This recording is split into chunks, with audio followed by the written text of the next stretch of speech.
Hello, hello. What's going on, guys? Hey, what up, Xylon? Good to see you. Oh, hey, Jonadab. Nice to see you. Think you got here while I'm still live for a change. Actually, you missed nothing. I just started. Definitely getting started a little late today. I was actually all set up to stream at my normal time, like one click away with the game open to the seed for the week and everything, and I just didn't feel great this morning. I had like a headache, and I was like, you know what, I can't stream right now, so I actually went and I took a nap for like 2 hours, and I feel pretty good now, so here we are. A little tired because I just woke up. I do have a cup of coffee, so hopefully that kicks in before I do anything too stupid in my cloudy state.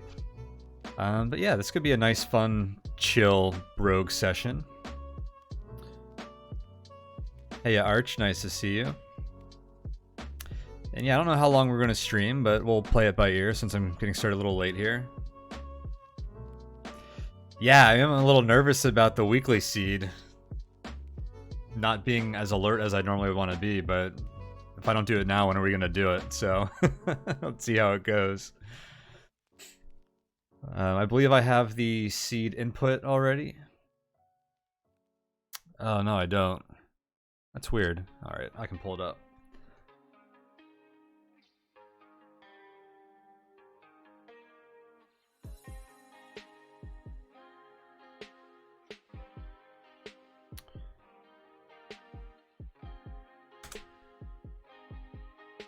Alright, the starting floor checks out. And here we go. Yeah, we actually won the weekly contest last week, our first attempt, which is pretty sweet. It looked like it was one of the easier seeds. There were a lot of wins, but we ended up grabbing the most Lumenstone, so that was cool. I don't think we're going to do nearly that good every week, but let's see how this one goes. Pretty interesting start already. We have a staff and a sword and a vault.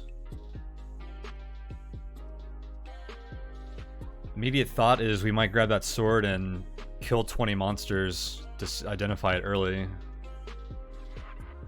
regardless of what's in the vault. Alright, I want to peek over here. It's weird, I was screwing around with like speedruns yesterday. So I'm gonna have to like make sure I'm not playing in that mentality. Because that would definitely lose you runs if you're trying to play to win.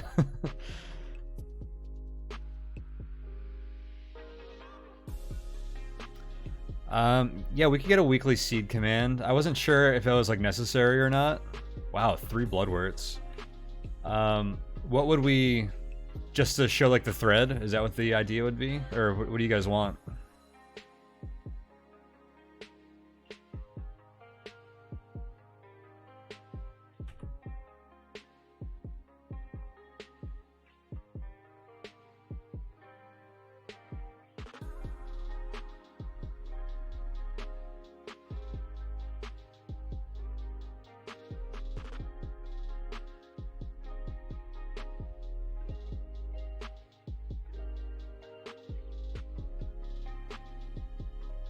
Oh, I'm supposed to pick up gold. Let me know if I miss any gold, because gold's important for the weekly seed. You know what was weird about last week is I thought we full explored every floor, but when I took out the points for the Lumenstones for some of the winning runs, so gold would be the only differentiator, we were behind by like a couple thousand from some of the other scores. So I'm not sure like how I missed gold last week. Maybe there was like 1 or 2 secret rooms. I guess I could have just walked past it because I don't pick up gold normally and I'm not used to it. But yeah, I was really kind of curious about that. Monsters can drop gold when they die.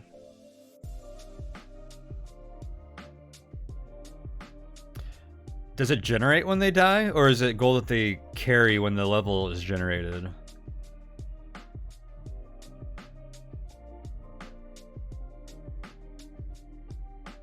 Where the heck is this key? This must be a lantern fire trap down here. Oh yeah. Oh my god, that's a big room. Well, out of curiosity... There's explosive gas next to this too? This is devious.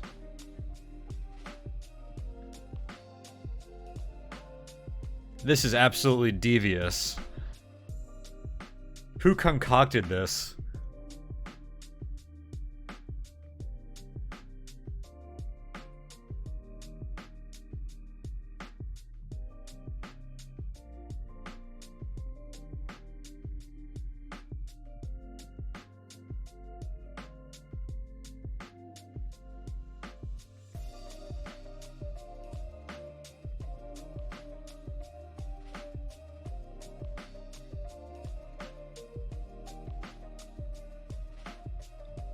Can I get out?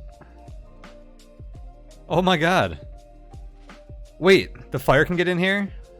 Uh-oh. I guess I'm gonna have to blow up.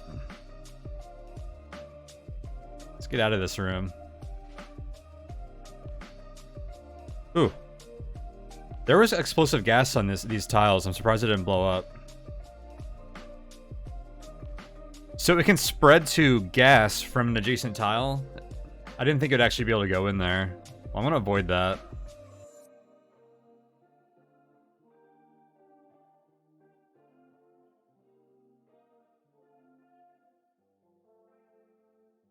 Yeah, I don't know how he didn't blow up. Oh my god. Stop it.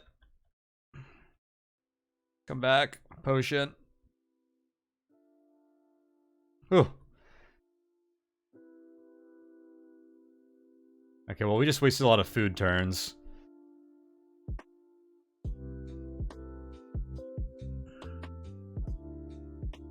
Ooh, what a stacked vault. A few guys. Yeah, I remember we were trying to blow up bogs with a staff of firebolt a few runs ago to try and test our armor for dampening, and we couldn't get it to work. So yeah, there must be like a critical mass of burning gas or something that you need for it to blow up. Did this ID your staff? That's a great observation, and I was wondering the same thing. It did not.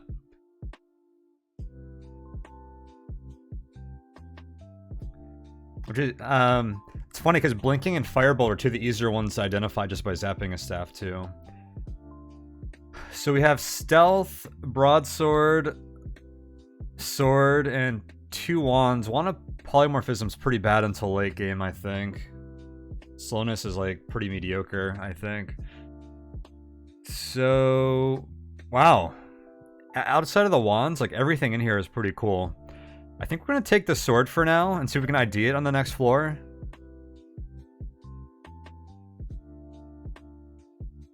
I feel like if we just want to win this game, like minimally, and with like the best odds, the broadsword is like the tempting pick. But honestly, Firebolt, Stealth, and Blinking are all like really cool things to have. Maybe Stealth has less like general utility than the other two. It's so hard, like, just having a strong weapon early on is like really good. So if you can get a broadsword and start like enchanted and get a few potions of strength by like level 4 or 5, like you're really on, I don't want to call it easy mode, but you're like cruising. But let's see if this has like an interesting runic or something on this this sword.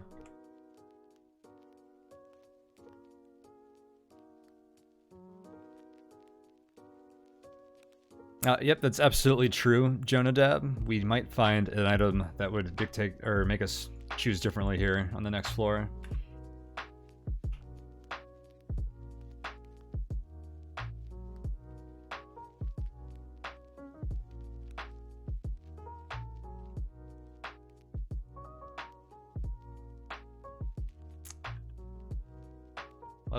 There's a war axe too.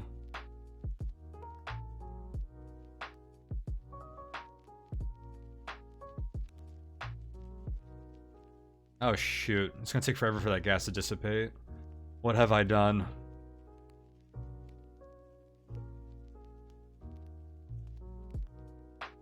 Oh, this is gonna be really annoying actually. I'm just gonna wait 100 turns here. I totally screwed myself here. I should have known better too. It was so unlikely that this room connected to anything else.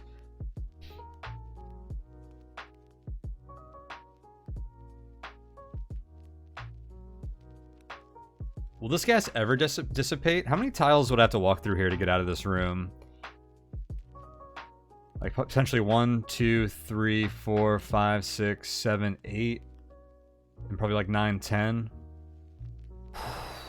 We barely survived walking through here. I just did a capital Z 100 turn rest and it didn't do anything. Because this is such like a sealed room.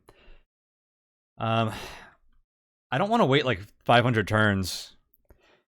So it does 1/15 of our max health. And there might be some weird rounding with that because we only have 30 health.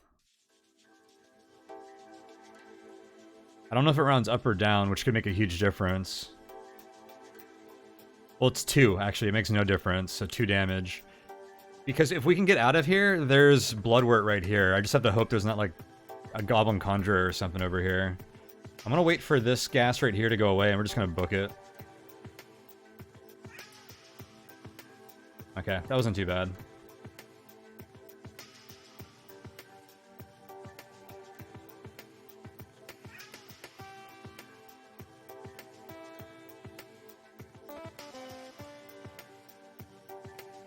Plate armor.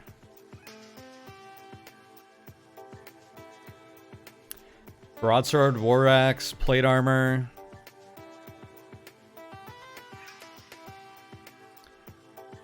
I didn't actually pay attention to my health. It should have been doing 2 HP damage.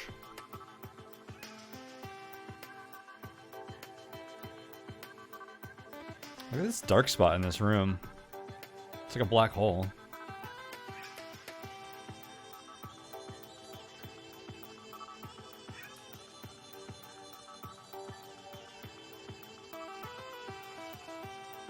Oh, I didn't approach these guys very well, did I?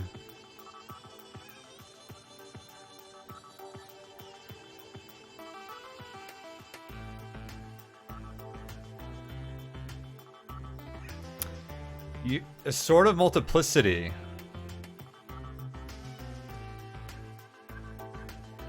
That could be fun. Hey, what's up, Zen? Welcome.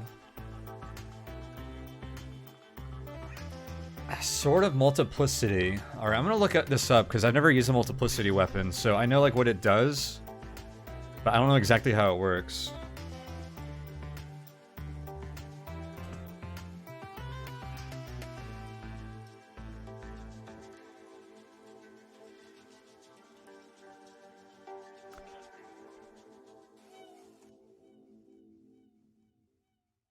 The weapons conjured will have the same type and damage output as the weapon of multiplicity that created them, but will be somewhat less accurate. So, if I'm enchanted, it buffs their damage, I assume?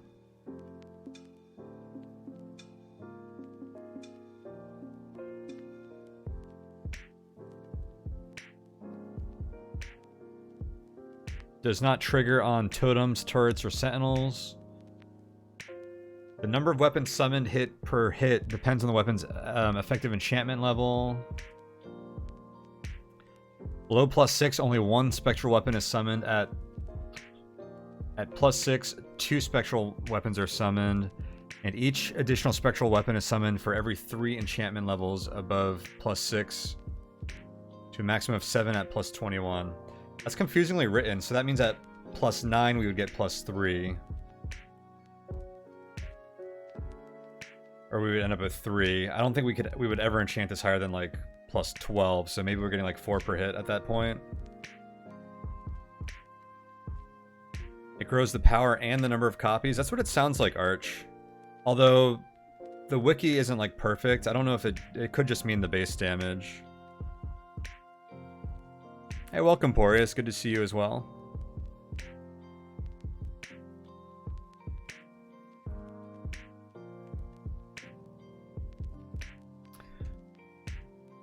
Okay.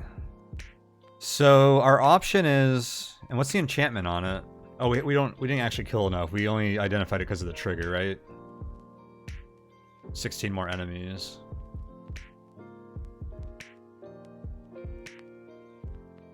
That's interesting. And how much damage does a sword do? Let's look that up. 7 to 9 base damage. So like 8 damage. Which is okay. That's not that far behind even like a war axe or a war pike, I think. Like those probably do like 50% more. So to have like a decent base damage from it, I don't know, this is intriguing.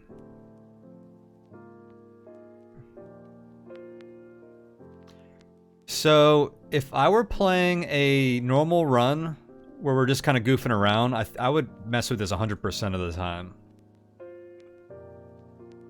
The question I have for the weekend seed contest, where we want to play as like, not even optimally, but just like as well as we can, and like try to actually win. I don't know if it's like the best thing to win.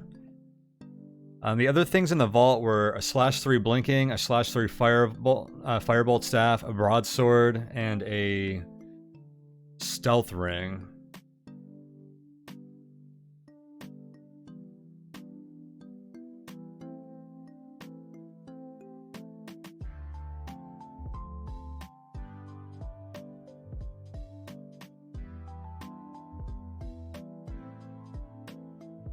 Doesn't tell us the proc chance yet.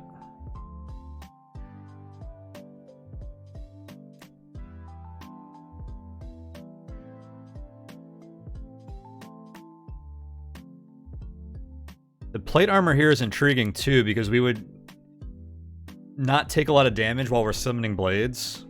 Like, I almost want to like get enchanted, like a high armor value, and then this sword, and just make like lots of spectral blades. Man, this is interesting. I'm not sure what the best answer is here. This is definitely the fun option. I'm not sure if it's the strongest one. I feel like the war axe or the broadsword would be like a pretty comfortable start to this run.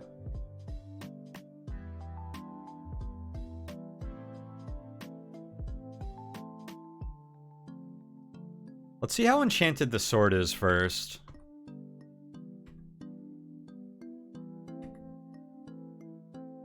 If it's like +3, that would definitely affect our decision here. And yeah, I am curious what this staff is. Oh my god, obstruction. Okay. Hold up. Obstruction is like a... It can be build defining, but it's also like an amazing supplement to any build. But that makes something like blinking really interesting too, I feel like. A lot could be done with obstruction. Wow, okay. This looks like it's not a lowly enchanted obstruction either, with this many crystals. Maybe it is. I feel like it's probably like /3, but I don't know, there's a lot of randomness to that.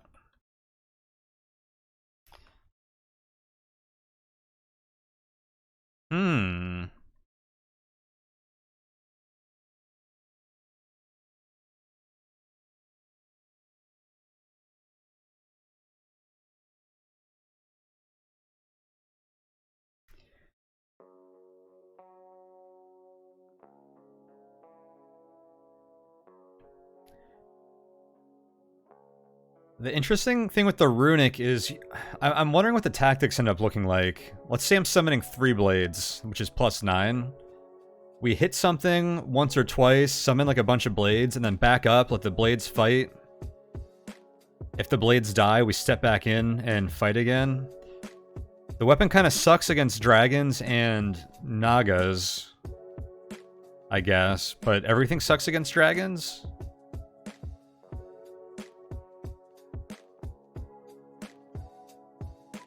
Love the /10 obstruction. That was a fun run. That was actually a 25 We could have gotten 25 Lumenstones that run. I'm sad that I didn't. I need to get another build like that to run it back someday. But that was such a fun build.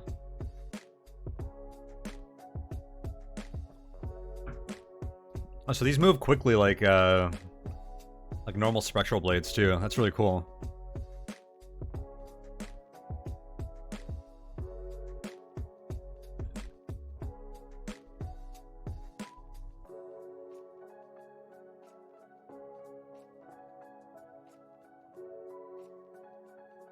Man, I just know like War Axe or Broadsword plus like Obstruction Staff, maybe some plate armor here could be such like a strong combo. Had your first win with Obstruction Tunneling this week. No Wisdom Ring though. What enchants did you have on each staff, Zen? And did you have anything else to complement them, like Reaping or anything? Had a mace with this runic once? Now that sounds cool.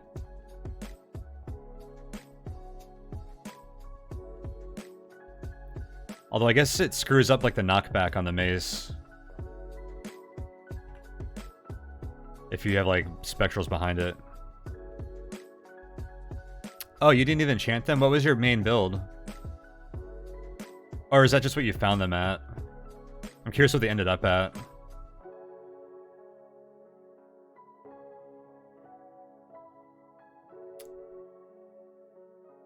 Goblin Captive.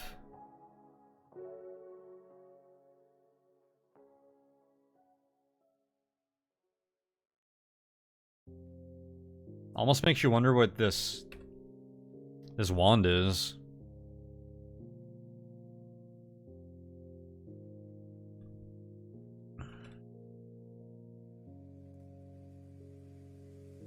/11 and /7.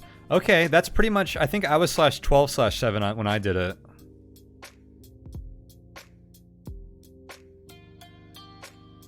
The knockback would activate first, and then the maces would appear between you and the enemy. Okay, yeah, that does sound good.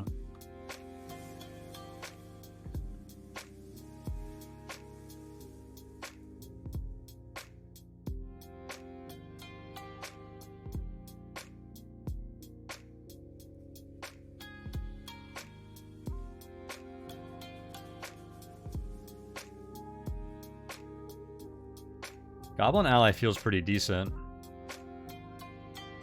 Do I jump down here to save turns? Are we that concerned about saving turns? I might still be in speedrun mode.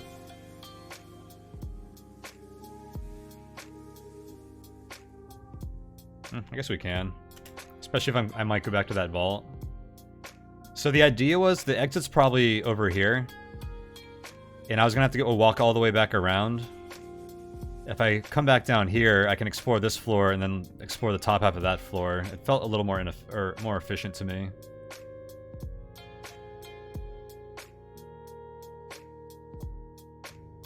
Okay, so this jelly is walking this way. It's gonna go 1, 2, 3, 4, 5, 6, 7, 8, 9, 10 if it comes this way. I went the other way. Too bad. It's over here. Okay, so there is the stair.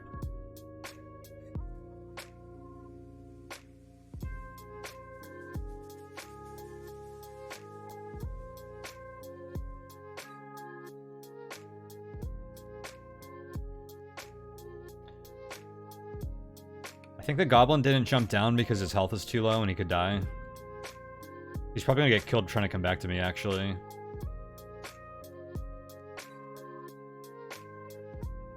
Maybe not on this level. Nothing's gonna be too strong on this level.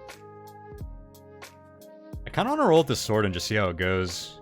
Even though I don't think it's the most easy way to win this seed, honestly.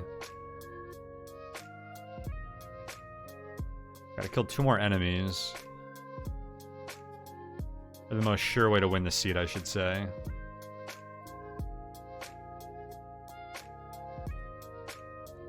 I just never used a weapon like this before. I think it'd be fun.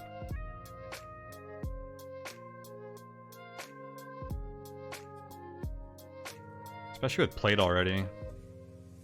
Alright, we gotta kill one more enemy.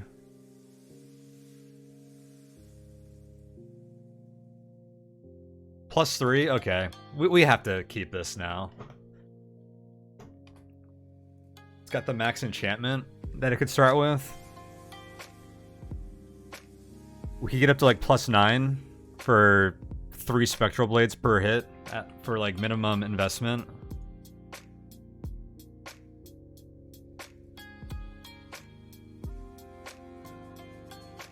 %1 of the time that hits an enemy, 1 spectral sword will spring. Only 1%? That's so low.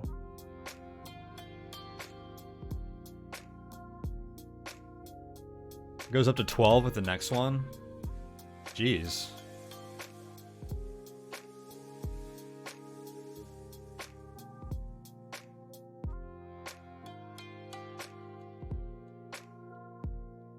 +3 is the highest enchant that's... Okay, I've actually never seen something higher than +3. For, oh, is that just a rule for, like, the big weapons, maybe?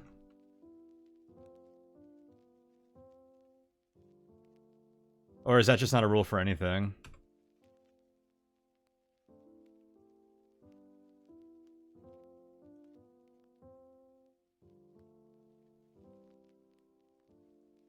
You wonder if that's accurate? I was wondering if the strength applied to that. Oh, it probably does, because this is functioning as a -5. I bet you that is what's going on, Zen. I didn't think that that would apply, but it probably does. It's weird that your effective enchantment would apply to, like, the magical ability of it. Well, these are probably scrolls of enchanting, right? Let's enchant this thing.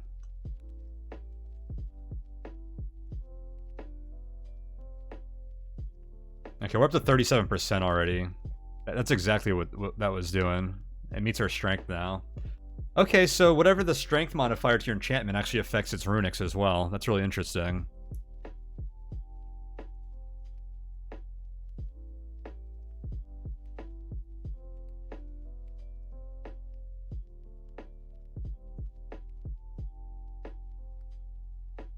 You think +3 is actually the max for runic weapons?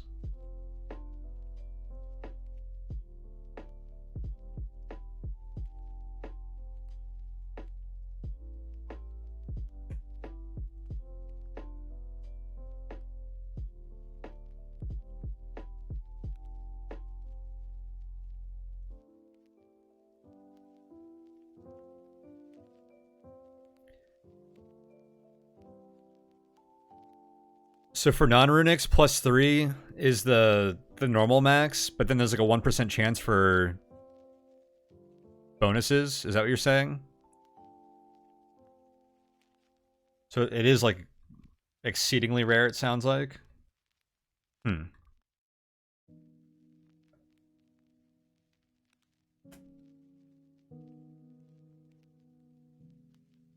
Oh god. What a bad turn of events.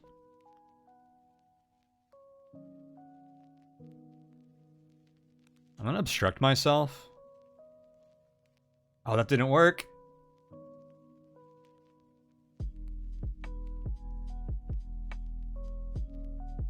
Shoot, I probably just killed I may have just killed myself by trying to obstruct myself. Here we go. God, this... Oh my god. I'm probably gonna die right here now. Holy crap. That happened so poorly. I'm not used to having such weak obstruction. I think we just die here. Oh no.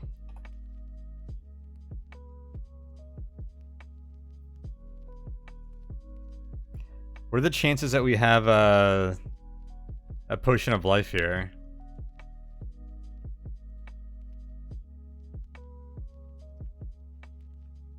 Can I obstruct more? I'm highly doubtful, but we may as well try. Yeah, it fizzled out. I figured it wasn't any stronger with how small those were.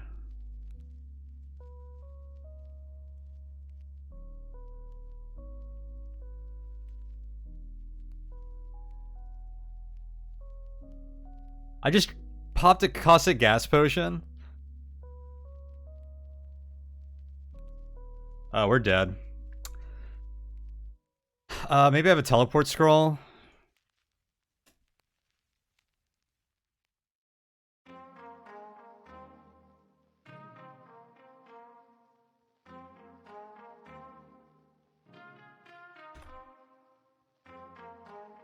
Well, that was fun. Oh, confusion displaced the caustic gas? That is interesting. I think the confusion saved us.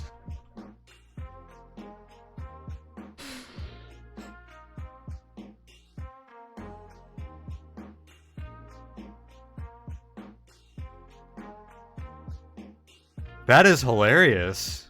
I can't believe we survived from that.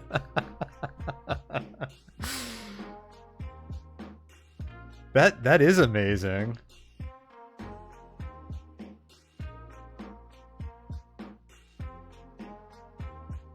That is hilarious. Gas physics, go.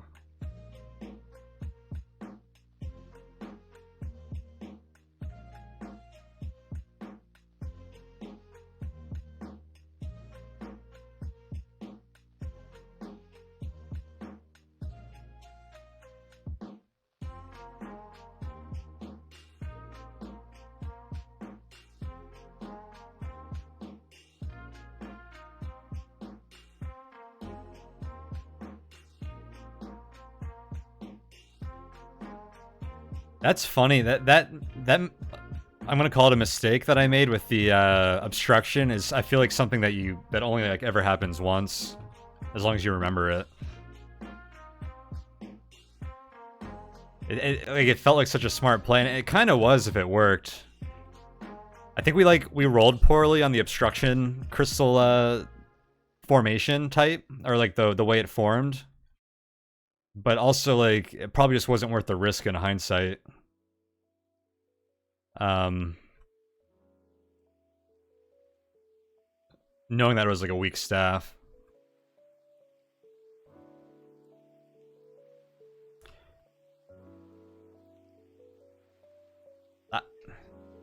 No secret room up here unless it's connected to this side, which I'm not going to check. I was doing that when I had that /12 obstruction staff. So I was like, okay, I know how to use obstruction. Let's go ahead and use it here. And it just was not a good time.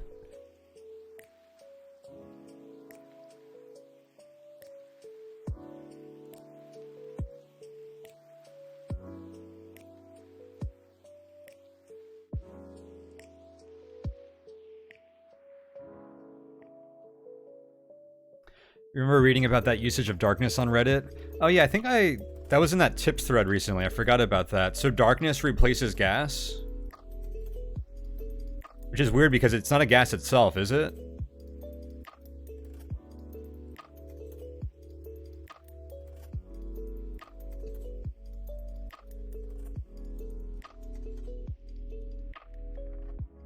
That's a weird place for a turret to spawn.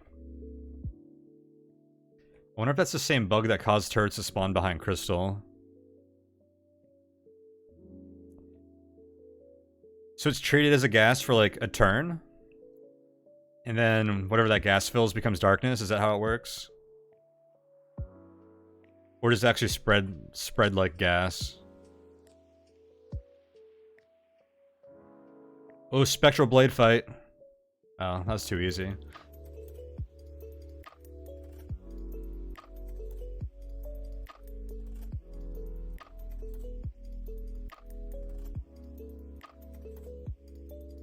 Spreads a bit and then dissipates. Okay, I don't think I've ever used darkness, maybe.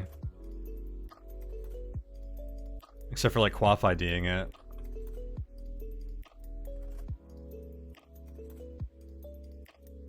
Oh shoot, not again. Oh god.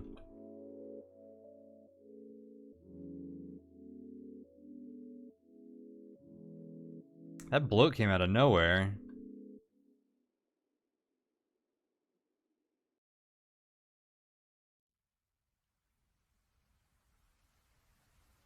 Wait, there was armor down here? Oh, okay, I thought I searched this area already.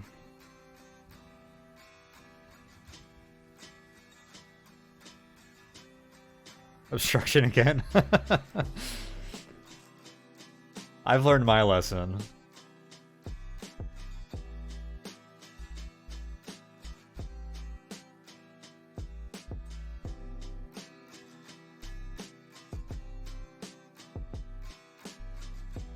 I'm searching pretty liberally now just because I want to be like healing anyways.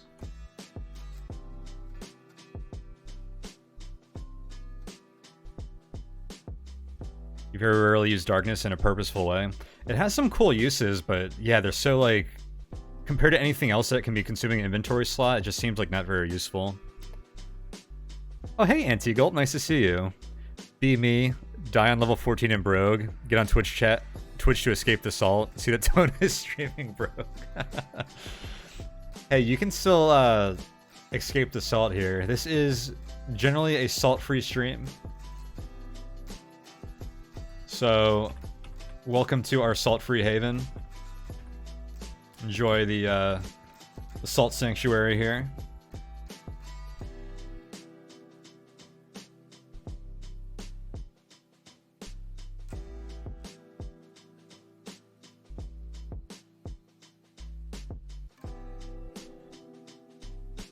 Have we full explored?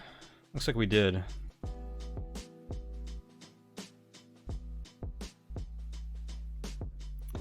You died a stupid death today. You blocked a fleeing wraith with fire and tried to kill it. But when it's backed up to a dead end, a fleeing wraith apparently attacks you and it killed you. Oh, interesting. Is that because you were adjacent to it? Because if you're not adjacent, I think it'll just sit there, right?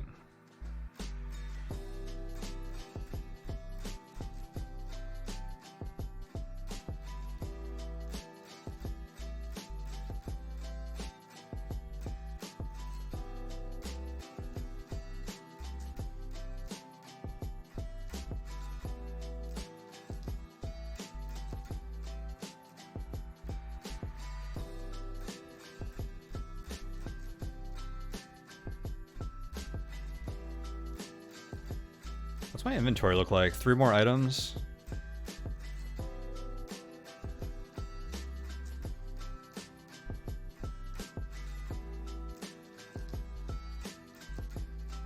What's cool about this sort of multiplicity is even if we're not getting a lot of value from the multiplicity yet, a +5 sword is pretty strong for this stage in the game.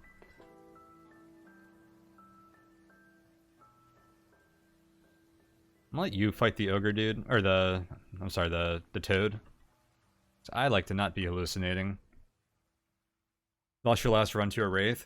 Yeah, the way the difficulty curve works in Brogue is like when certain difficult enemies first start showing up, there's like a spike in difficulty. And wraiths definitely represent one of those spikes. Okay, you're gonna die in here. Wait, how did I just move forward?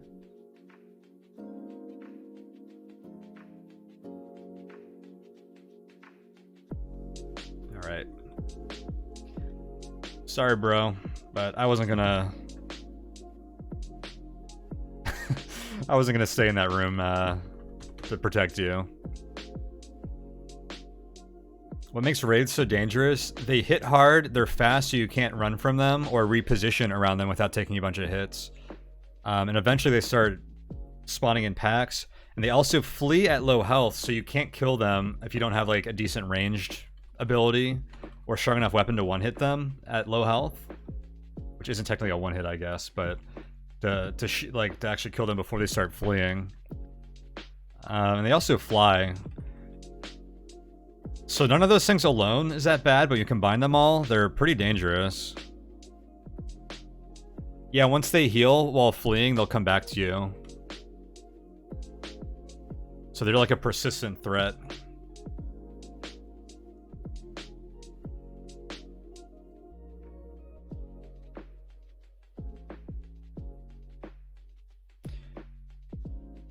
There's enough... Oh wait, there's a door here. Okay, I don't know if we were supposed to fight this room. Oh, that wasn't even like a goblin room. That was just like a pack of goblins. Here they are.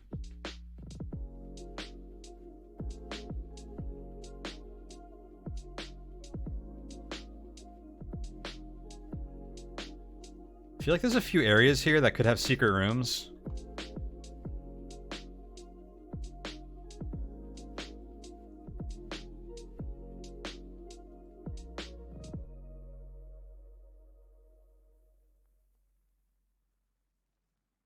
Oh, raids don't fly. I thought they did. I think, okay. I think someone was talking about that here or on Discord recently, and it was like a misunderstanding because they'll flee into deep water. So that's what I was thinking of.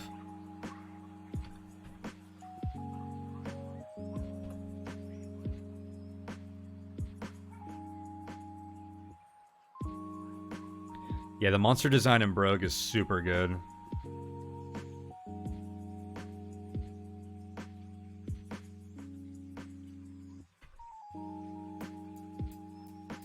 Oops, that was not a good time to search.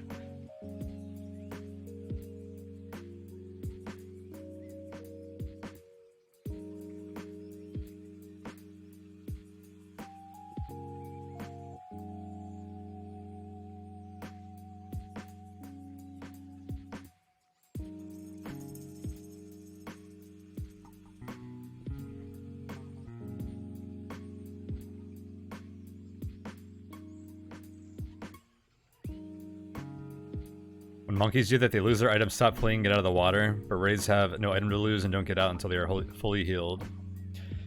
Yeah, on our round robin Brogue account, I was fighting an imp that stole like 3 or 4 items from me and kept dropping in the water.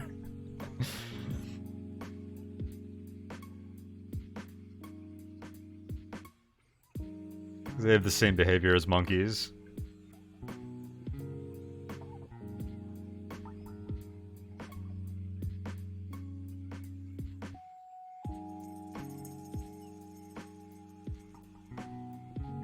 This is Community Edition. That's what the weekend contests are played on. We're playing the weekend contest, which is a set seed every week that people play, and so you can get the highest score. I actually tend to prefer vanilla.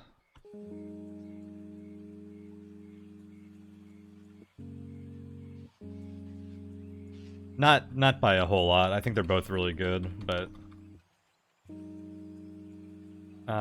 I play this for the weekend contest currently. I finally evolved. I was thinking that we haven't seen many of these.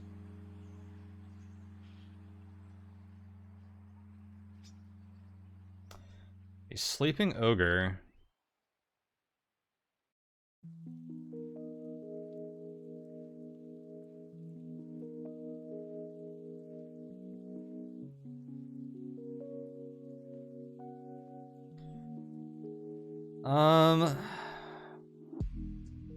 So this could probably hit these 2. This could hit potentially 3 of these. This could hit 2, maybe a 3rd, and this could hit... This one might be able to hit all of these.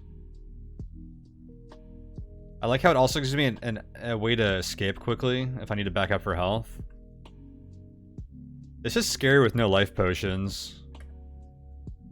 I think maybe we try to ID potions before I do this.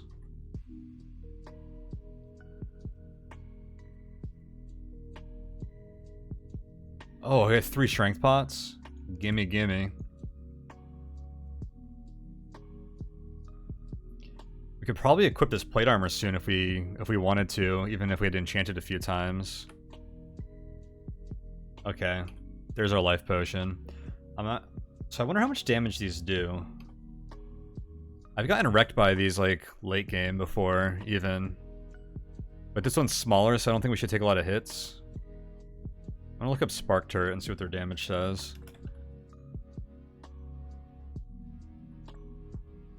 2 to 6 damage. Okay, that's not bad at all. We have 40 health right now.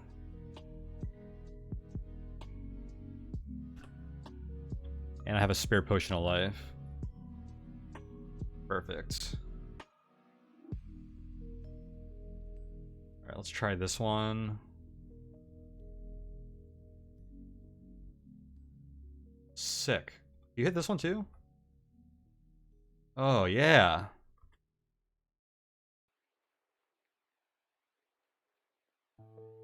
Easy.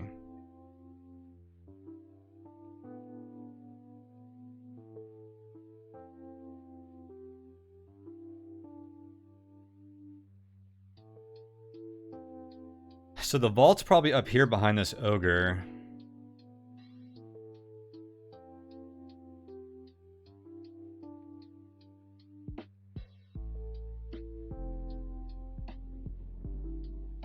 I feel like we do alright against the ogre with our spectral blades.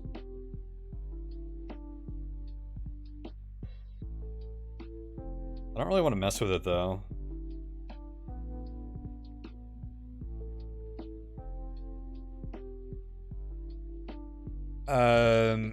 They do 2 to 6 damage, so there is pretty good damage variance in there. But they also seem to attack unpredictably. Like, I hit this thing like 8 times in close combat, it didn't shoot me once. Maybe they shoot less when you're right in front of them. I'm not really sure how that works. Their attack delay is 150.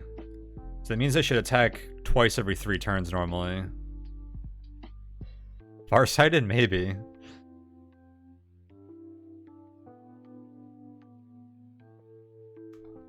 I'm afraid of the ogre.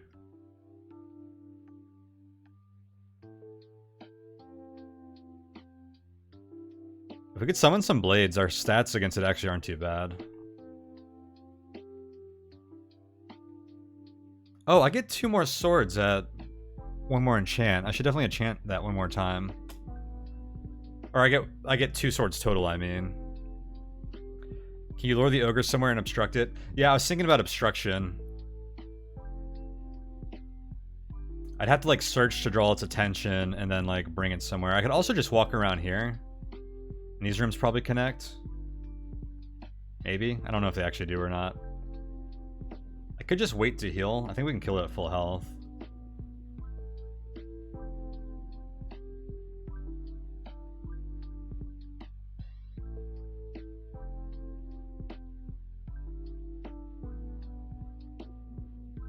Oh, come on. Always the last turn before we can get the sneak attack. Give me some blades.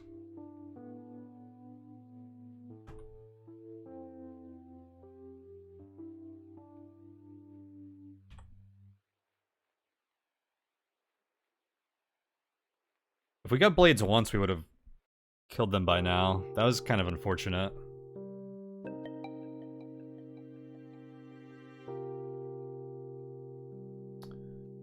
I guess this is what life potions are for.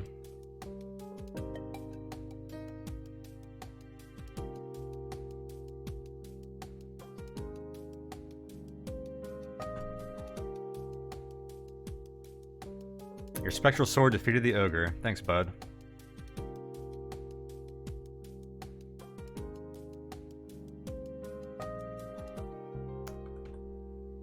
Hey, there was nothing in here. Actually, that scroll of Identify is pretty good.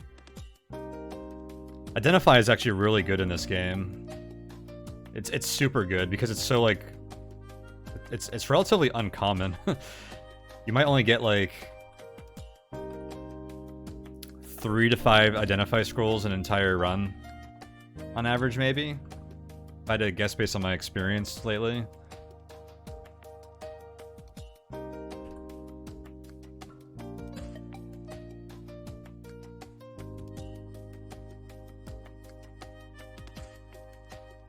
A +3 banded mail. Okay, I guess we don't care about the plate anymore.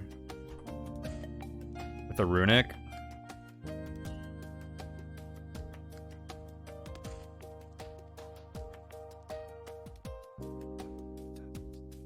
It's kind of awesome. We could ID this right away to figure out what the runic is, but I see no reason to because we don't have better armor to use over it. We meet the strength requirement for this already. This is really clutch armor.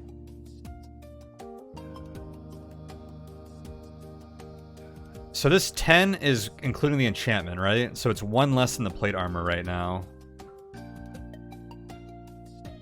I should ID this leather armor. Actually, before I ID anything, I need to find detect magic. That's what we're going to be waiting for before we start using ID scrolls.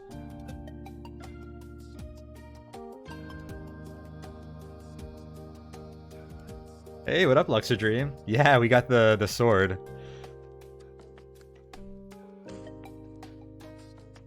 And I don't know if it's the best thing, but I thought it'd be fun to use, so that's what we're doing. You did not find it? I figured I'd take it and see if it had a runic, because we found it so early, and swap it out if it didn't.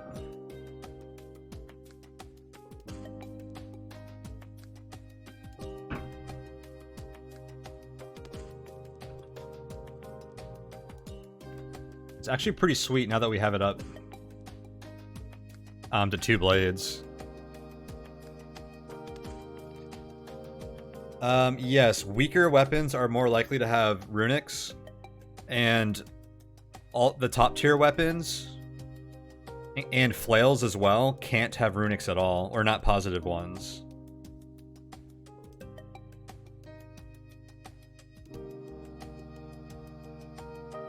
But like daggers are like very likely to have runics, for example. So I think with our armor and this sword, we probably wreck vampire bats now.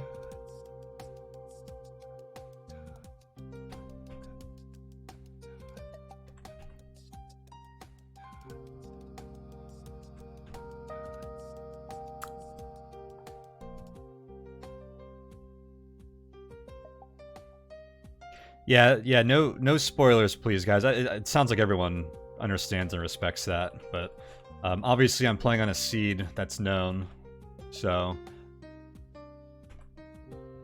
Ooh, another plate armor.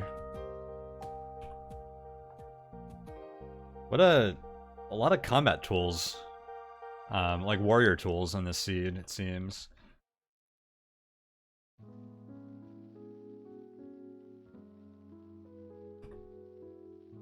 This thing's proccing a lot now. 46% of the time.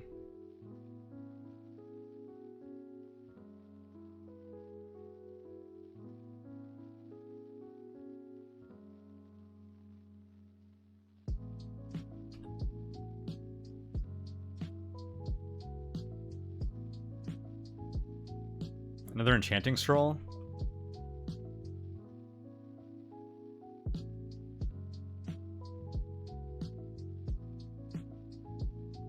We're going down.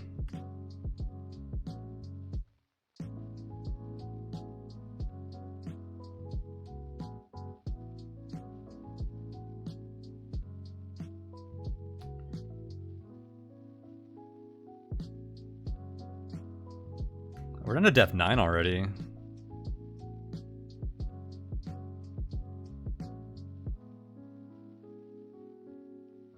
Oh my god, the acid mounds. Maybe I should try identifying stuff. Oh, Halu. Awesome.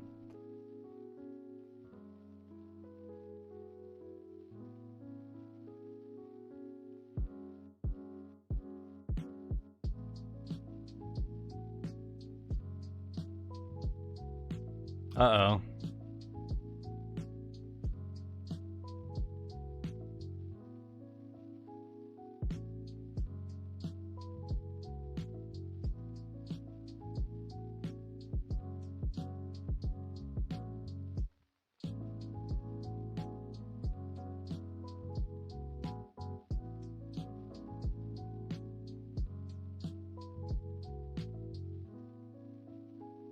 Oh, shoot.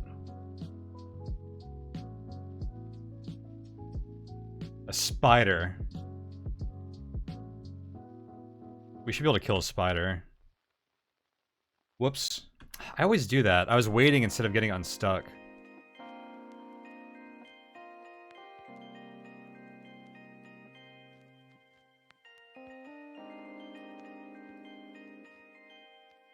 Okay, well the first thing we killed was not a acid mound, fortunately.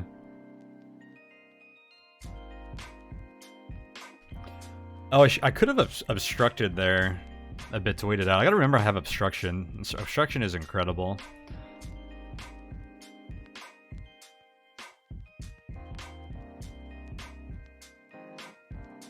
Okay, so no detect magic yet.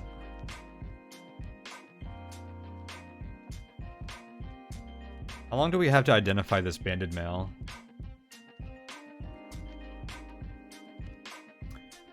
Oh yeah, it doesn't actually ID on turns, does it?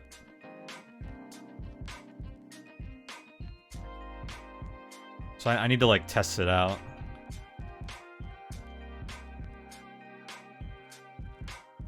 Ooh. What is this 3-stack? Remove curse maybe? No, we already found remove curse, right? Potentially aggravate monsters? Yikes. I wonder if I have protect weapon.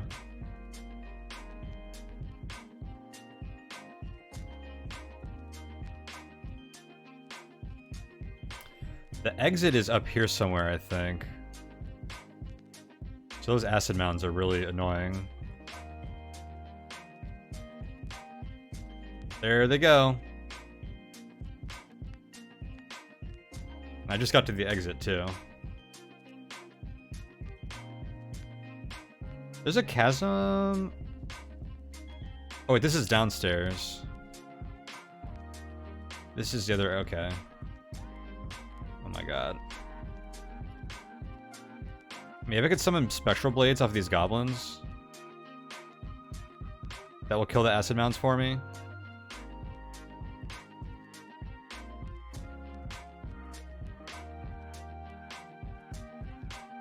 Oh shoot, I'm getting hit.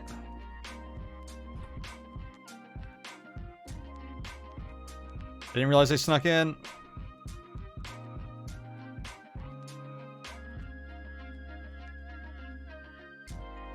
We killed 2 acid mounds with spectral blades, and my bandit mail didn't get hit.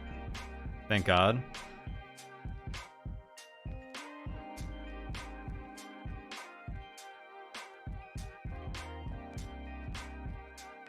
Dude, there's another acid mound.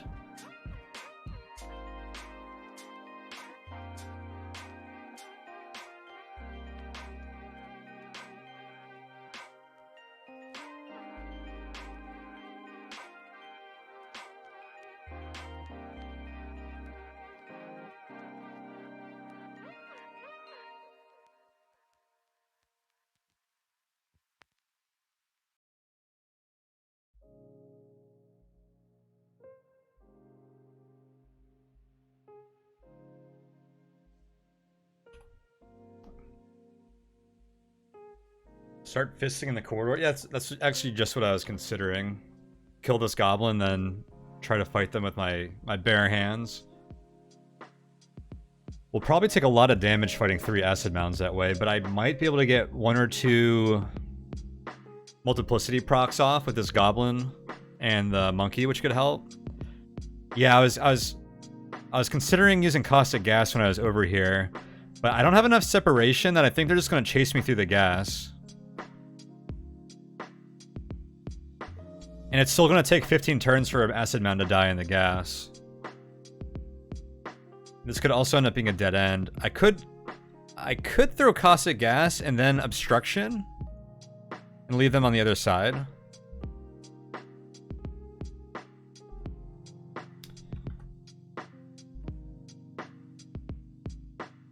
All right, let's fight them. Okay, the acid mound just got hit by a spectral sword. Which one is that? The one in the back. I'm gonna remove my armor now.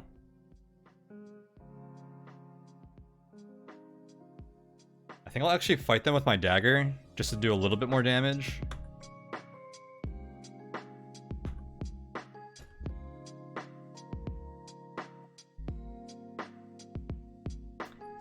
%20 of its current health. It's probably not better anymore. It actually was better.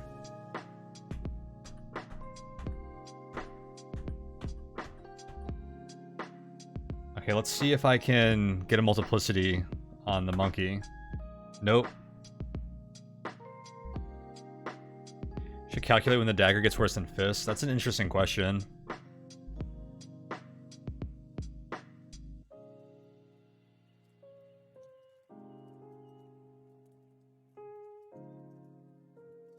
I think we need to do something now. I don't think I can fight these guys straight up.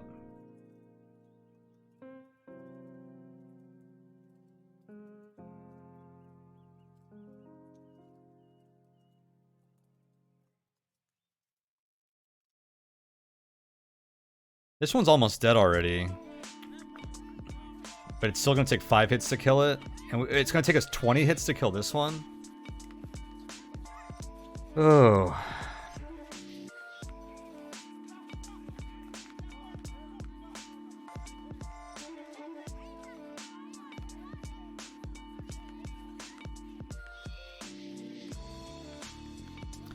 Darts kill fast.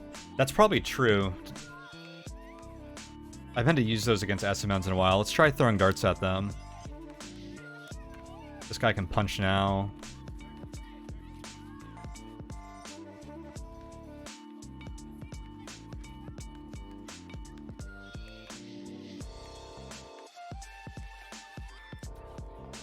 Get away from the wandering goblin.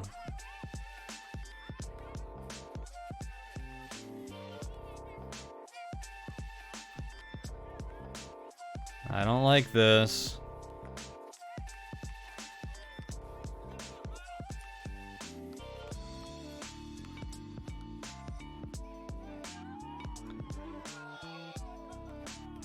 We have obstruction. Oh yeah, you can do T to rethrow? That's pretty slick. Okay.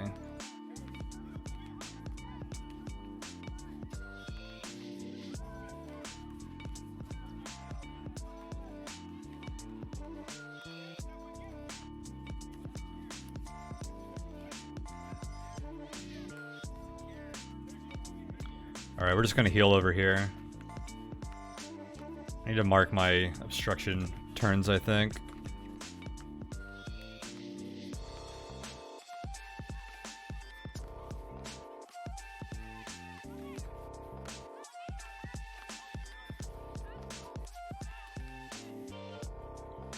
Actually, I probably could have killed it with darts from this distance if I didn't use this obstruction, but this is fine. This is probably safer.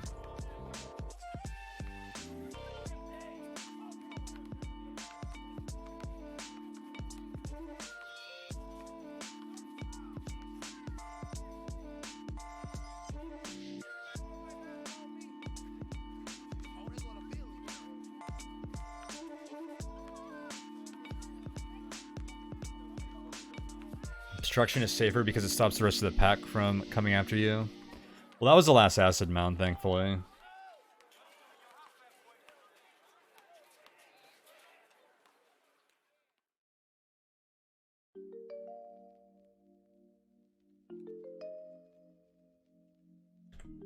Okay.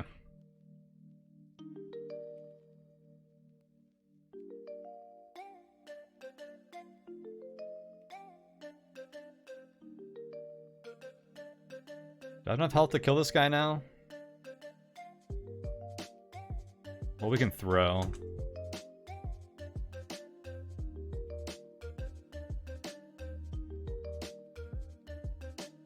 And to 4 darts.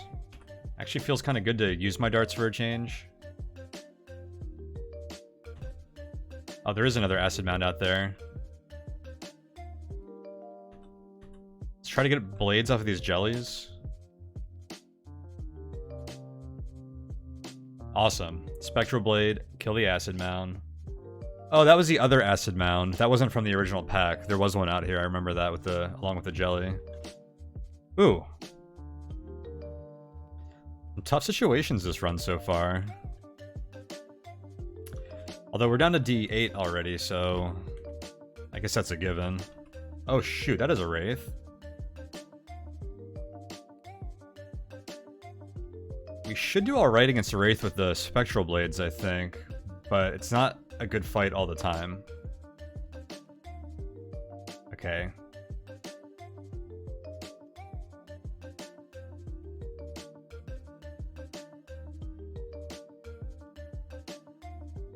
This sword's pretty sweet. I am happy with the decision so far. Yeah, first Wraith. After talking about them earlier, I'm thoroughly terrified to run into one.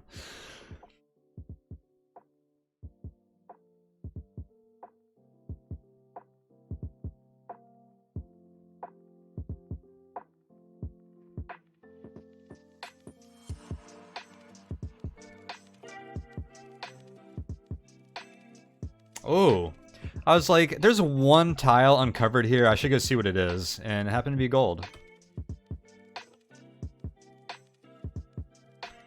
Which is actually useful this run. I'm gonna search here. Okay, no secrets.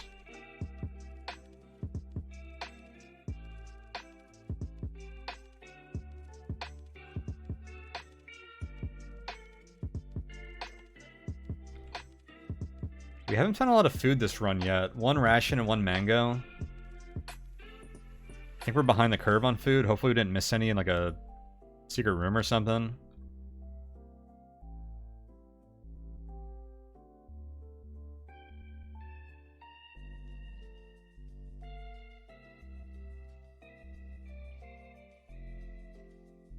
Our pack is full.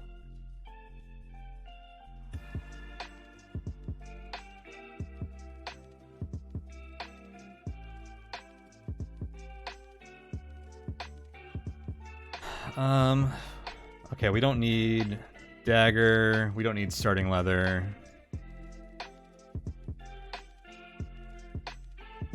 We have an enchant scroll and some ID scrolls we could use if I need to.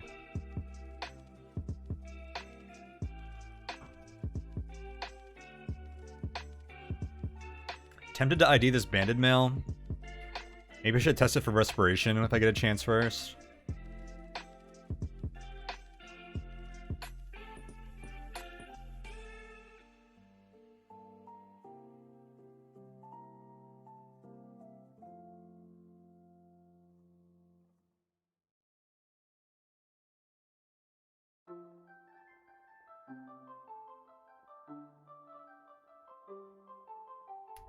Were the bats hunting?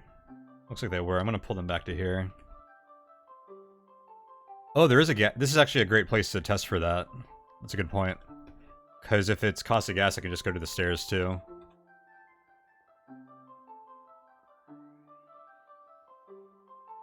In fact, I should have thrown my -2 dagger on that. Uh-oh.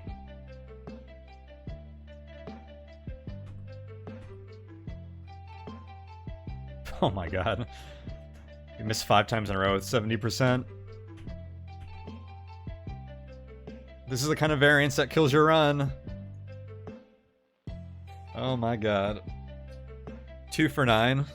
Yeah, this is how people die.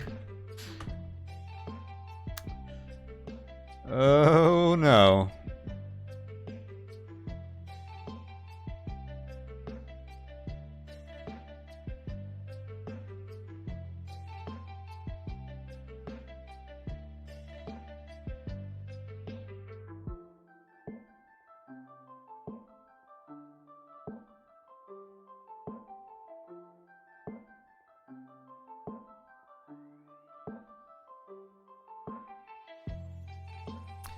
So if I move to the left, does the Wraith get an action before my next action?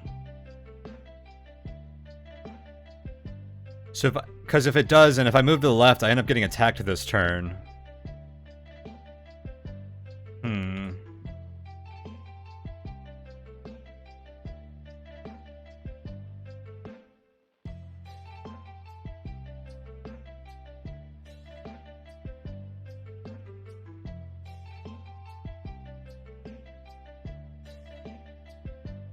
Because it moves fast, and it's only going to be able to go down and then left.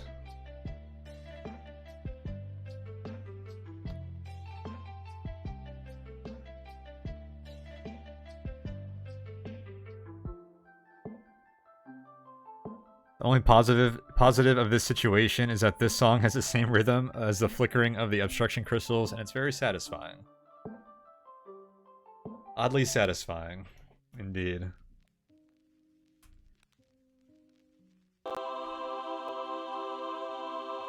Oh, thanks so much, Zephyr. 8 months. 1 month up from your next sword upgrade. I appreciate it. Yeah, this is really annoying because I think no matter what I do, I get attacked if I move here, assuming that the Wraith gets another turn. If I got 2 turns before the Wraith acts, which I don't know if I do or not, then we'd be okay. I wish I knew for sure. We are in 1 hit range. Because otherwise, I'd like to either move and re-obstruct or use invisibility.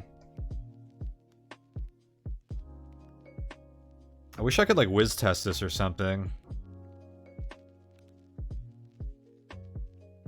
You know what I could do? I could pull up the VOD of my last obstruction run to figure this out.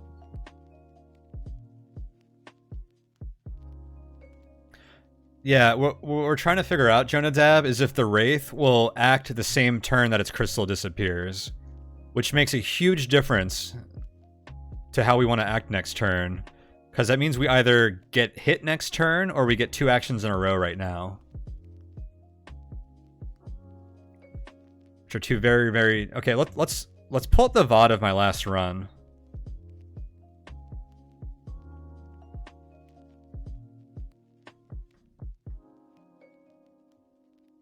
We need to science this out.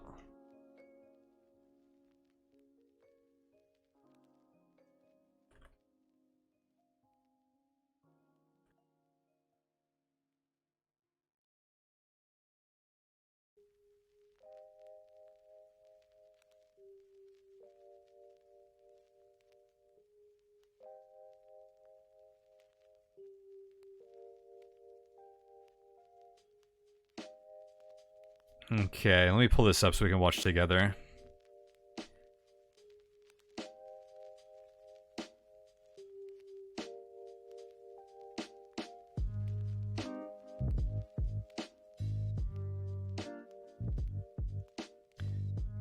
Because this is a life or death situation right now.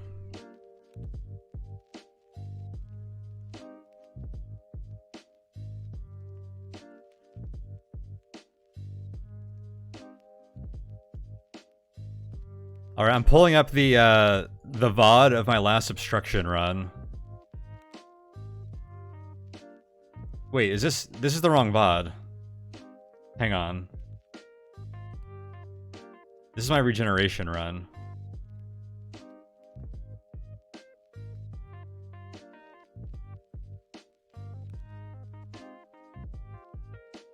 That was weird, Twitch. Why'd you do that to me? Okay, this is the right one. All right. So don't get confused. You're gonna see old VOD chat messages and other stuff. But here's my last obstruction run. We're gonna figure this out. Actually, am I even gonna be able to tell? Because you can't tell when turns pass in Brogue by watching a video. I would have to pull up the recording.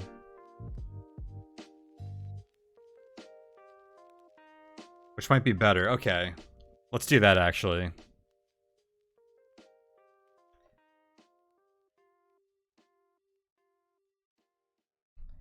Should you test this real quick? You could try.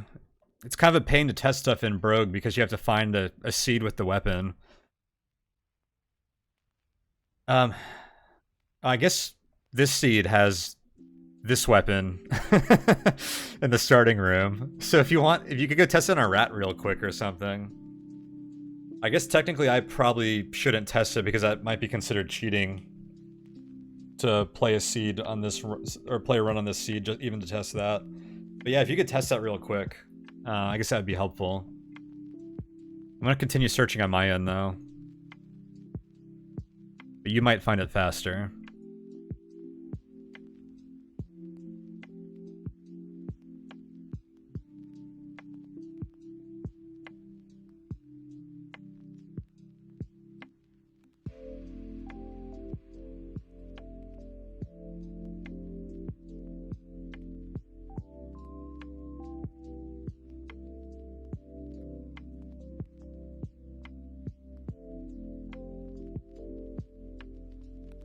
Okay.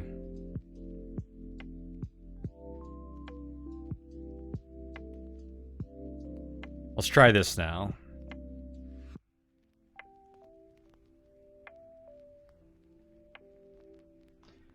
So here is a recording. A jackal did not get a turn. Okay, I'm just gonna trust Xylan here. And there's a chance that, like, it has to do with, like, some weird speed quirk, although probably not. So it might not necessarily be the same. But I'm going to trust that, and with that knowledge, I'm going to make a move here. Move to the left. Awesome. And now the safest thing we can do is re-obstruct right now. However tempting it is to try and get a sneak attack on the Wraith, which would kill them.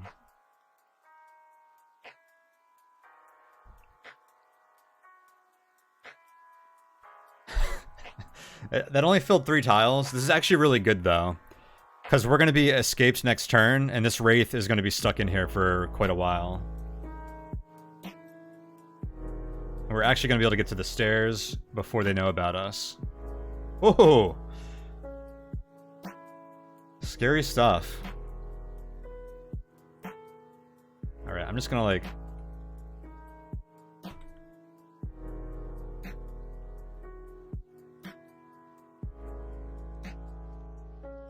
try and chill.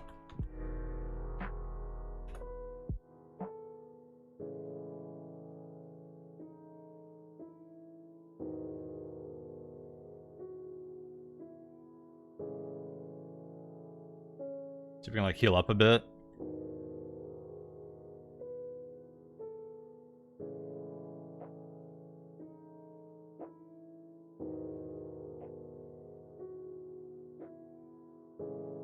That's probably okay.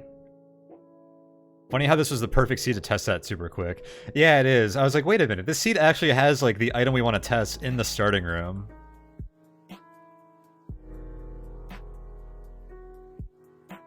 Alright, well, I guess we're not testing for respiration on...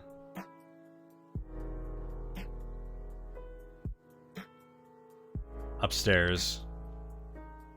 And I'm not going to test it on paralysis either.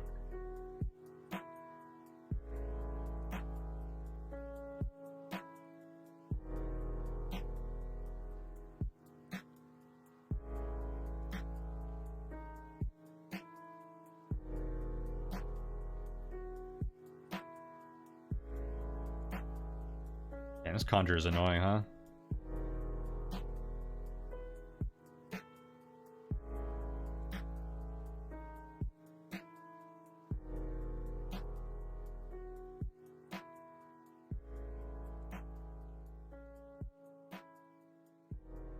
There's a gas trap.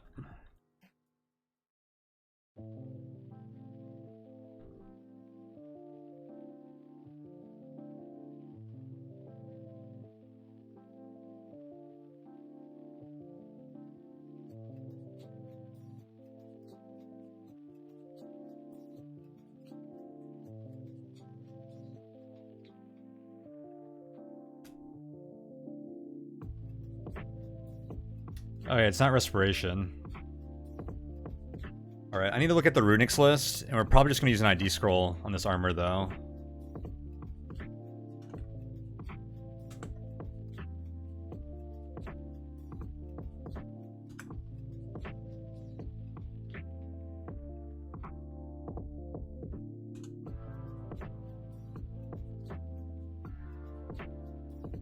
So armor can be absorption,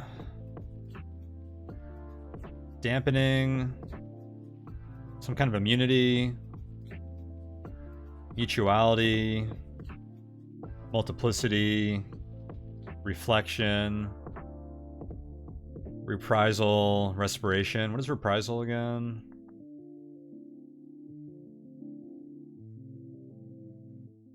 It does damage back to the enemies. So I haven't been paying attention for reprisal, although I think we would have noticed it. It doesn't seem like it's absorption. I'm just gonna ID it. Rat immunity? Well, that would be animal immunity, right? It's probably not like an actual rat immunity.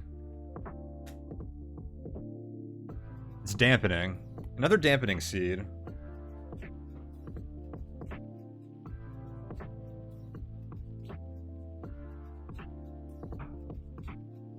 I'm glad we ID'd it because that would have been hard to test for.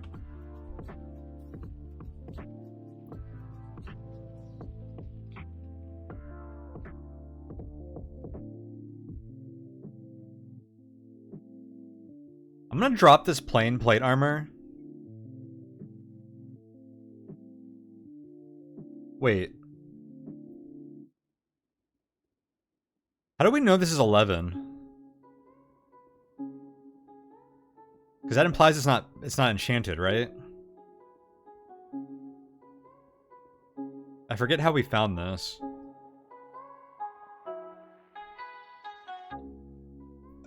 I'll hold on to that until we can find detect magic.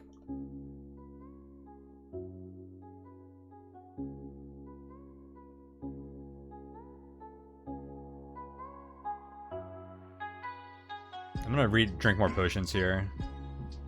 Speed. Descent. So I was okay using descent here because we know where the exit was already. Oh, this is an awkward place to land. The spark turret over there too?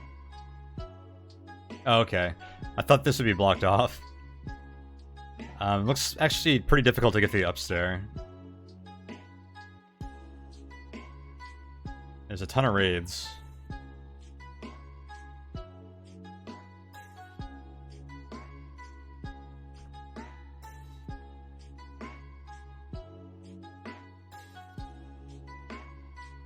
Room in our pack for 2 items. Another enchanting scroll. We could almost get +9 on our multiplicity sword, which would be epic. Although we're getting to the point where we want, like... we need something else to help. Like, the sword's not going to solve all of our problems.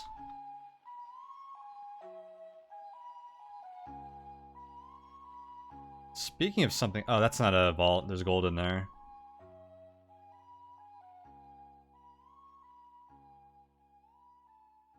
Looked like a vault at first.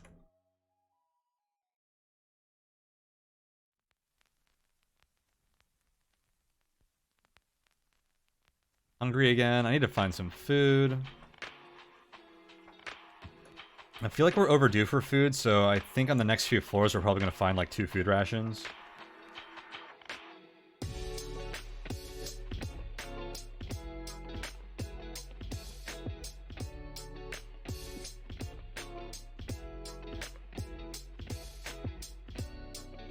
Another strength pot. Another ID scroll. I think we ID obstruction at some point. Obstruction is so useful that knowing its charges is pretty good. Its remaining charges. Oh, that's a ogre.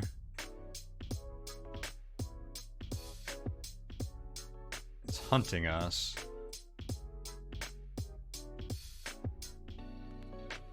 I think we do fine against the ogre most of the time.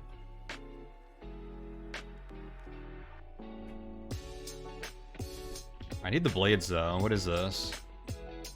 Okay, I guess I'll do this myself. What's that proc chance again? It's only 46%. Maybe I do enchant this right away.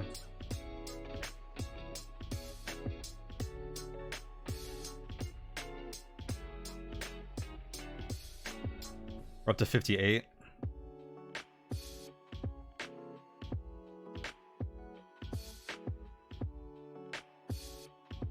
Okay, so we have to fight these wraiths next. I'm tempted to throw confusion gas at them and let them wander into the lava, perhaps. God, there's another acid mound.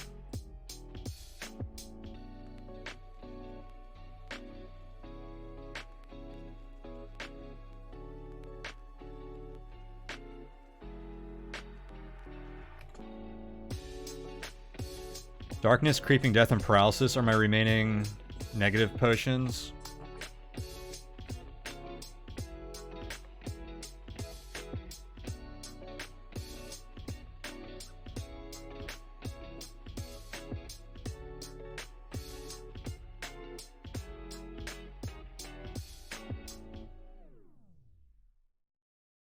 Telepathy. Detect magic. Looks like there is a vault on this floor. So I figured this might be the best place to potentially use paralysis. Being that like a dead end in the corner of the map, it's pretty unlikely that a monster wanders in here. Darkness doesn't do anything to monsters, it affects the environment. You never know how to best use telepathy. Telepathy is always useful.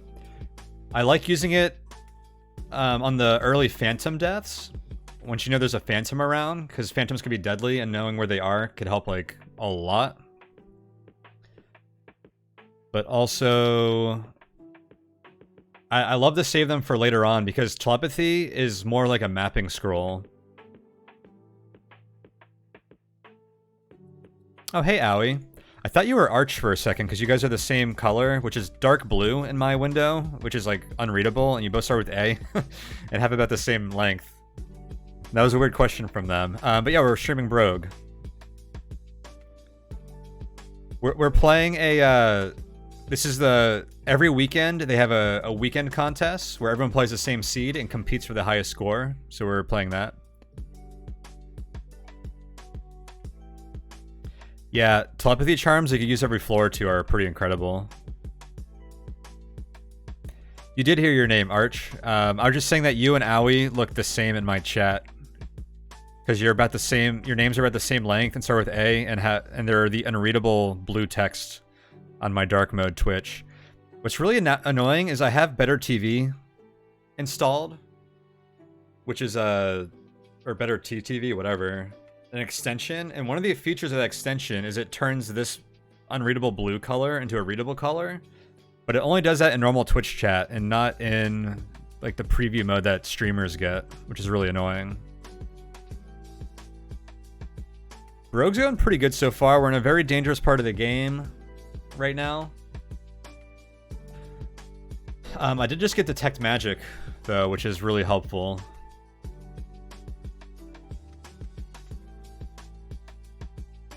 Okay, so this plate armor is +0. I don't know how we ID'd it before, but it was accurate. You've never seen this game played before? You should check it out. It's been a lot of fun. A few other NetHack players have been playing it, like Luxadream's gotten into it recently as well. You might enjoy it.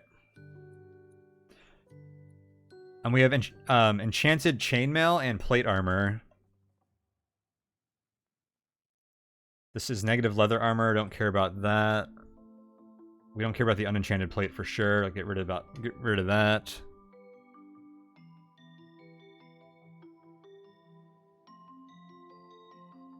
We should test these scrolls.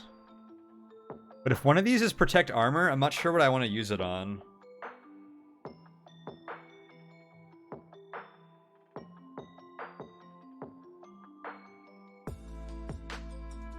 Yeah, Anti-Gulp is right. Brogue is very intuitive. And very fun. It's easy to learn, very difficult to master, which is like my favorite type of roguelike. The stack of 3 you can test because of its protect armor, you have 2 left. Yep, that is very true. And now that we know it's not negative, I do want to test that. Protect weapon. I doubt we end up ever needing another one of these. So I could probably just drop the next 2. But that's awesome. Because I can fight this acid mount now, even naked. Yeah, NetHack is not very intuitive, that is correct. Well, NetHack is relatively intuitive, but it's not easy to learn. But overall, like, you just, like, hit stuff, like, weapons and armor do what they want. It just has, like, a lot of stuff that... There's a lot of extra stuff past, like, the intuitive part. I don't know, it's hard to explain, I guess.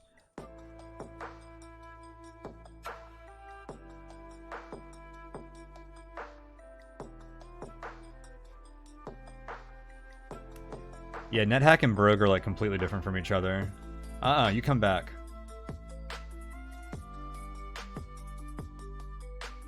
Oh, we got 3 swords. Oh, snap. I think because our strength is so high, we're getting 3 swords as if this was +9. Because we're 6 strength over the requirement. Which means this is technically a plus 9.5 weapon. I forgot about that. That's so cool. I really didn't know that strength worked like that for runics. That's really cool.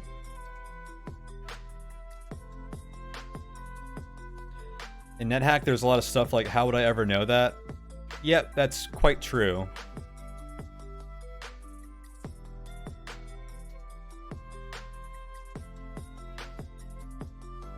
You know what game is extremely popular that has a lot of stuff like that? Is Spelunky 2. There's so much stuff in that game that is like... How would you ever know? And actually, Spelunky 2 takes a ton of inspiration from NetHack. In so many ways, and I wonder if that was intentional based on NetHack. And Spelunky 2, I call it the secret handshake. Because I feel like it's, like, a lot of the stuff in that game is like, you either know it or you don't, and if you do, like, it feels good to know it, because it feels like you're in some kind of exclusive club, like some kind of secret handshake. Oh, hey, Athros. Derek Yu is a fan of NetHack. Yeah, I've been compiling a list of similarities between Spelunky 2 and NetHack, and it's absolutely uncanny.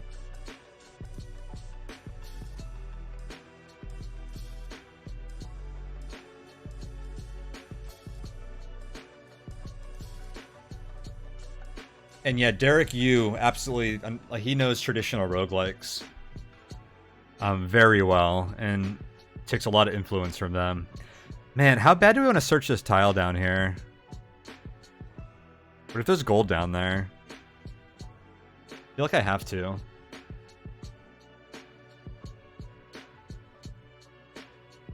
Okay, no gold.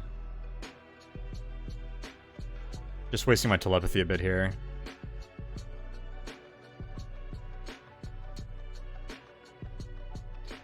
Spelunky 2 is really cool anti-gold. I've been having more fun watching it than playing it lately. I'd like to learn to get good at it at some point, although every time I play it, I just, like, get wrecked so badly. It's a difficult game.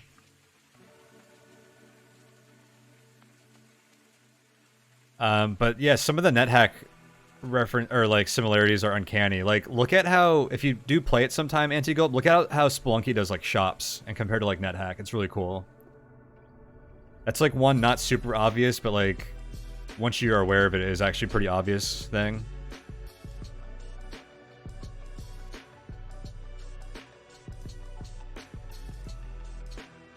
Oh, I should put my armor back on, huh?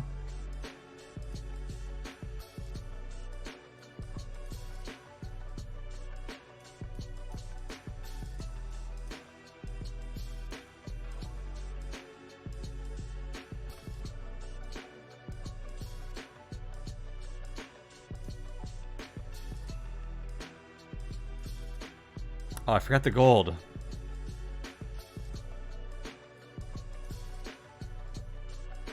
That could actually be a Kraken at this... no, it can't, because Kraken would be a big X on telepathy. You could watch Spelunky 2, but you can't actually play real-time games. Your physical body's reaction time is like 3+ seconds, so that isn't happening. Yeah, Spelunky actually doesn't always require too much, like, good reaction skills, but it is a real-time game, so there's obviously an element of that. But you can kind of play Spelunky 2 slowly and be pretty good at it if you want. But like some of like the hitboxes and stuff, like some of the jumps actually need like, you have to be like pretty good at like the execution of certain things, and like messing up one thing can beat you pretty bad. It's a pretty unforgiving game in that way.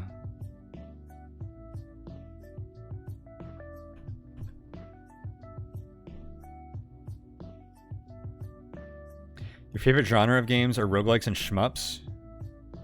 You feel like at this point you just like losing? Well, if you like shmups, then you're already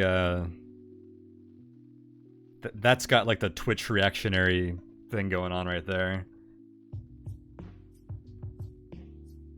What do you think this is? Probably a turret trap? Maybe a chasm one? Oh, gas. Explosive gas. Oh, we have dampening armor. Who cares? Also, this is like the most forgiving version of this vault. The gas and the fire are on like completely opposite sides of the room. This one could be pretty diabolical usually.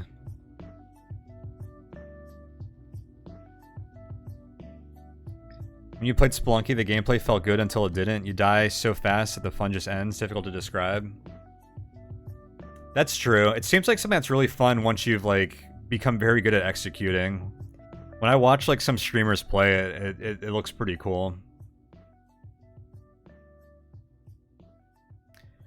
Jonadab actually thought about creating a roguelike influenced, turn-based, terminal-bound, ASCII scrolling shmup with item identification, but it'd be a lot of work to implement. That's interesting. There have been some attempts at roguelike shmups, particularly in like 7DRL. Yeah, Xylan said Brogue has 26 deaths. The dungeon's kind of modeled off of Rogue.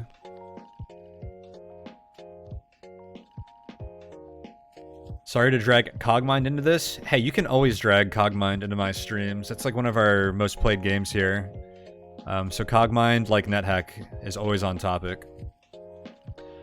But you brought FLK and salvaged sharding computers to ZDC and assimilated her guards. Shredded her for all of her loot. You don't think you took any core damage and barely any item damage. Oh, that's awesome. What's with the interface pathing and highlighting stuff? Is that a mouse interface you have there? Yeah.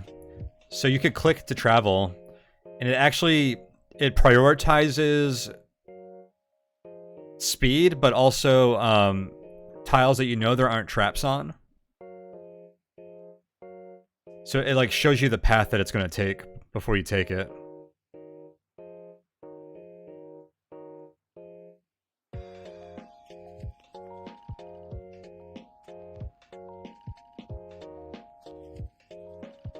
But I can do like this, and it'll move automatically.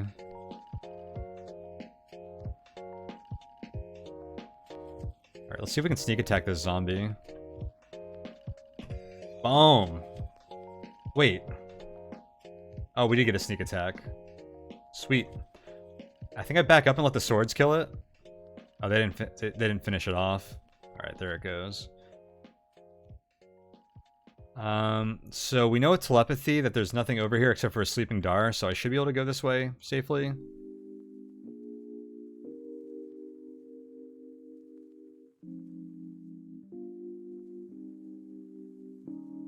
We're nauseous right now, which means we lose turns.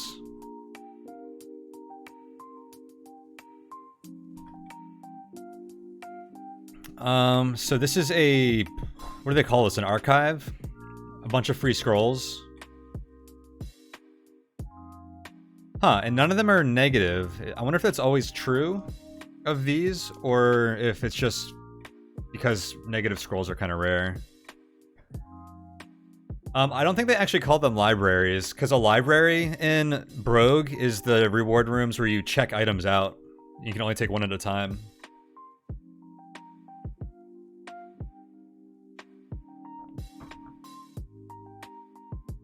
So I think this is called an archive, and the potion ones are called apothecaries, is I think what the code calls them. Yeah, I wish NetHack had some version of at least like helping you not step on known or unknown trap tiles, like prioritizing known and non-trapped tiles. I know NetHack 4 variants do that, which is awesome. I wish Vanilla could do that. You would argue that Brogue's interface is the best thing about it. It's one of the best roguelike interfaces out there. Yeah, it's totally true. Cogmind has another awesome interface.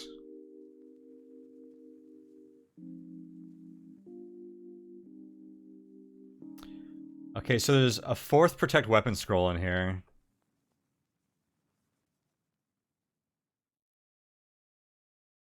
We're never going to use this War Axe, right? I think I just dropped this. Or does this become good against like Furies once we have like 19 strength. It probably doesn't hit well enough at +0. Considering just dropping the War Axe. I guess it doesn't matter because I should be able to pick all these up. So what scrolls do I have remaining? Teleportation, Recharging, Protect Armor, Sanctuary, Magic Mapping, Negation, Shattering, Discord. I think we... Okay. So we probably have Protect Armor. I guess I don't have to try and get Protected yet until we see another acidic creature, but it'd be nice to try and get that. What is this? A flail? In theory, you could commute to the War Axe, but would you want to? No, that would be a bad thing for this build. You'd be much better off enchanting it to start, so you could reduce the strength of it. If we were going to consider doing that, we would have just enchanted it to begin with, so we're already past that. But that is, like, a good observation. Like, that is value for the War Axe. It just doesn't seem like something we would want to do, as you noted. Ah, Zen confirms. Apothecaries and Archives. Yeah, commuting a weapon onto a weapon isn't great. Unless you find a weapon later that's like runic, maybe. But yeah, losing all that strength enchantment is a bit of a bummer. Alright, we should be able to kill this Dar, alright? Boom. Let's search, find out where this trap is. The flail is just +0. Oh, that's this trap, okay. Wait. Definitely want the invisibility potion. Hello.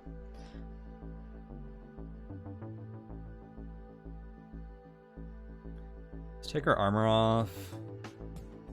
And fight this acid mound.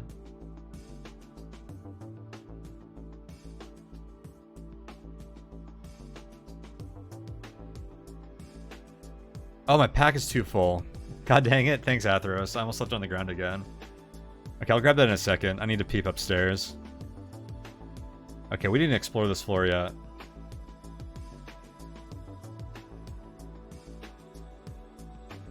What's with the Protect Scrolls? We just gotta get rid of these.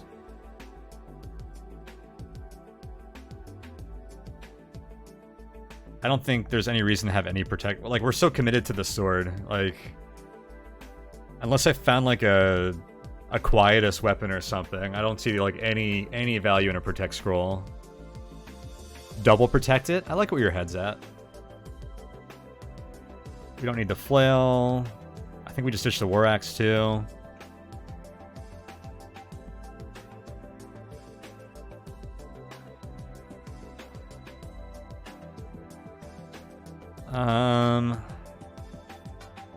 What's my strength at 15? I have a potion of strength. I should go ahead and just use that.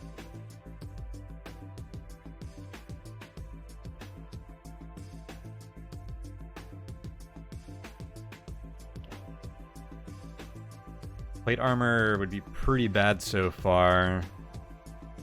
Honestly, I'd end up using an enchanted plate armor over the banded mail. Dampening isn't that amazing. Kind of curious about this chainmail. I guess I could start just wearing the chainmail to ID it. Save the scroll. ID the plate armor. With only 16 strength, this isn't going to be usable, even if it's +3. So I don't think we want to use an ID scroll on it yet.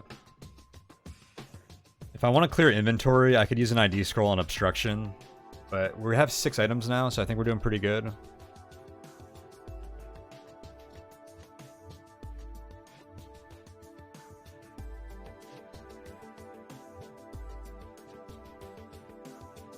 Hey, Red. Yeah, we got a enchanted multiplicity sword, which is pretty cool.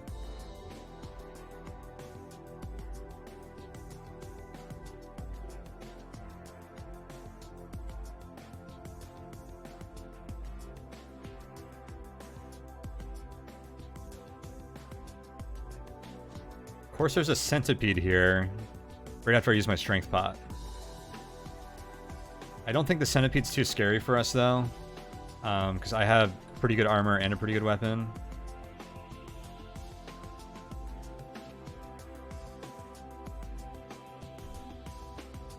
come on. Kill the spider, please. Please?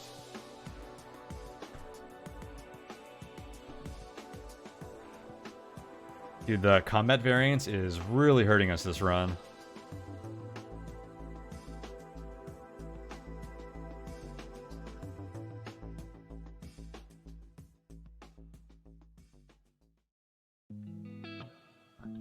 It's actually probably been kind of average, but some of these fights where we've had the bad side of variance have been very notable. Oh, that was cool. I attacked the priestess, or whatever that one's called, the mystic, and my swords killed the other one. My spectral swords killed the conjurer, ironically. Fun times.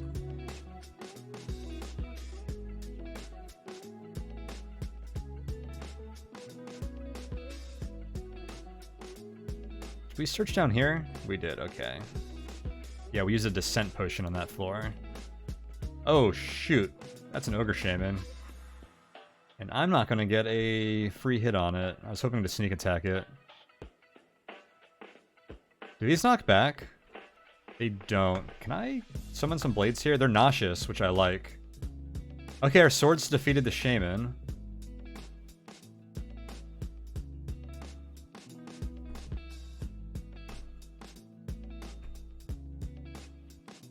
Awesome. These guys are still nauseous. I feel like I should try to fight them, but we could get clubbed pretty bad here.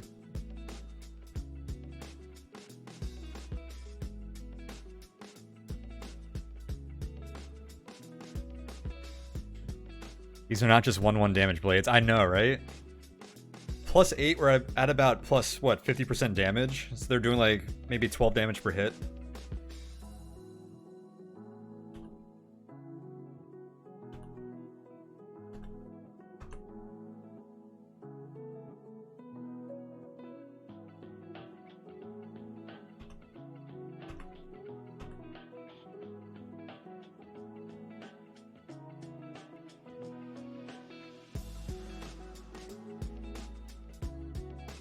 The zombie's hunting me.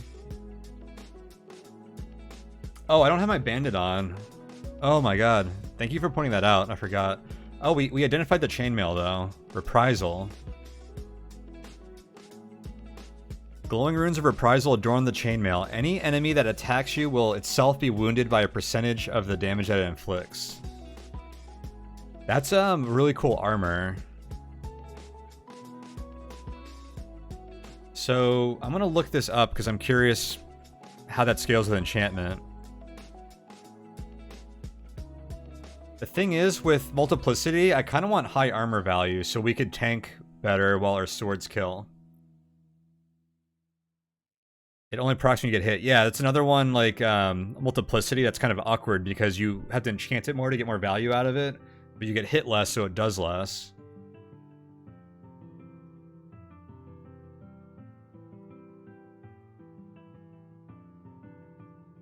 Okay, the wiki page for reprisal doesn't say anything.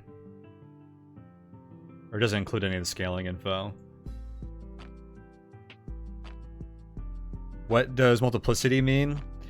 So multiplicity on armor means if an enemy attacks you, there's a chance that it creates spectral clones of the enemy that are your allies, and then they spend a couple turns attacking until they disappear. Right now, I also have a multiplicity weapon, which means when I hit, sometimes I create spectral versions of my own weapon, which help. Yeah, I don't actually like the reprisal for our build. I want to maximize our armor, I think. And I might even end up sinking enchants into armor.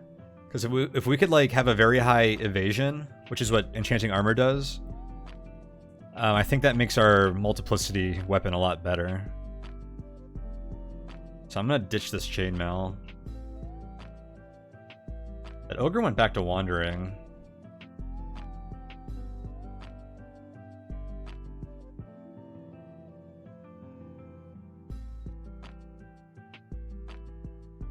Zombie's still hunting.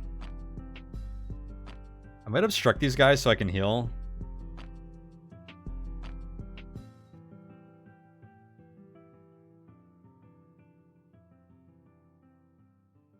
Okay, this will work pretty well.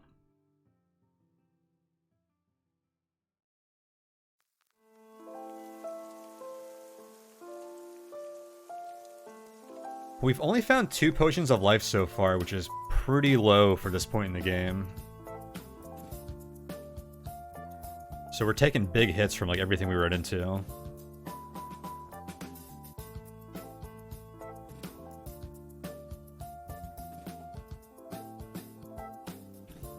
And actually, I still only found 2 food as well, or not even 2 food. I found 1 food ration and 1 mango. We're like well overdue for food. I wouldn't be surprised if we found both on this floor still.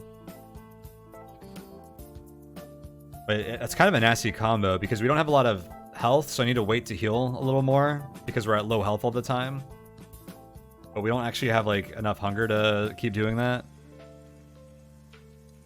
I could have missed a secret door, which would suck.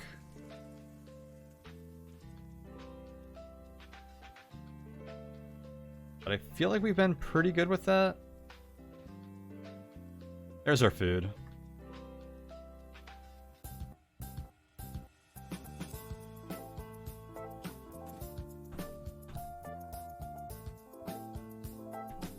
There's a Dar in here? That's random. What kind of potion do you have? Telepathy? Sweet. I'm hoping to proc some blades to kill these goblins. Although the goblins aren't that threatening to us, are they?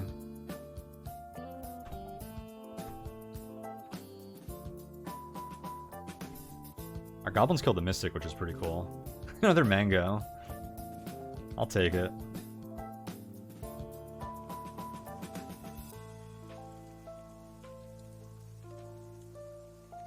Love it when the blades spawn behind them? Yeah.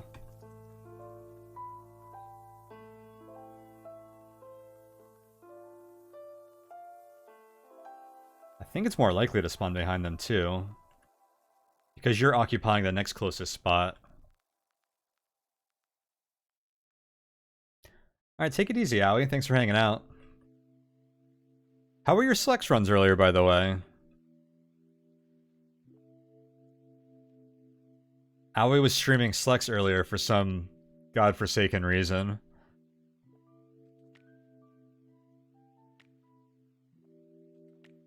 I'm gonna hop down this chasm.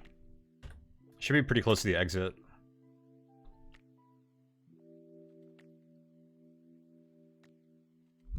Is it still burning gas from this trap?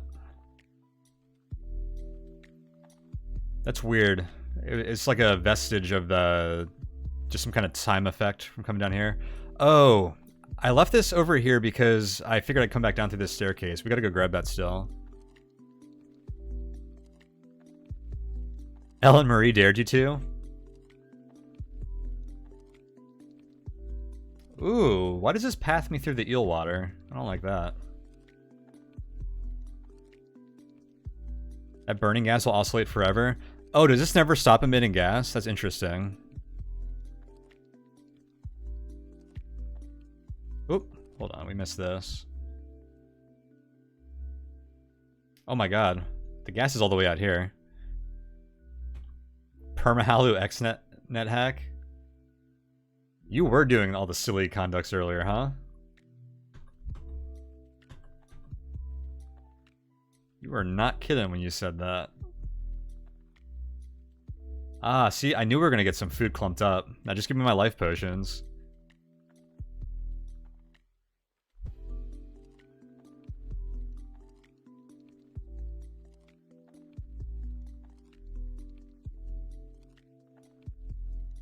Of course, the ogre woke up.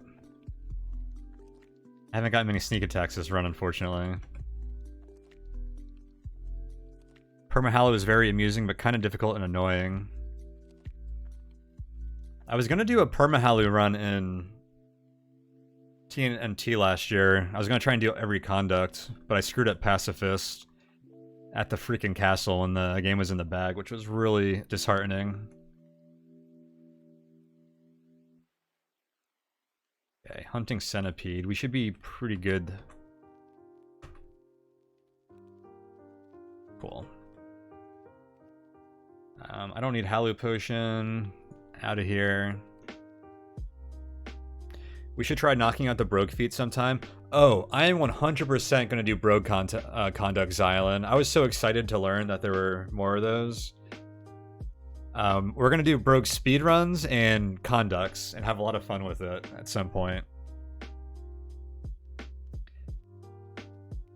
What's tricky with the Brogue conducts is you kind of need the right items early to make a lot of them work, but you have to start playing around the conducts before you know if your seed is favorable for that conduct. So you could start playing a wizard conduct and then realize that it's like more of a warrior seed, and which kind of sucks, but that's just how it is.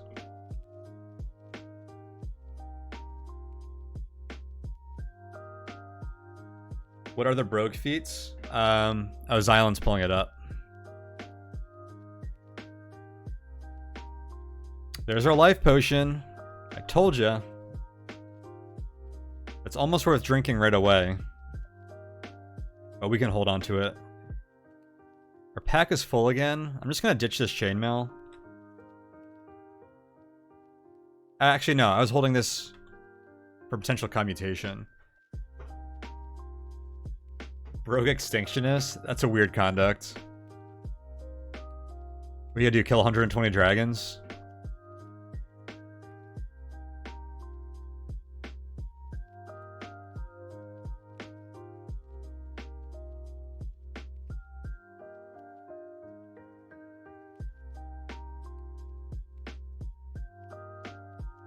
Oh, what do you have? A Her Bandage scroll. I want that. Come back.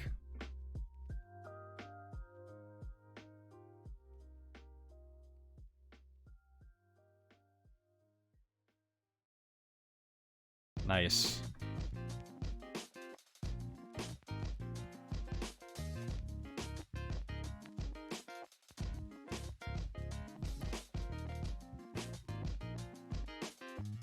For food clock reasons, yeah, you would need a health charm, or maybe just have to get the amulet early.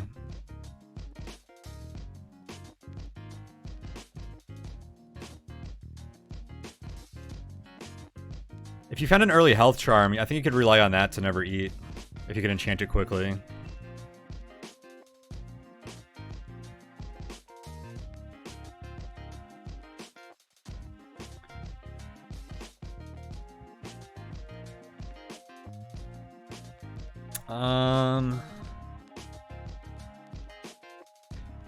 I honestly think the hardest conduct might be the one where you can't use any potions or scrolls. That one sounds really tough.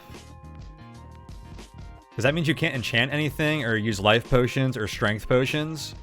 So you basically don't get any of the progression tools in the game.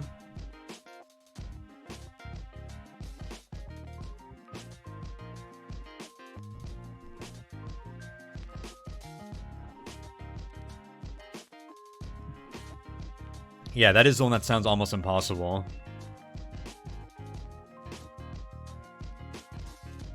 I imagine to do that, you need to get like really lucky early with like maybe like a decently enchanted Invis charm and a decently enchanted like obstruction staff. Like some like really generous like tools that like really cater to that.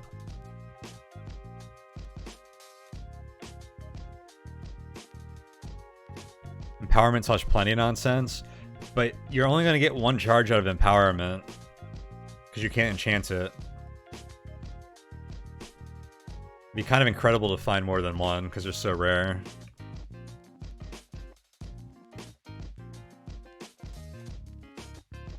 But yeah, allies are probably one of the better ways to do that regardless, I think.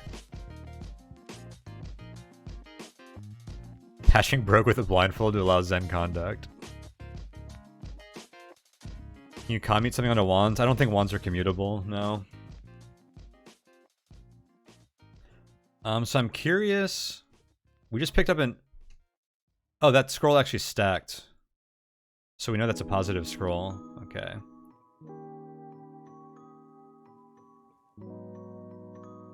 What's the plate armor look like right now? Minus 7.5. I'm tempted to equip the plate armor until we can ID it. It's gonna be awkward to toggle in and out. Too full.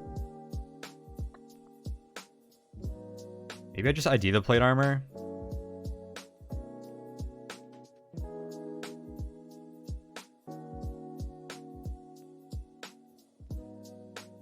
I should ID the wand, actually.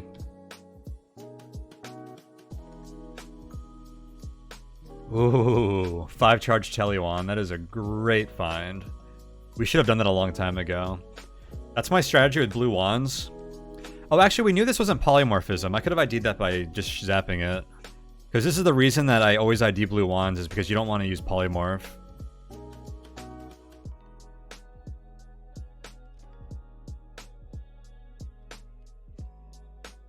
I bet you I would have used this once or twice already if I knew I had this. Would have helped with the Wraith, maybe. Yeah, exactly. But we're alive, so I think it's all good. Maybe it's time to ditch the reprisal chainmail so I could get some room here. Well, I can do that later. So this is a little dangerous walking around with the plate armor, because it's going to take like 5 turns to get my AC back. Like I need to do now. I think we kill underworms pretty good though. Yeah.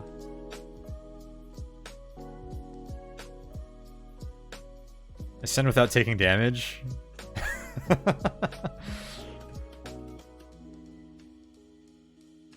Can you do that with like a conjuration build? You have to get it going like really early, because how do you not take damage on like the first 2 floors? Invisibility cheese is another good one, yeah. Yeah, the Brogue conducts are kind of insane.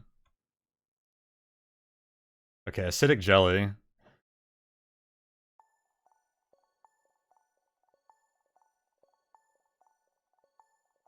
We're probably fine fighting this naked, actually, right? Maybe? I don't know.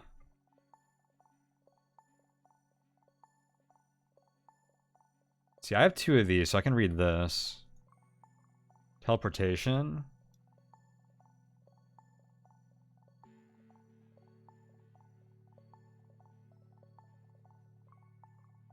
So this plate armor is at least +1. Would I rather have +1 plate than +3 banded? Yes. Because +1 plate is at least 12 armor, which is higher than the banded already. So I'm going to put on the plate armor. Let's see if I have protect armor.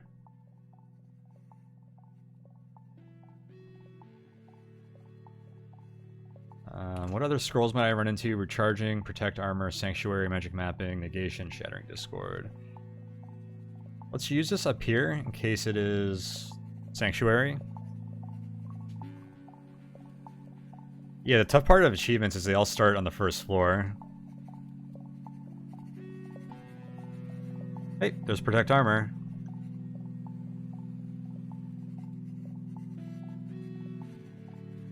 Come at me, Jelly.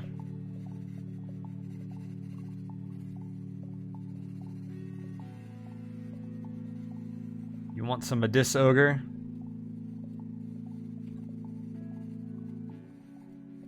Oh my god, I got 3 spectral sword hits on it. So I basically hit them once, and it got hit 4 times. That's incredible.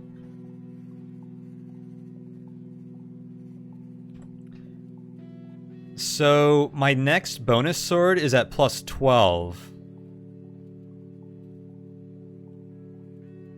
If I enchant this once,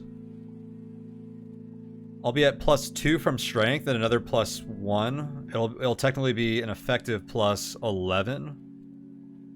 If I enchant this twice, I'll be at +12 again. The blades get their turn on the turn they spawn. Yeah, which is actually not normal in Brogue. Like, jellies don't... Wait, do they act on the turn they spawn? I don't remember if they do. I don't think they do, right? I feel like most things don't get to act on the turn they generate, but the swords apparently do.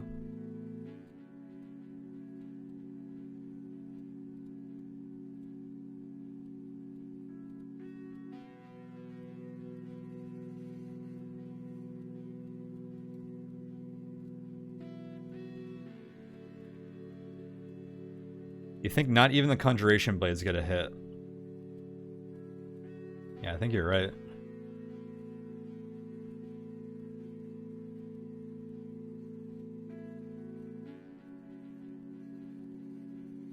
Your Spectral Sword defeated... Oh my god, the jellies split and then both of our swords attacked them. Okay, this thing's getting pretty sweet now.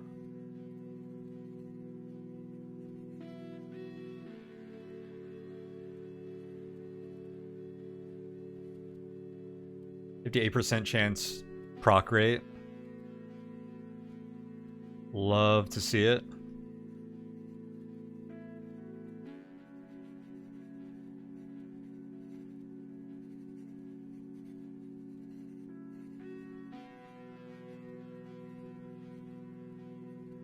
Yes, the sword is protected. I have my sword protected and my plate protected now. My plate isn't that good right now, though, because I don't have enough strength to use it.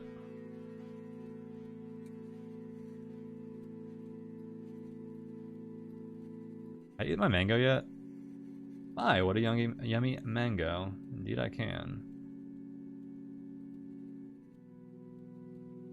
I wonder if it was worth getting that sneak attack on that ogre, or if I was supposed to search for traps on the way to it. I feel like searching and actually fighting the ogre was probably the correct play, or the safer play.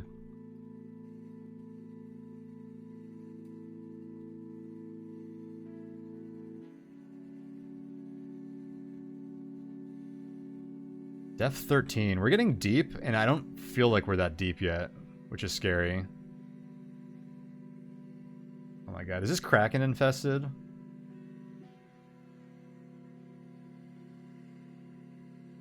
I don't have blinking or telepathy, so Kraken could be really bad for us. I have teleportation. Alright.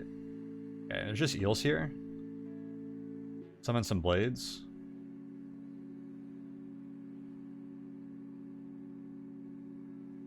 Oh man, the eels are actually wrecking us. Because I don't have my good armor on.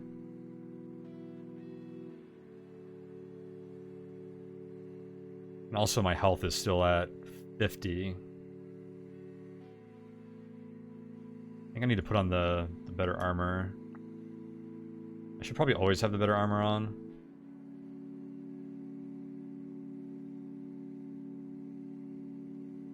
Do I risk grabbing the gold?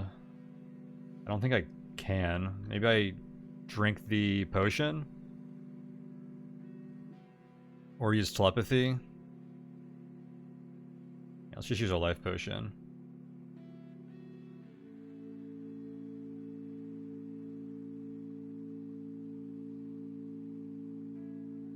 We're at that point where having max health is pretty valuable. So even if I'm not like getting like good healing value out of it, it's very good. Grabbing gold. What's up, Treads? Yeah, it's weird, but on the playing these weekly seed contests, I have to grab gold. It's been very different.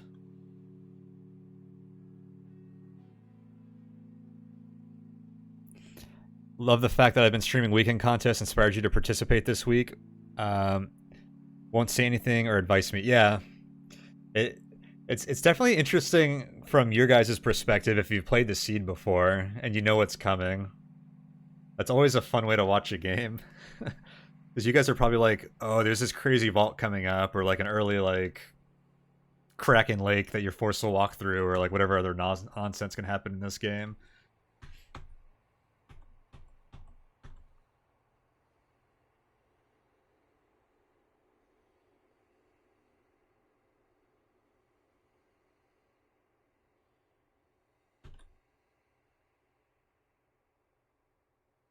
We went with the multiplicity sword this run because I never used one before.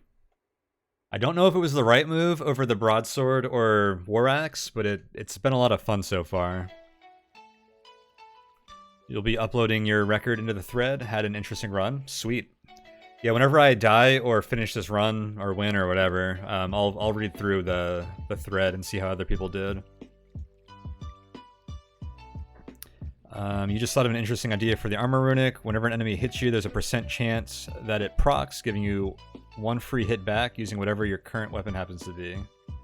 Oh, that's interesting.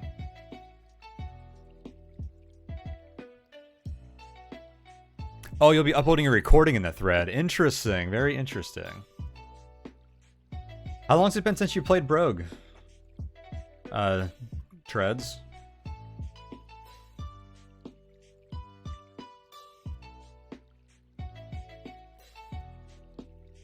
I feel like you've been on a Cogmine binge lately. Oh shoot, I didn't even notice these centaurs. I took an extra move.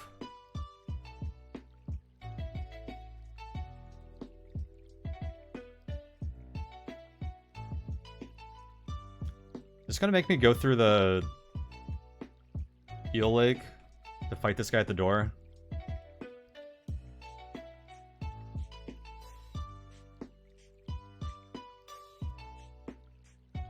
I think swapping out my armor is gonna get me killed. I need to just leave on the good armor for now. We're not strong enough to wear that plate.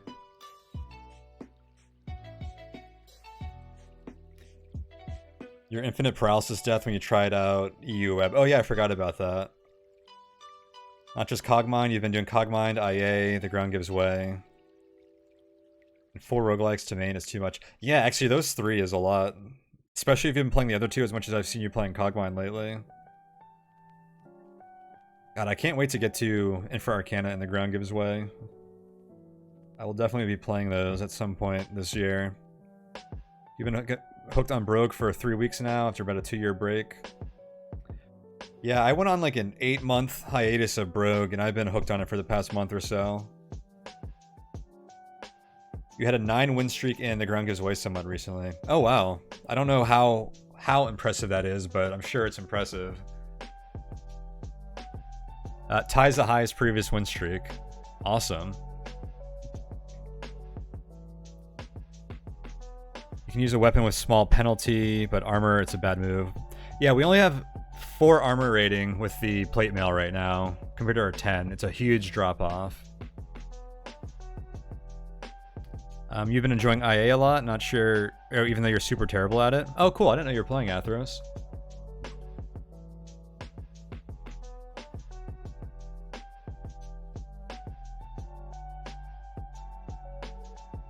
Wow, okay, maybe I just die if I keep trying to fight this guy. I don't have enough. I was gonna lure him to the stairs, but I just didn't have enough health to walk from here to the stairs. Antigulp really wants to try Infra Arcana. Looks so sweet. Gotta break your Caves of Cud addiction. Oh, you've been playing a lot of Caves of Cud, huh?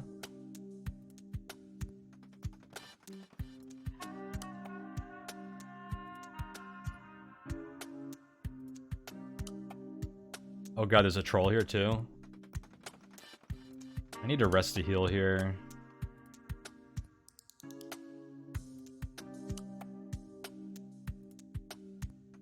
Good, troll's going the other way. I'm gonna camp here. Actually, we don't want to camp, do we? I didn't see our stats, but I feel like we do already against the troll.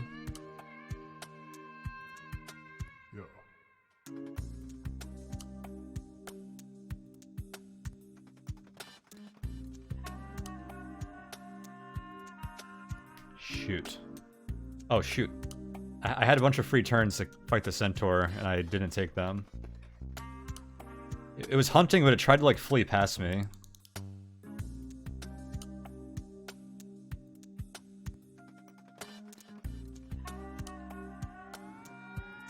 There we go. I should have been able to kill that while it ran past me. I just didn't expect that movement, and I started inputting before I was actually, like, reading what was going on the screen. Still waiting for the full storyline to be complete in CUD. However many centuries that will take. Oh, I know. That's what I've been waiting for, too. I can't play a game that doesn't have, like, a goal. Because how I play roguelikes is... And I guess the thing that I enjoy about roguelikes is, like... A lot of the strategy is, like, building to the things that you know you might face going forward. And that just doesn't happen in Caves of Cud because there's no ending. So there's not, like, really a lot of strategy to it. I mean, there is, like, the main quest line up until it ends, but for some reason that's not satisfying to me. I don't know. It's very sandboxy in general, which isn't like my thing. The game is super cool though. But yeah, for some reason I just need like an ending.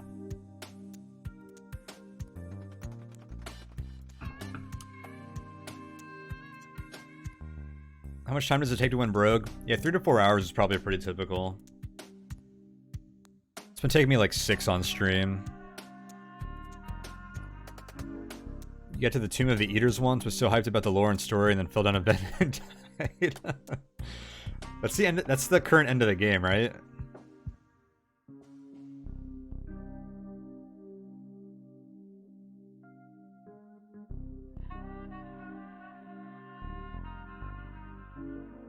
We might have actually killed all the eels in that lake.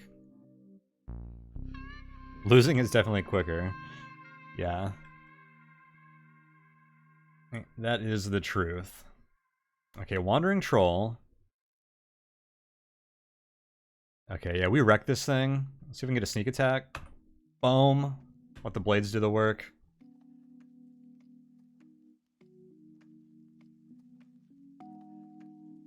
Hey, all roguelikes are coffee break roguelikes, if you're bad enough.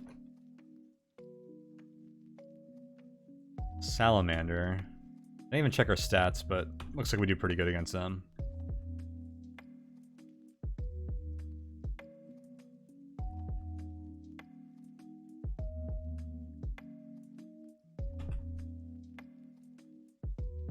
Man, this weapon is pretty sweet. 4 invis potions.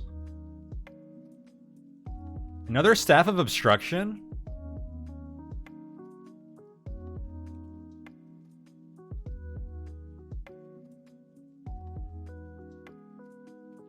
Wow.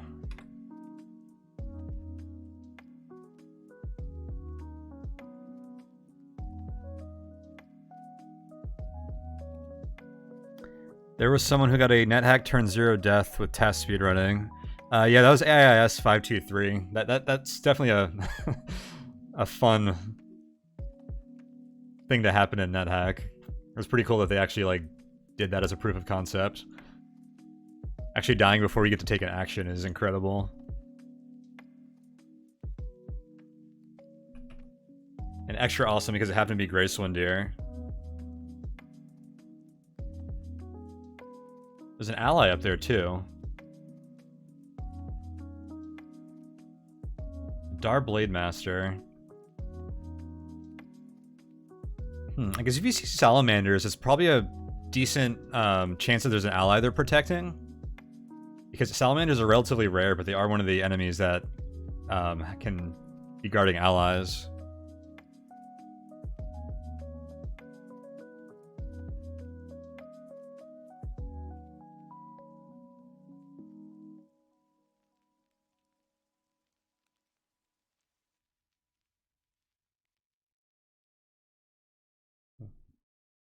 A mace. We have room for one more item in our pack. 2 obstruction stabs is really interesting.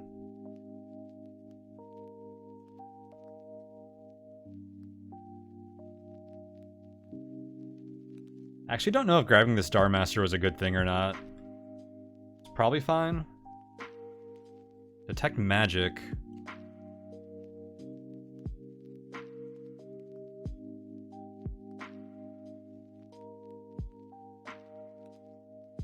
How can it be bad? Allies can step on traps, they can wake up enemies you don't want to alert.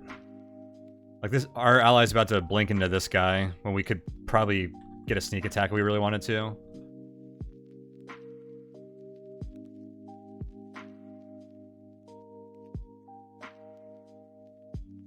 If the ally isn't gonna like help a lot, or contribute a lot, then they're not that helpful.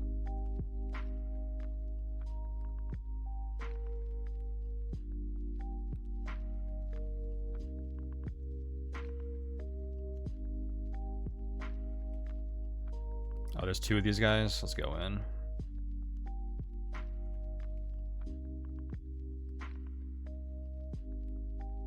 Oh, that was our ally. I tried to attack. Okay, so here's a scroll of enchanting. Oh, there's a spark turret down here? Oh my god, I almost died to the spark turret.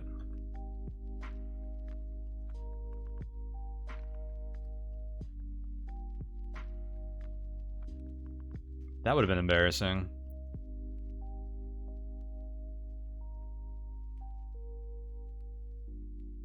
Turret's immune to the might of multiplicity, I know, right?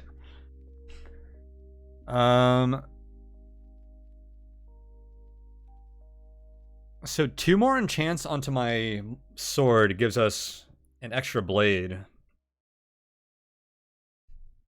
And maybe that's where we stop enchanting that. Enchanting the plate armor becomes really alluring at some point here soon, because we might actually be able to wear it.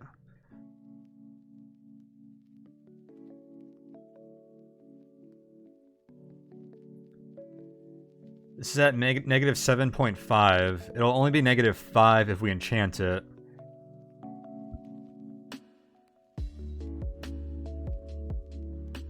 And if it's like already enchanted, it might even be better than our bandit mail at that point.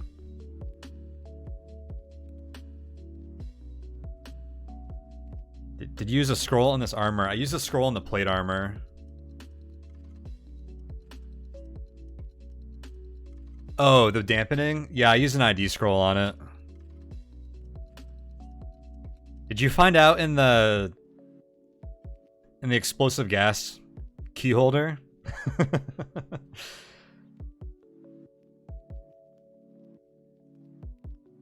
Probably not, because that was a really generous key holder. You never found out what it was? Dampening's not terribly exciting. Oh, that is where you found out? Fun stuff. What's the use of the mace? Not much, I just picked it up. It's pretty good for sneak attacks and knocking enemies in the lava, even unenchanted, but it's probably not something we're ever going to use.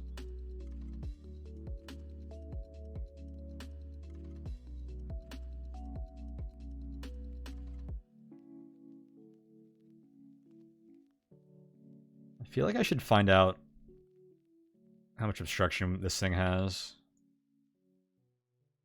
2.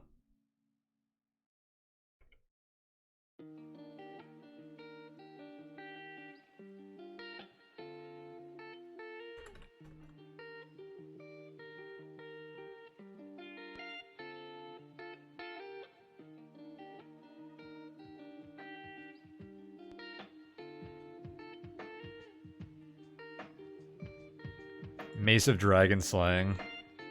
That would be nice. You know how there's always this feeling, what if it's Dragon Slaying such immunity? That's a legitimate thing. I remember watching MTF stream this, and he found Dragon Immunity armor on, like, D24. It's like, whoa. That's, like, such a game-changing, like, piece of armor to find.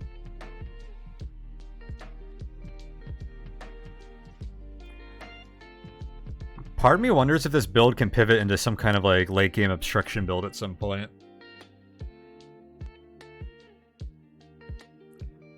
We would have to find more tools than just 2 obstruction stabs. But obstruction stabs are pretty sweet. Do I drop something here? I'm considering IDing the plate armor. How many turns do I have left on it? 574?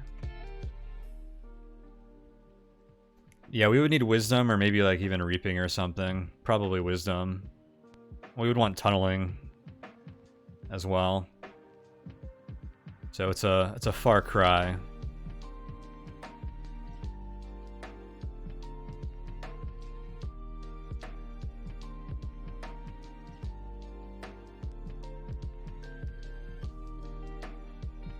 So we have detect magic downstairs. We probably just drink that once we use it. Or once we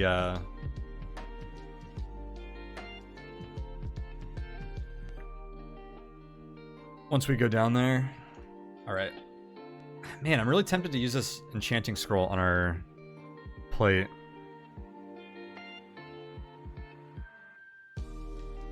But I also want to get our multiplicity up to 4 swords and the proc chance up, so I think it should go into our multiplicity first. I think this is better than having more evasion so far. Alright, I'm gonna ditch the Reprisal chainmail. Oh, I should have dropped it because I would have auto-picked up enchanting. Yes, dampening is binary. That is correct. It's like an immunity armor.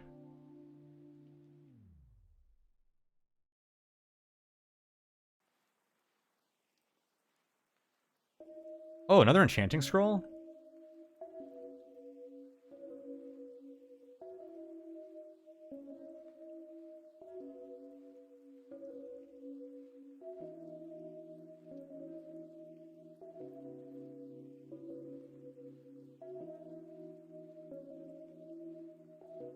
I feel like I need to heal a bit.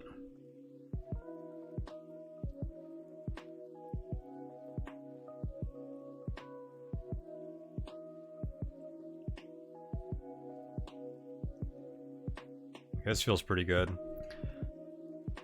Okay, so with 2 enchanting scrolls, you could also be obstructing these turrets. Yeah, I just used both of these obstruction bolts, so I figured I would just kill that one to save obstruction. It's a good tool. If I double enchant the plate armor, it's going to be at least +3, and we'll be able to wear it already.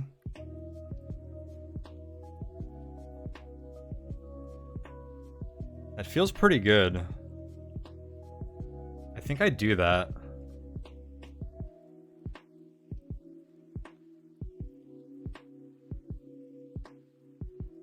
Oh, I think my Dar died to the Sentinel, because it's probably just sitting outside the door waiting for me. Actually, I would have gotten a message, right? Maybe not. I'm gonna double enchant the plate armor. I did get a message.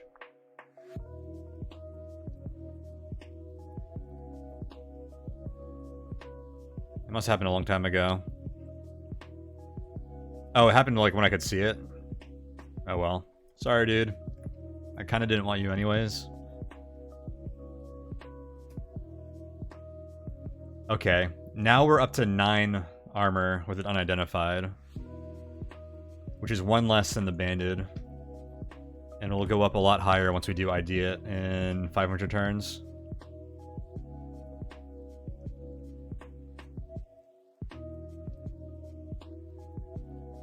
Okay, this is like screaming secret room. Also a terrible room to search in. Actually. Now it's not too bad to search. Aha. It only took me 1 turn, actually.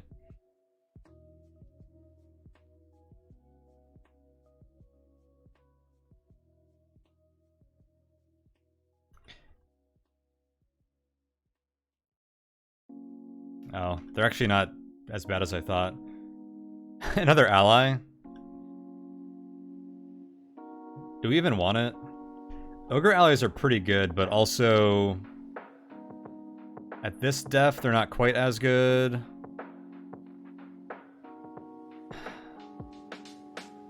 I think we do want the Ogre ally.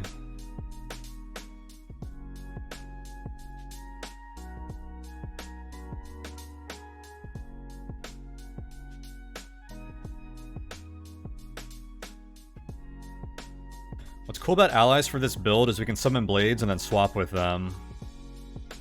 Let the Ogre and the blades tank. That's the chainmail. Alright, time to go downstairs. Wandering Wraith. Okay.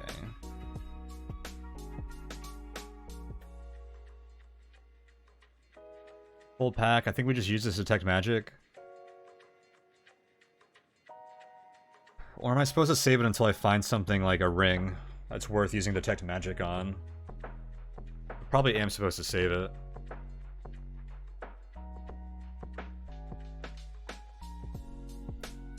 I think we want to read ID scrolls, actually. I need to do it while my Ogre's not here, in case it's Discord.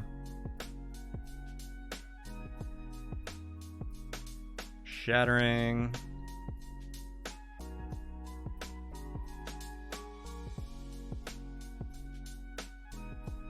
Sanctuary. Recharging. Magic mapping. Cool. The thing is, I wasn't going to use an ID scroll on any of those scrolls, so re-IDing them is what we wanted to do. Alright. Cool.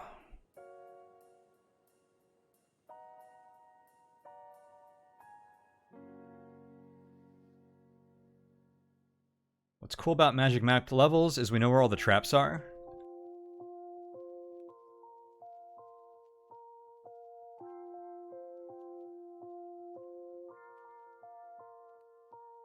Hunting me, really? My ogre doesn't even finish you off. What the heck is my ogre doing?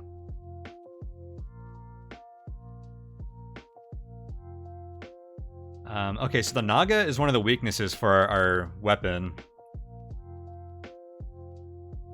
Although, it actually isn't, since our blades tend to attack before the Naga does.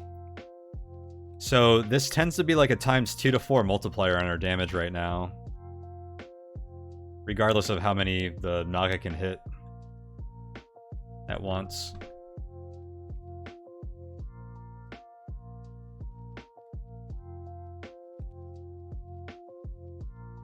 Oh, thought he was dead.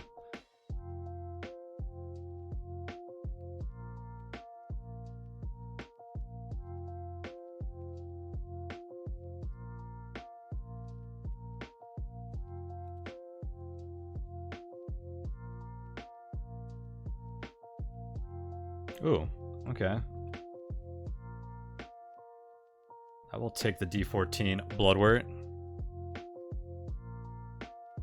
Think you should have been standing in the doorway? I don't know which doorway you mean, but no, I think we were fine.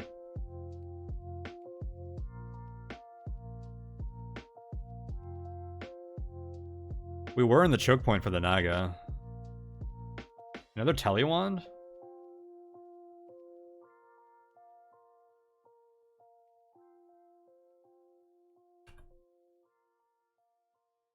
Uh-oh. These just spawned. Control defeated your ogre. That's fine.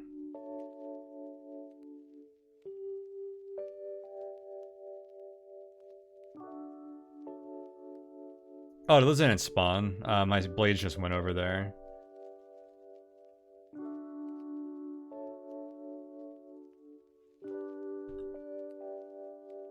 What did you drop? Fresh potion. Ooh, ogres and a spider. Kind of nasty.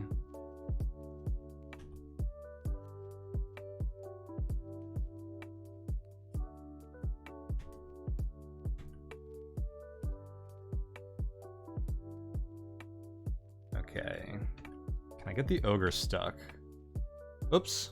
He knocked me... Wait, am I not falling down? Oh, there's a spider web in the chasm. Fun. No, you cannot attack diagonally.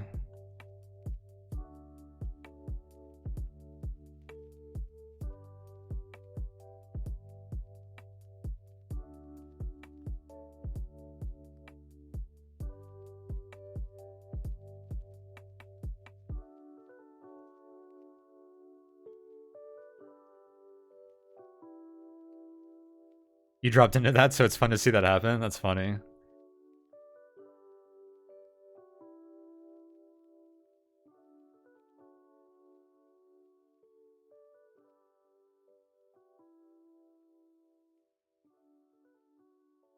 I was one ogre hunting. Oh, because my range was bigger when I was moving.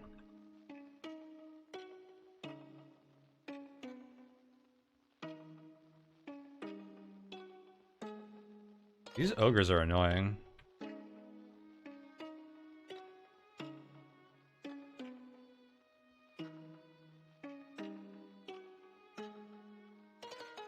Not even like terribly threatening. Oh, here's a splint mail. Tons of armor on this seed.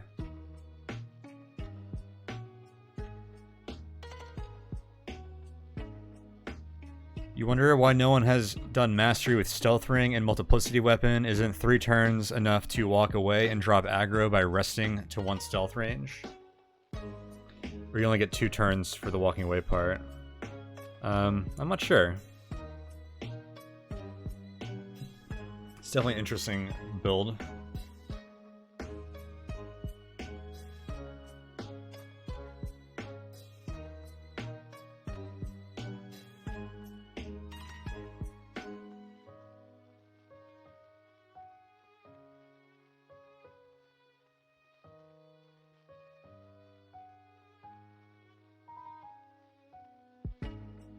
You think the enemy forgets about your rolls are different with stealth range 1 versus invisibility range 1?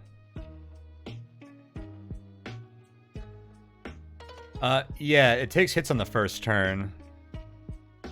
It might be hard to pull off because the blades don't actually last that long.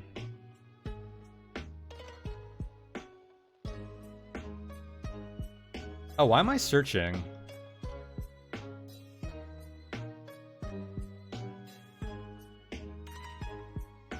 You know where all the traps are.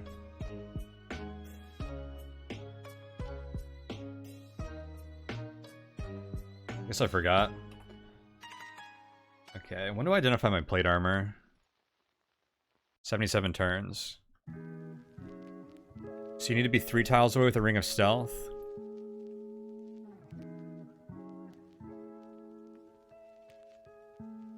Oh, is that automatic if they're more than 3 tiles away? Interesting. Does stealth range eventually go down to 1 with the ring, or is it minimum 2?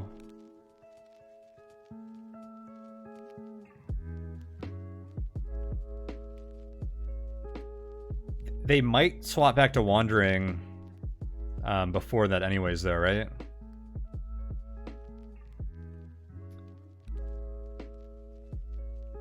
I might just jump down this chasm. Is that dangerous? It's a little dangerous. Let's do it. I live for danger.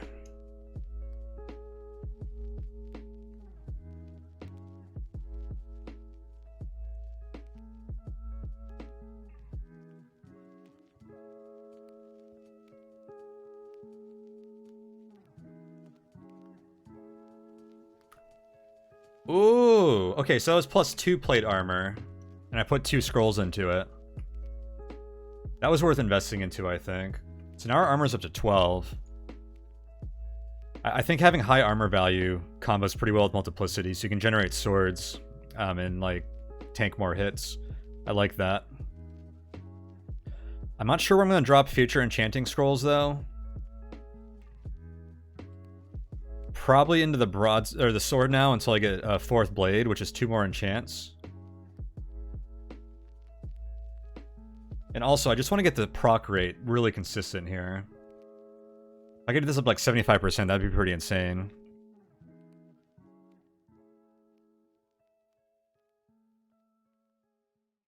A weapon runic's chance of triggering is doubled or increased halfway to 100, whichever is lower.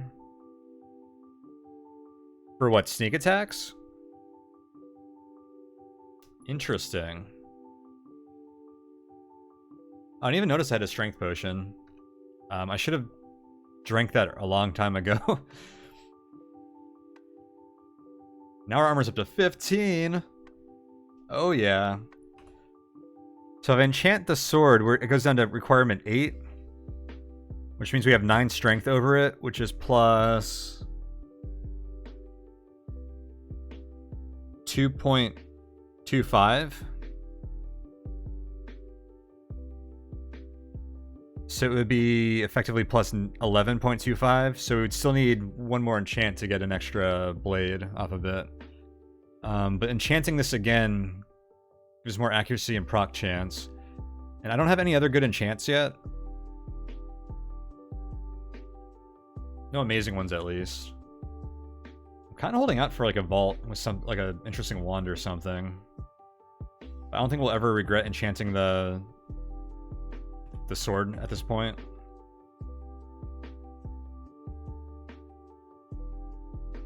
Oh shoot, that's a dart turret. I should have obstructed this, but let's just kill it. Worshipping ogres. 85% chance to hit. Alright, let's just go ahead and enchant the sword.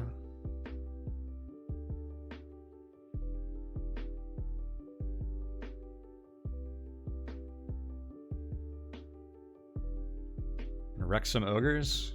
Hell yeah.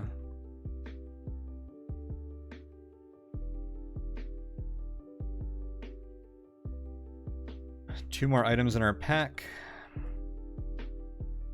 A door key. I was just thinking I'd like to find more items.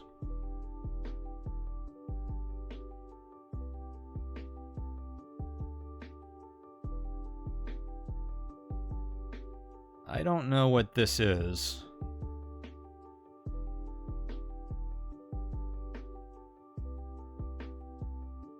A ring would be super nice.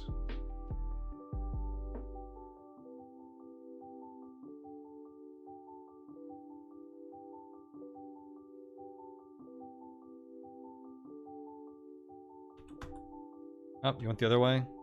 Come on, dude. I'm doing it. Proc, damn it. There we go.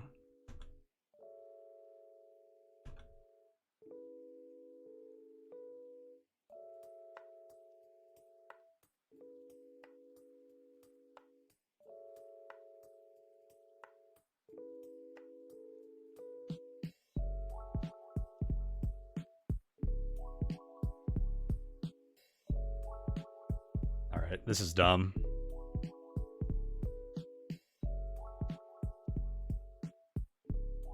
There we go.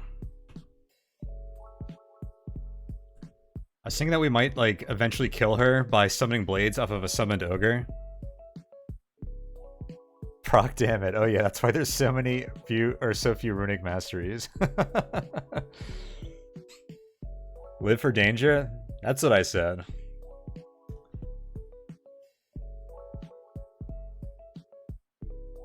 Do I want to throw anything down the chasm?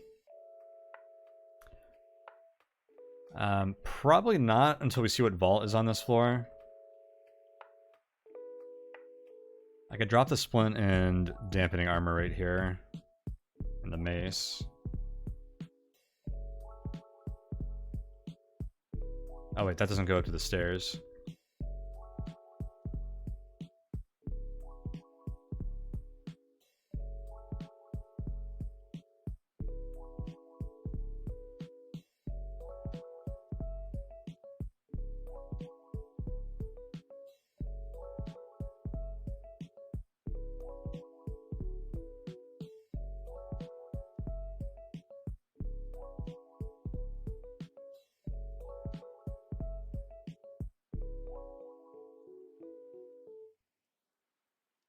Boom. Get that sneak attack.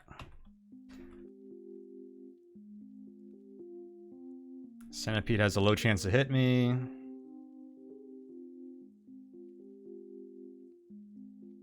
Another tele scroll is really nice.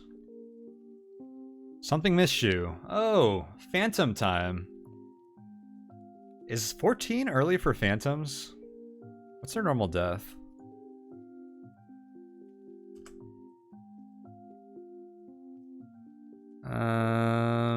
Typical starting death, 16. Something missed you 4 times, by the way. Thanks for pointing that out. I really wish that was highlighted. It's kind of dumb that it's not. Or I shouldn't say it's dumb, but I would totally have message highlights on that.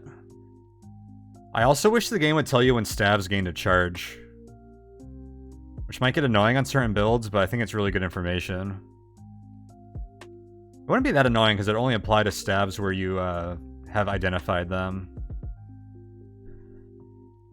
It sounds like there's going to be a change coming, probably, to CE, where instead of stabs regenerating in roughly this many turns, it'll be every turn there's a 1 in N chance, where this is N, that they recharge, to make them more random. And I think after that goes in, it would be a really good idea, in particular, for them to get a message when a staff recharges.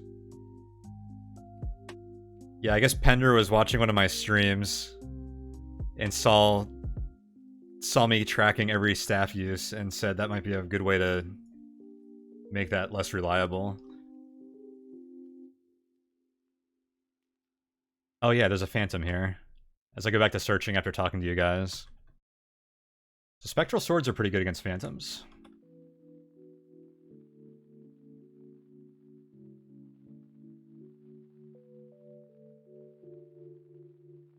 Oh, I'm glad I searched this one tile.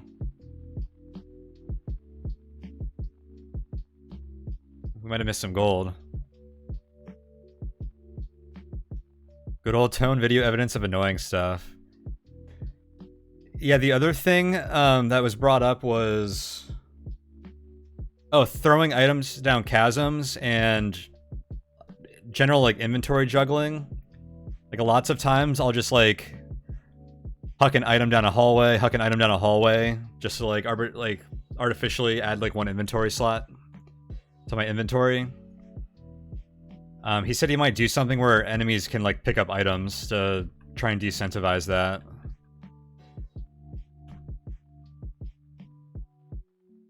I'm gonna jump down here and land closer to the key holder. Oh, that failed. Alright, I'll just walk around. You played a Nightmare Seed with like 40 pieces of equipment once, you never want to throw items again. Yeah, I had a seed recently that it had late detect magic, like D21 or something, and I had like 8 pieces of armor. And it was just like, I can't just like leave these. One of these has got to be like really good.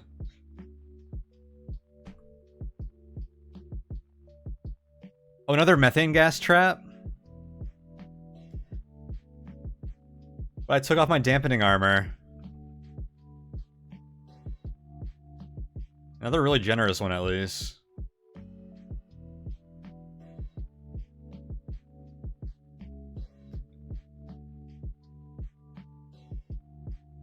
Speaking of throwing items...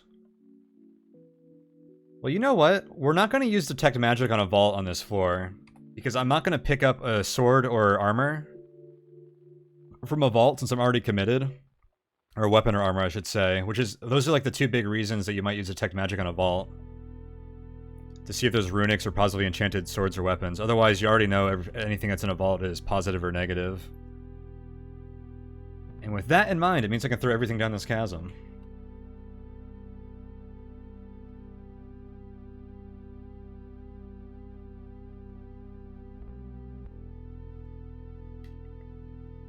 Probably just drop these darts, too. Oh, I could get rid of this Hallow Potion. I should actually look at what I'm picking up when I grab it.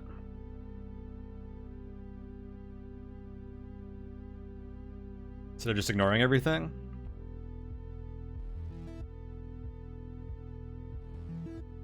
And then once I need a consumable, seeing what I have.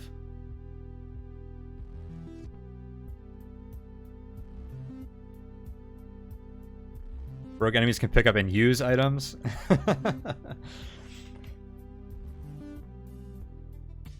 That seems like something that's unlikely to come to Brogue.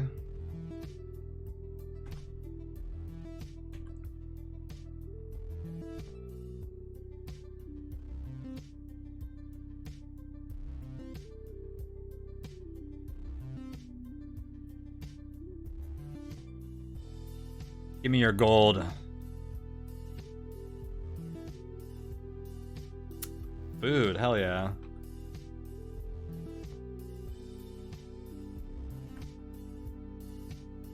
We're gonna have a summoning battle.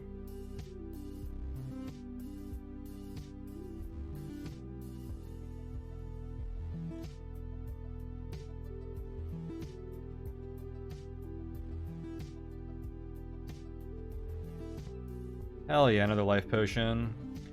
My 4th one. Still feel a little behind on those.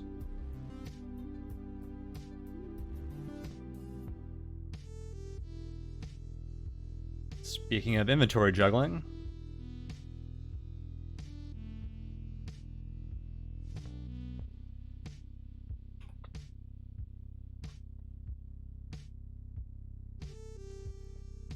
Discourage grindy optimal behavior. Special thanks to Tonehack's live streams for illustrating the agony of these techniques.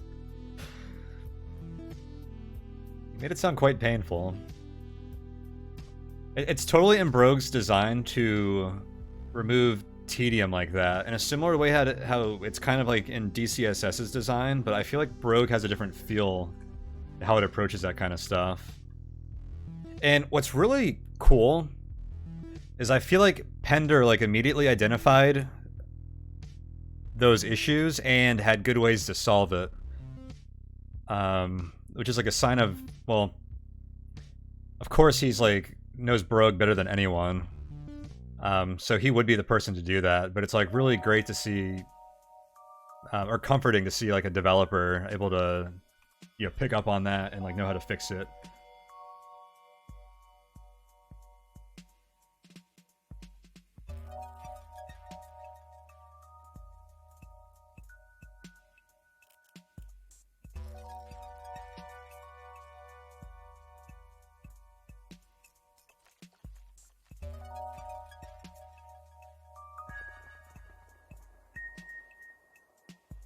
To fix it in a reasonable way. Yeah, because Brogue is so well designed and balanced already that it's really hard to make changes to the game.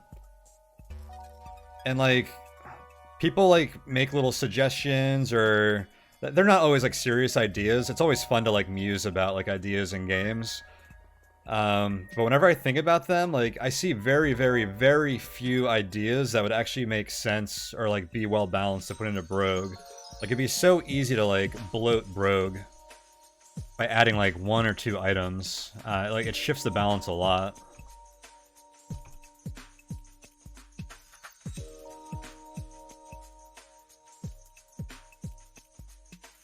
Hey, another life potion. So I think these are always bonus life potions.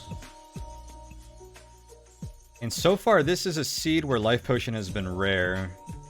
So we might still, like, not get, like, above average on life potions. But this might, like, put us closer to average, depending on how the rest of the map shakes out. Well, we're on D15 already.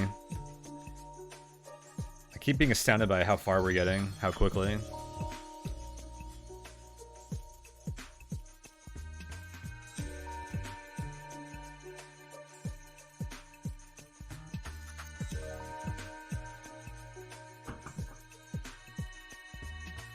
Albert has been nerfed in NetHack like 20 times by almost as many developers.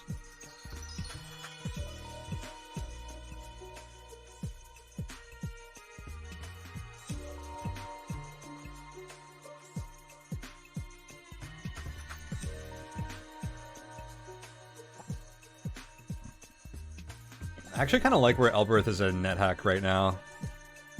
Actually, when it got over-nerfed in 3.6.0, I had my own ideas to change it, and they actually like over-buffed it from where I thought it should go in 3.6.1.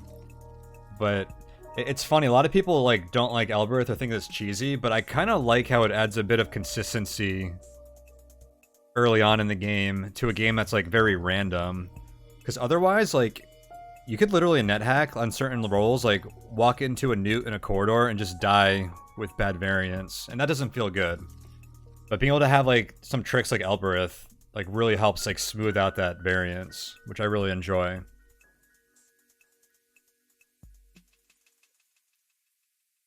You always feel bad as a player how the best feedback you can give a dev is no, that would be a bad idea because you can't come up with good ideas yourself. I mean, all players don't have to have good ideas, and sometimes just being able to give good feedback on other people's ideas is pretty valuable itself.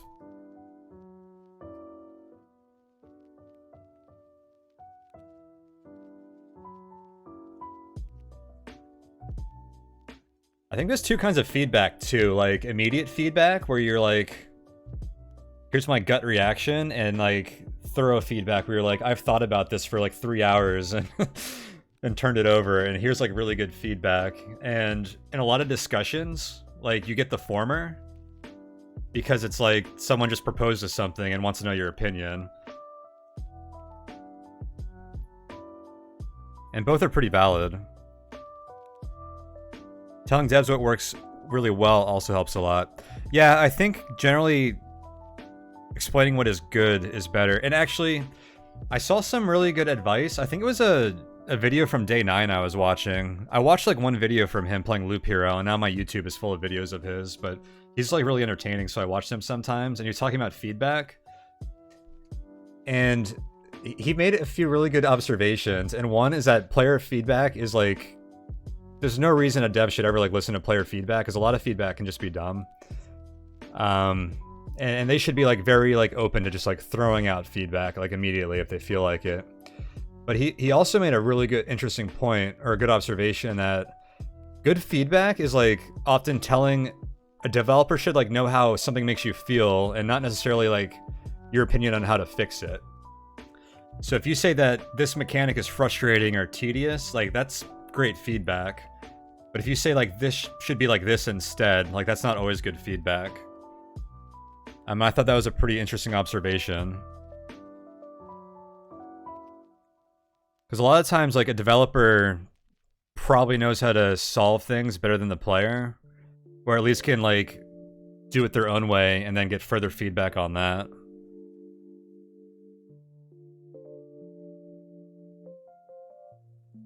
It works out pretty well on the IA channel, because GammaFunk and a couple others are there to give actual good ideas.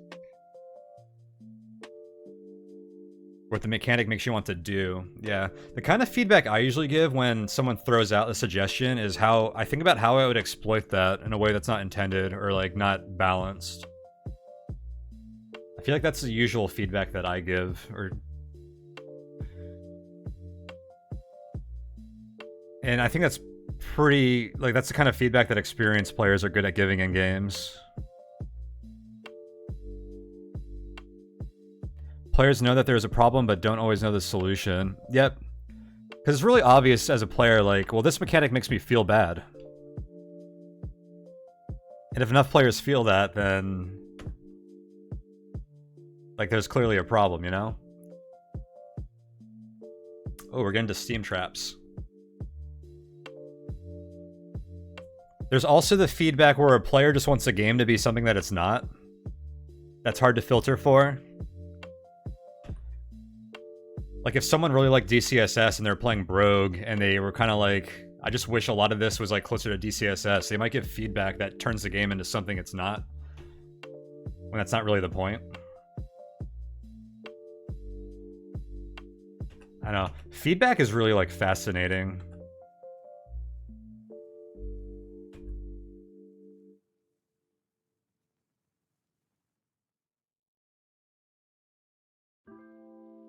Man, this is really annoying, isn't it?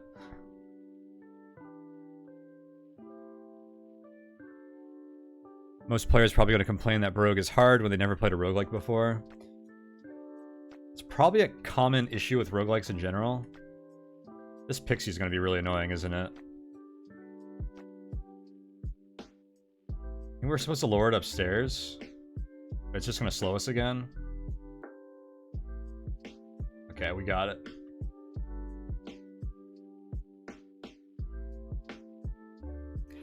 I like NetHack, but it should be real time and have music. Yeah, exactly.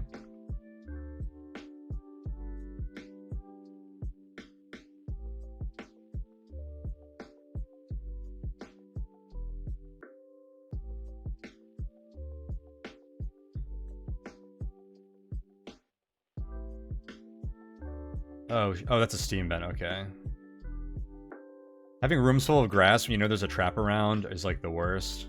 Oh my god, more splint. Oh, I threw the splint mail down, actually.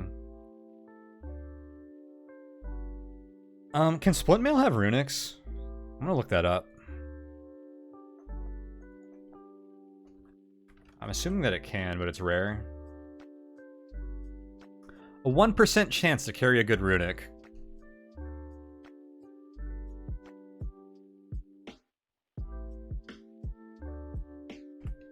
But if splint mail has a good runic, it's probably pretty epic. Except for the runics that proc on hit, which is always awkward on good armor. So right now I'm wondering if we bother with this splint mail. Splint mail of reflection is one of the best items you can ever find. Alright, Treads, now you're making me want to, like, not ditch this. This isn't a terrible floor to use Detect Magic. I have 2 unidentified potions and a wholly unidentified floor. And we have the split mail and the mace and some other stuff where I'm tempted of carrying around. Keep it forever for the 1% chance. Hey, I like to gamble. How many potions are left to ID? 5. And paralysis is a big one for us not wanting to quaff ID.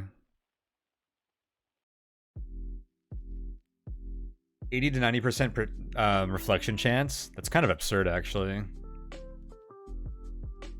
And DIY Armor of Dragonfire immunity, hell yeah. No rings yet, man. I want to find some rings. Well, you know what's cool about this floor? Is there's a big old chasm here.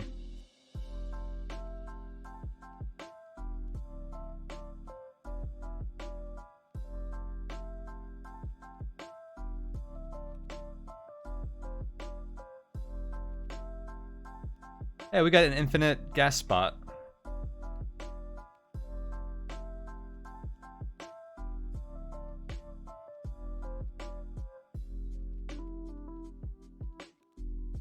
I'm noticing those like all the time now that I like aware that they're a thing.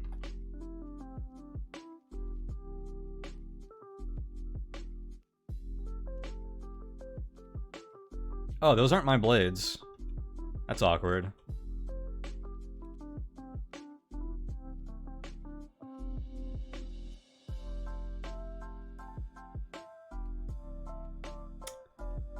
Hey, we have a vault here.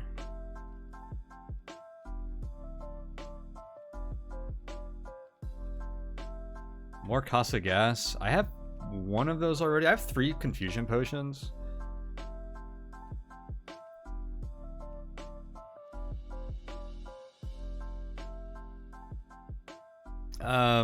Yeah, GJ shared the gas bug on Discord, so the CE development team is aware of it. I could chasm some stuff here. I'm gonna throw this wand down.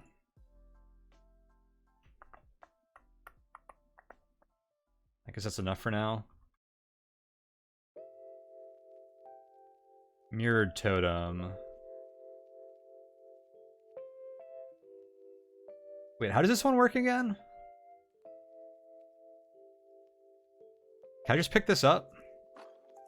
The mirror totem zaps me every time I... Okay, yeah. Alright. It works like this.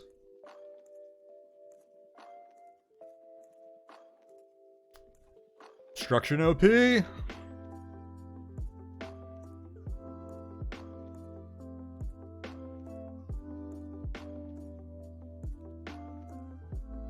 Oh yeah, the mirror totem, it beckons you, right?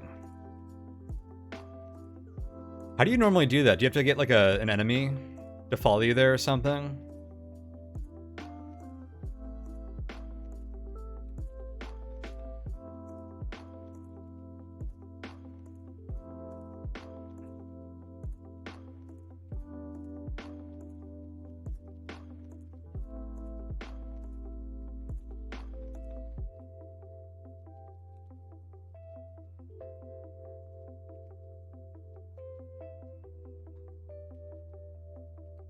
Negating descent?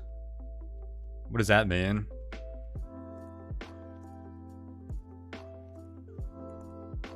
Because you can't use negation on it, right? Because it's mirrored?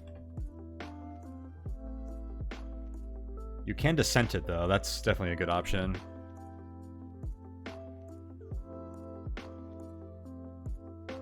Oh, the scroll, duh. Touche.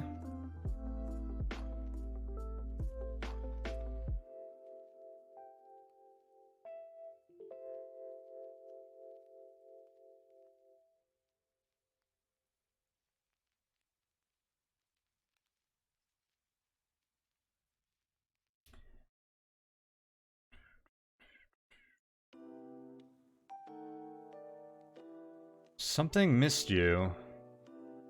I think I saw an arrow. There's probably a dart trap over there. Either that or there's a freaking phantom. Yep, centaur. think I'm gonna wait for the centaur to get caught in the steam and then kill it. How does that sound? Sounds pretty good to me. Or I'll just kill it here. Sounds pretty good too. That was another one.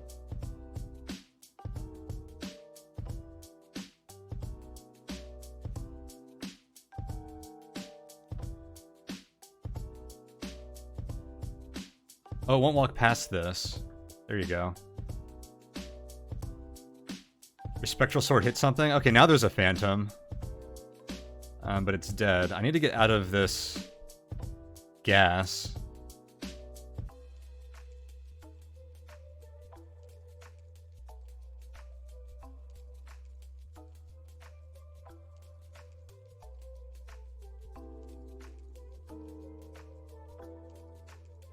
Centaur dies of poison. Awesome. Something seizes your legs. Wait, there could be krakens here. Okay, I think I'm supposed to use a life potion just in case there's a kraken.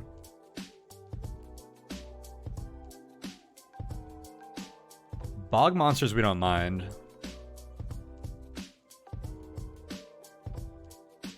There's the vault door. A whip with a runic?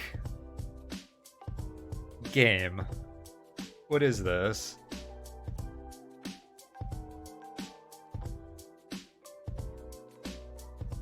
Am I supposed to carry this thing around? So the optimal thing to do is to carry this, swap it on in front of a few enemies to see if it shows itself as like a slang runic. But I'm tempted to just use my scroll of ID on it. That's the lazy thing to do, right? Let's play this a little more carefully than that. Hey, Salty. Yeah, this multiplicity build is pretty fun right now. Alright, well, I'm gonna go ahead and equip the whip. Turret slang? Nope.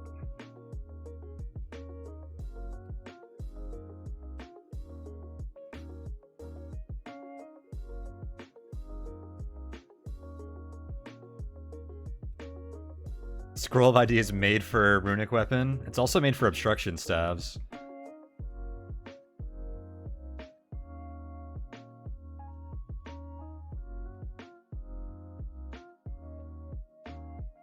Yeah, what if it was turret slang?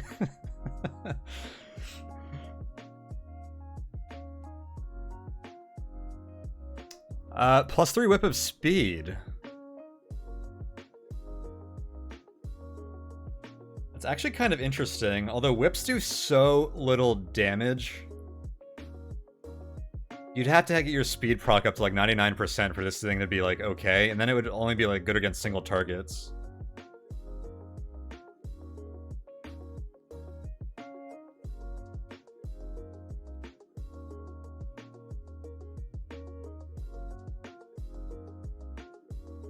Those reward rooms, Island, come with the +3 already identified when you pick it up. So the only thing, it's essentially ID'd already as if you had killed enough monsters or worn it long enough. And which tells you the enchantment, but not the runic.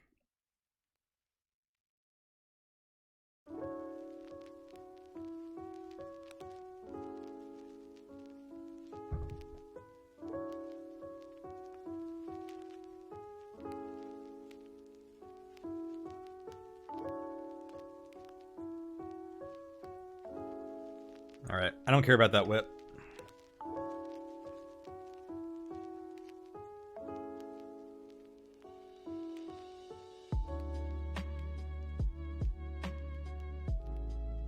More infested enemies. Dang, we're at 100% hit chance.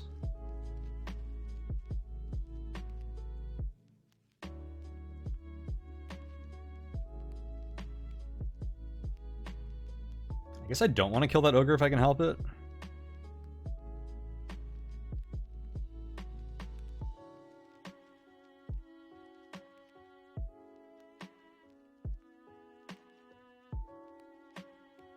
May you see the specs on our Sword of Multiplicity, please. Of course you can. +9 sort of multiplicity. It's actually because of our excess strength, plus 11.25. We're 0.75 enchantments away from getting a 4th blade. But right now it has 64% chance to give 3 swords. I don't think this accounts for the plus 2.25 though, does it? Oh, I guess it does, because it says we'll get 4% or 4 next time, so it does.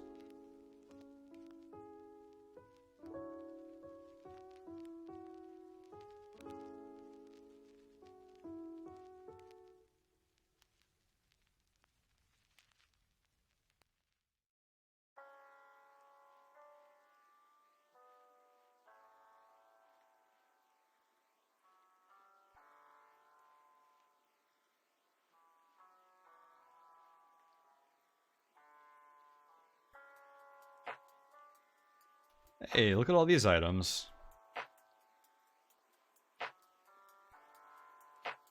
Oh, shoot. Oh, it's a net trap? It's not too bad, I guess.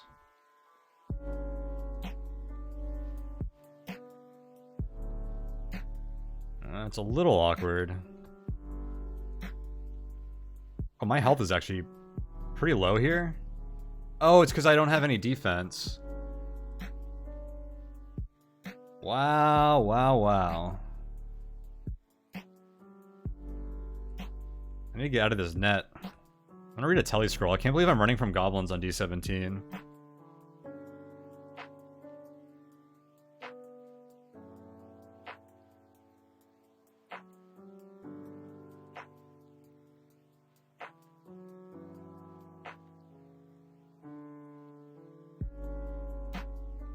If you obstruct, it instantly removes a net. Oh, that's a... That maybe could have saved us a life potion. I think we wanted the life potion to get our max health up, though.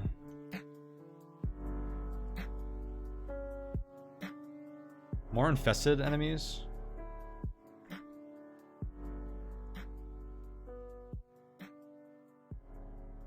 Which one's hasted? The guy in front?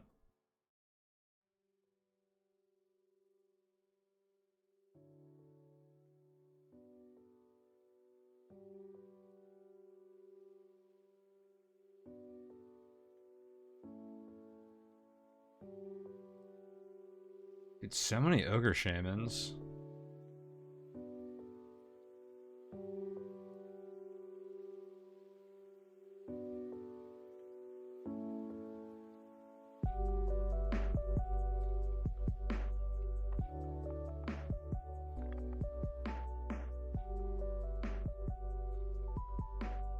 Oh cool, more food.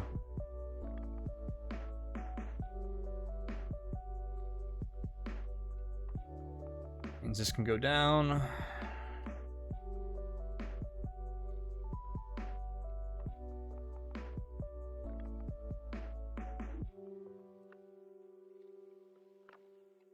Is this a detect magic floor? I have 2 splint mails now. I think we either ID or detect magic all the miscellaneous like weapons and armor, or ditch them on this floor. Oh my god, there's so many traps. I think I'm gonna ditch them. Oh my god. Too many traps.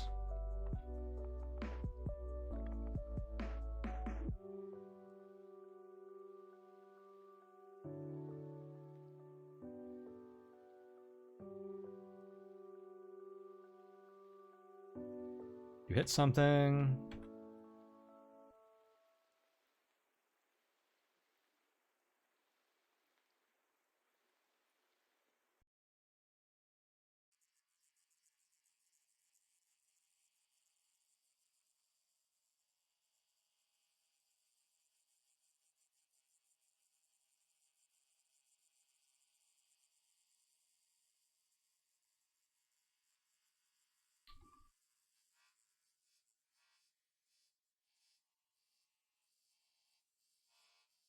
An alarm trap.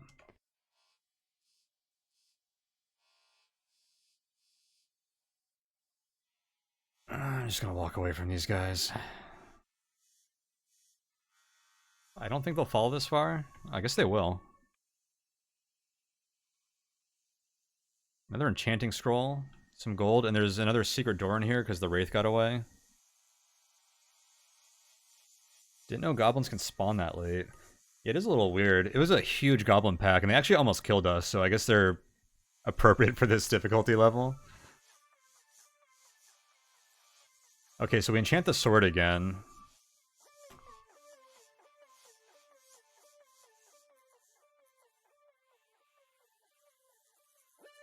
We get 4 spectral swords now at 67% chance.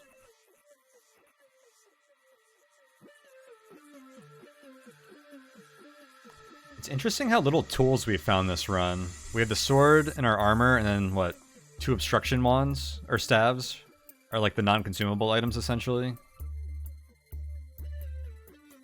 I bet you something from this pile of weapon items is like a cool runic. It's 67% chance right now. It'll go up to 71 if we enchant it. And this is factoring in our strength already.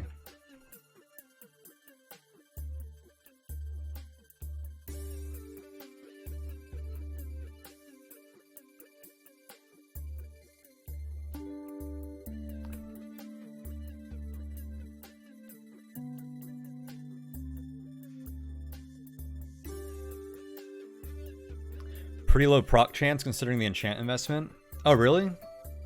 I don't have too much experience with runics yet, so I didn't know that that was not great.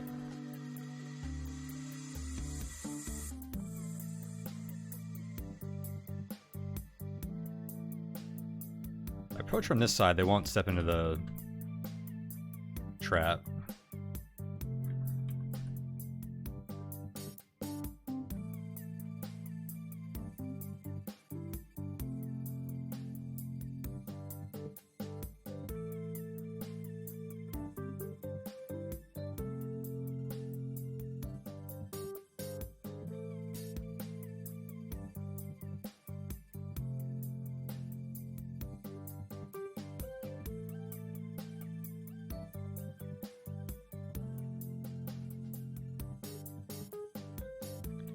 Guess I could throw things down the chasm again.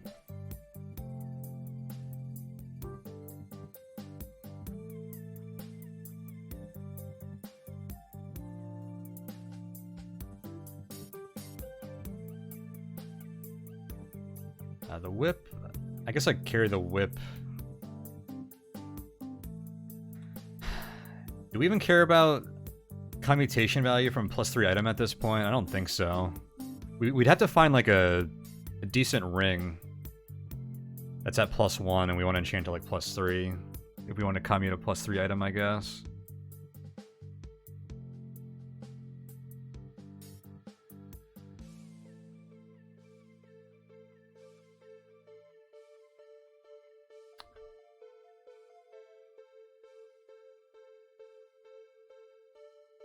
Commute a +3 item onto the obstruction ×2. Yeah, it's not terrible. I'm just walking through this.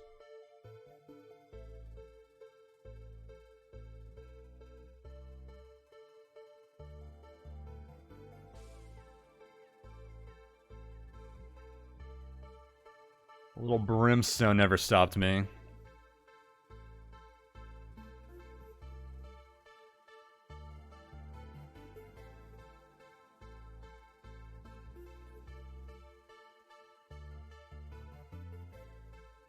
That's a full clear here, right? Yeah.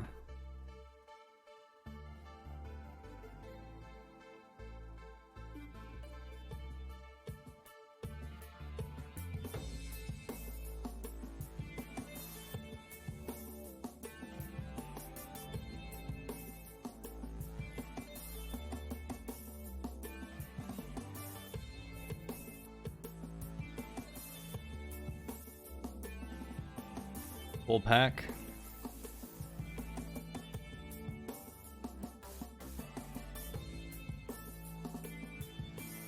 Must be a secret door over here.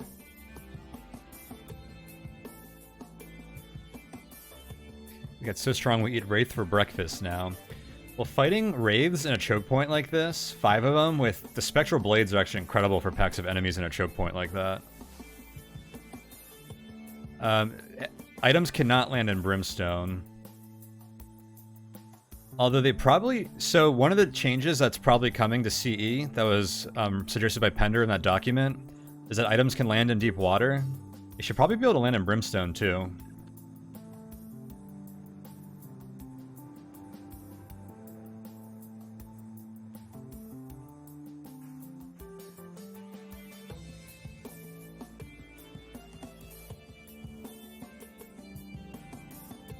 And having items be able to...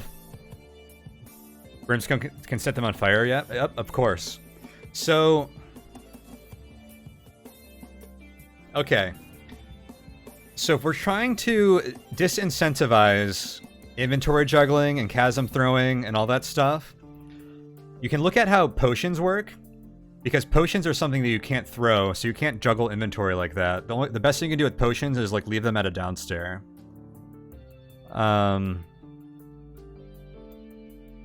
If you disincentivize scrolls, that's a lot of inventory that's taken up. And if you can sometimes accidentally throw scrolls into Brimstone, that's a huge disincentive to throwing scrolls down chasms. And at deeper depths, anything landing into deep water is actually a big disincentive too. Because of Krakens and their spawn frequency, even if the items will eventually end up on the side of the water. So I think that goes a long way into making throwing items down chasms like less favorable. Although honestly, scrolls are already kind of disincentivized because they can land in grass that could burn later. Scrolls are the only thing that'll burn. Weapons and armor where it's really at. Yeah, honestly, to prevent juggling of weapons and armor, if you just increase like the rate of detect magic and identify a bit, I think that would help. Because the main things that you juggle are unidentified items in that regard. I don't think staves can burn up. I thought it was just scrolls, but maybe I'm wrong.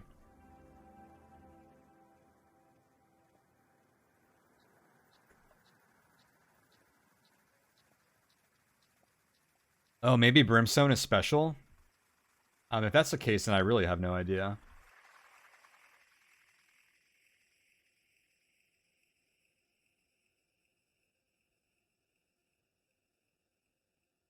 Oh, look at those ogres protecting some gold. Make DM slightly more common, the incentive to juggle lots of weapons and armor just goes away. Yeah, it seriously does. The only reason I'm carrying, like, juggling all of these items right now is because I don't know what I don't know their BUC status. I'm gonna walk through this Brimstone.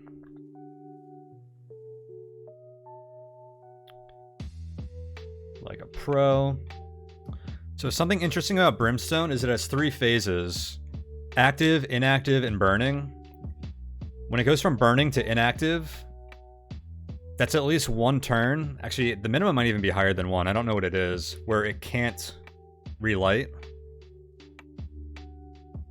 I don't know if... Yeah, because it'd have to go from inactive to active. So you have at least 1 free turn to walk on a tile that used to be burning.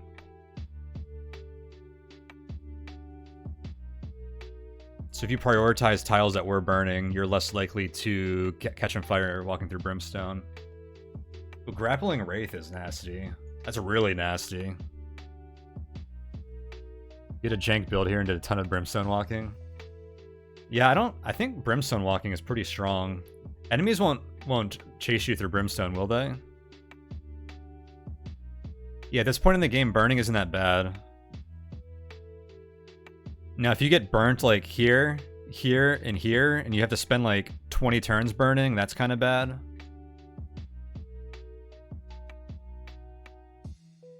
But if it's like a short distance and you get burned like at the end and you have to spend like 10 turns burning, it's not terrible. They follow you through non-burn. Oh yeah, that's right. I remember on our round robin account, I was getting like wrecked by a troll and I was like running around and I had to like run from it. We were playing a mage. So I ran through Brimstone, and I got to the other side of the Brimstone, and then all the tiles behind me lit on fire. So the troll was stuck, like, with fire between me and it couldn't actually finish chasing me. It was pretty epic. Okay, it's time to decide if we want to care about these splint mails. And I think the answer is no. I can't wait until someone tells me that when I check the thread later that this was splint mail of dragon immunity, though.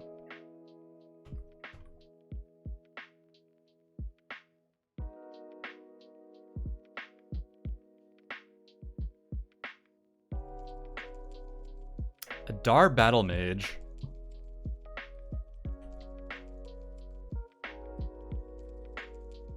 That's threatening. And they're protecting gold.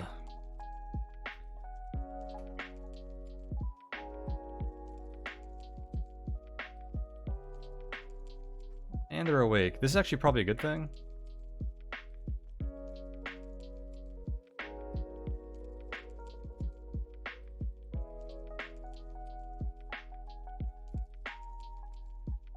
Nice. Battle Mage dead.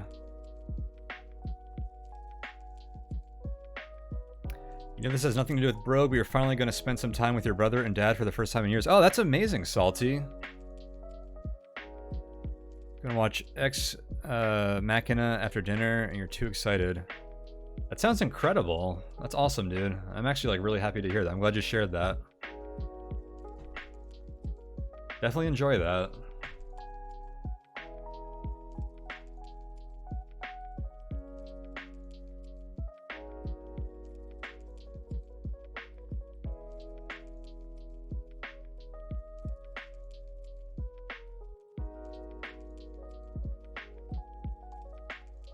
I'm getting beat up.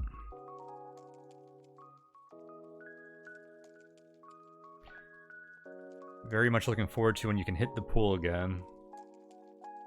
It's probably just bad pool season for you over there. I live in a warm climate. I actually went to the beach like 3 weeks ago, and it was incredible. I wasn't even planning on going. But I had the day off, and they were doing utility maintenance here, so I wasn't gonna have power for like potentially 8 hours. So I'm like, screw it. I'm driving to the beach, which is like an hour away from where I am now. But now that the weather's nicer for that, I might start trying to do that like once a month or something.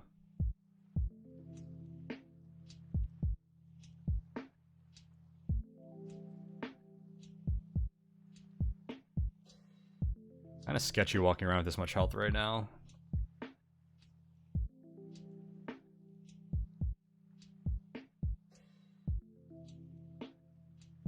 Multi-mix combat so swingy. Yeah, more swingy than combat tends to be normally. Sometimes you spawn swords and like all 4 of them hit your enemy immediately. Sometimes it doesn't proc for like 6 attacks.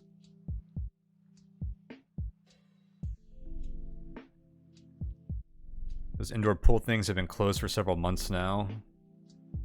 That's a COVID thing, I guess. Or is that just... Oh, because, Oh, I guess you have indoor pools for the winter. That makes sense. Swinging is like quietest, yeah. Swinging would mean a lot of variance in this context.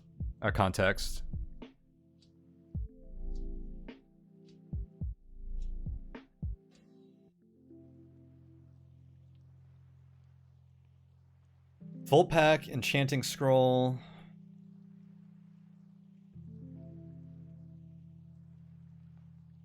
I haven't been paying attention to our hit rate. I wonder if enchanting the plate armor is valuable at some point here. I'd honestly love to get the proc rate of our sword up to like 75%, which we're actually pretty close to. Enchanting our multiplicity sword gets our accuracy up and our proc rate up, which are both really... It's like a not technically exponential, I guess, but it's a multiplicative like modifier on like how many more swords we get per turn spent attacking.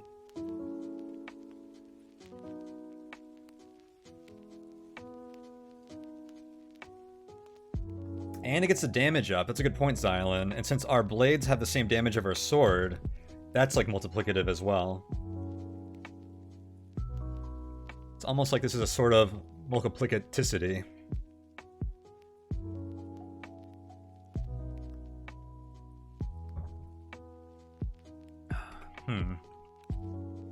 Alright, we've talked ourselves into it. Oh god, the grappling wraith.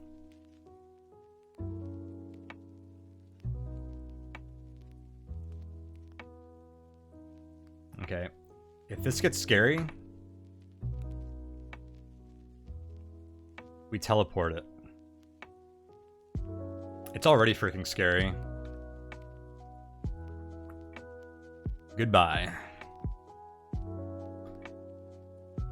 I'm not dealing with 100% hit chance against us when we're at this low health. Yeah, from 16 to 100%. Screw that. Even if we're fighting only one at a time.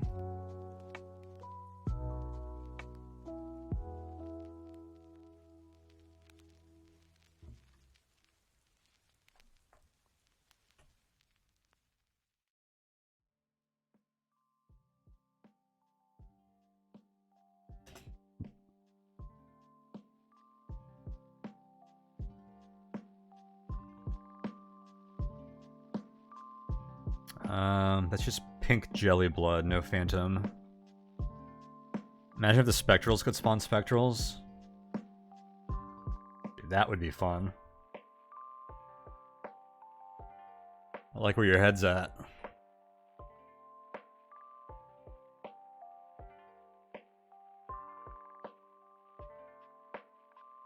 I need to walk around this. Oh, here we go. Full pack. Am I just... I guess I ignored the splint mail already. Alright. Later, splint mails.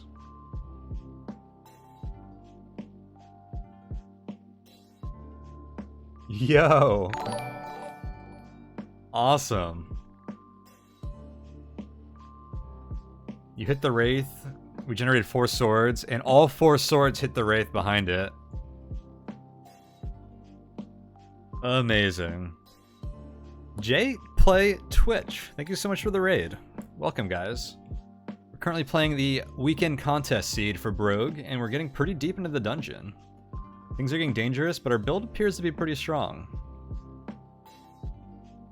So join us, relax, feel free to ask questions. There are many knowledgeable Brogue players in the chat.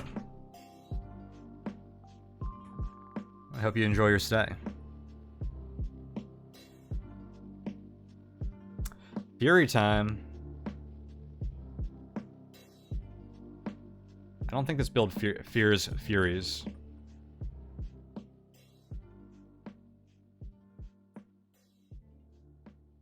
Protect armor. Does MTF stream Brogue anymore? I haven't seen him stream Brogue in a little while. He actually took a bit of a break from streaming. I think he just started back up the past week or so with a Cogmind run.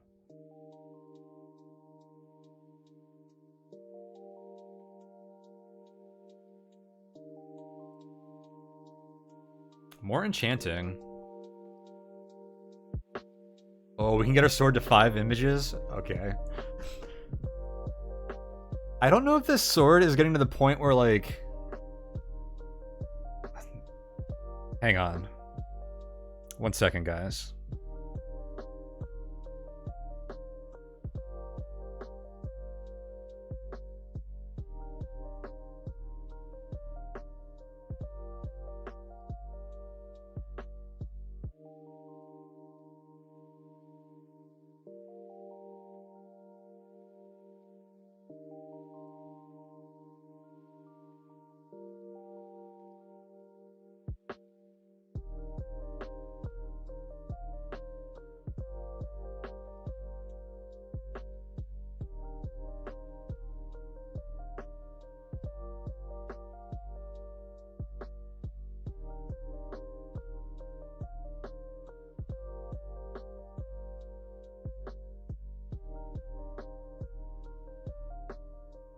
Okay.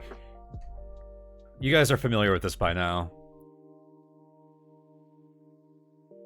Is our sword traveling? Actually, you know what? I need to open this in paint. Hang on. I don't know why I didn't open that in paint, because our sword doesn't actually follow that exactly.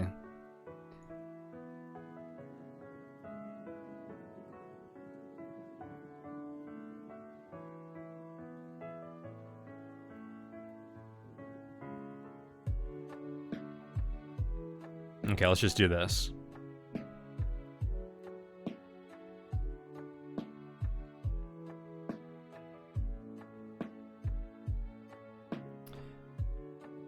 So, I feel like at some point, we're supposed to stop enchanting this sword. You thought I was stopping for something serious? Salty, there is nothing more serious in this chart right now. This chart is integral to Brogue strategy, because almost every item has a meme breakpoint.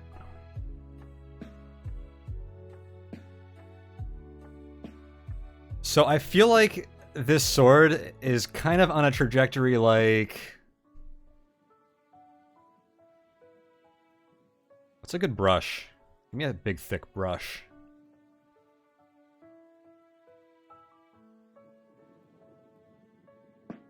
So I think it starts pretty solid, and the sword actually gets better quickly. I feel like at some point, depending on your other build items, you suffer from over-enchanting it.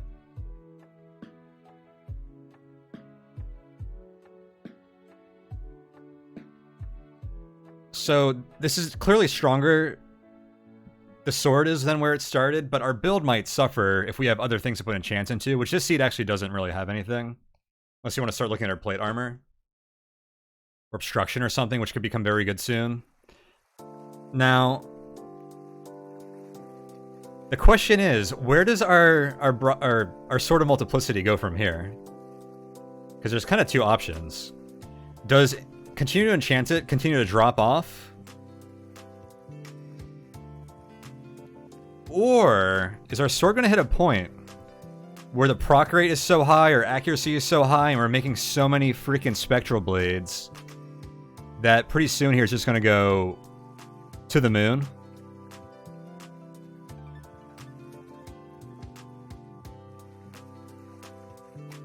I don't know the answer to this question.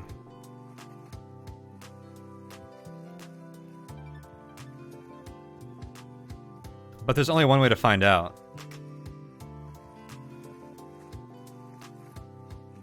You eventually reach 100% to hit chance on non-agile enemies. X-axis must be turns? What? What do you mean? No, you're interpreting this all wrong, Zen. This is our overall build strength. And this is how much we commit to the memes. Yeah, X-axis is enchantment stowaway.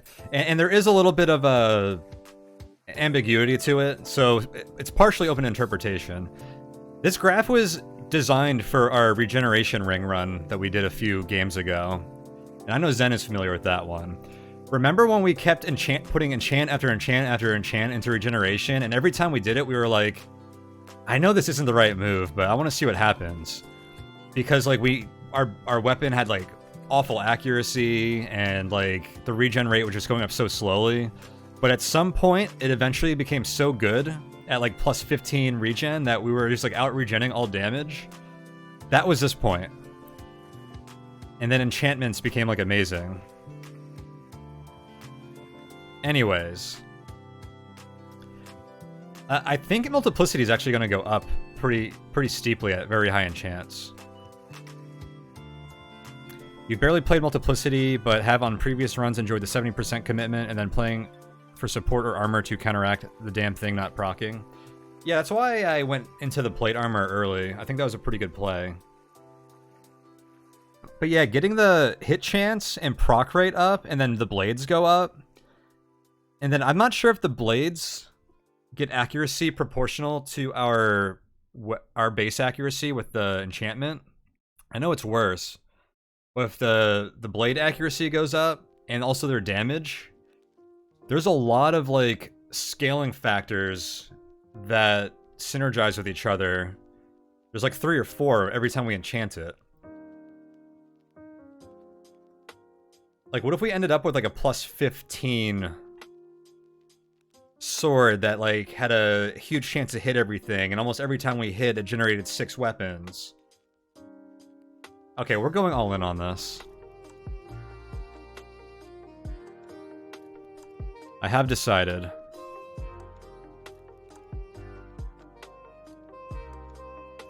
I think for science. It's not like the game's given us anything else to enchant.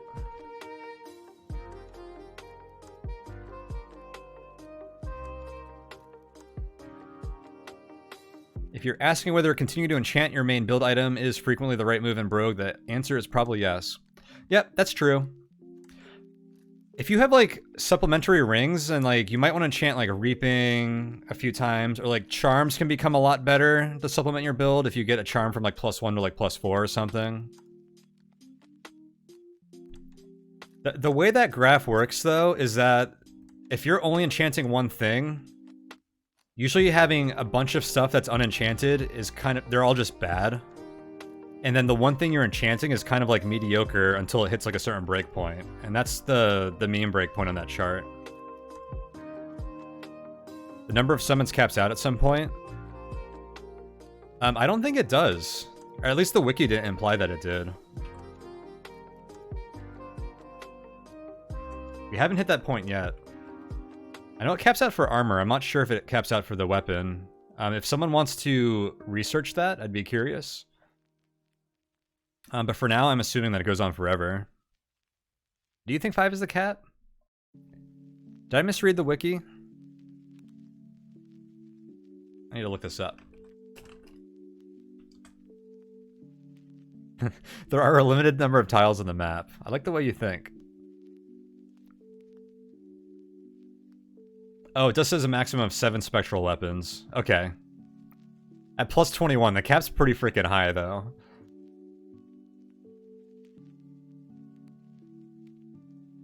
It's always funny with multi-armor when you suddenly see a bunch of P's around you. That is pretty funny.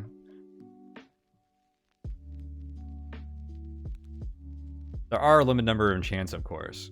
So right now, strength 18, we're at 13 over strength. This is getting plus 3.25 from our strength. This is currently 15.25. 2 more enchant scrolls will get this to 6 blades. I need to start paying attention to our accuracy against certain enemies. Do we care about protect armor? At this point, I guess not. Dude, how much? I guess it was all protect weapon before. I'm just gonna leave that.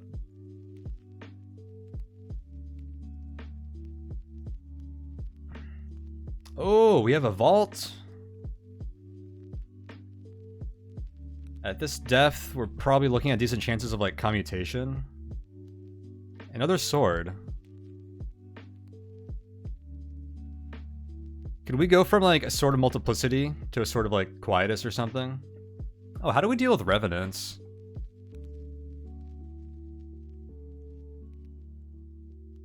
I assume they're immune to spectral weapons. Spectral blades. It could be a resurrection vault. That would feel bad.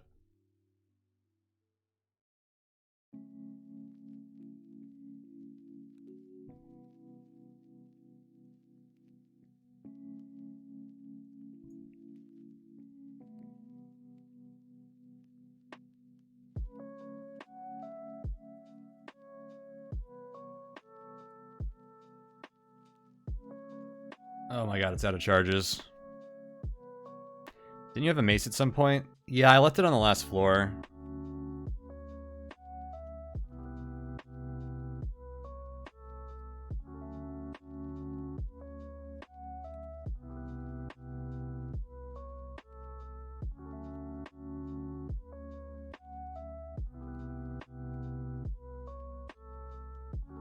Oh god, my crystal won't dissolve. This isn't good.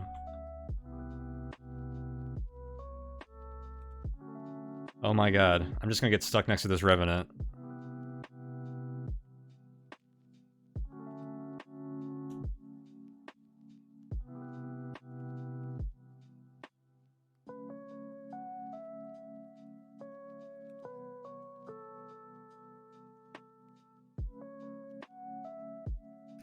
Yeah, this Revenant had like 2 or 3 things dissolve before my one dissolved. That was terrible. But Wonder away.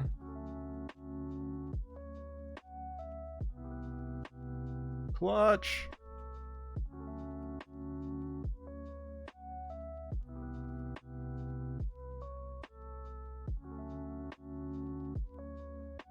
I guess we don't care about this sword either.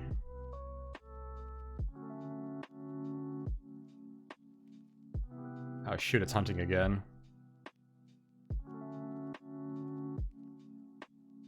There's a centaur out there.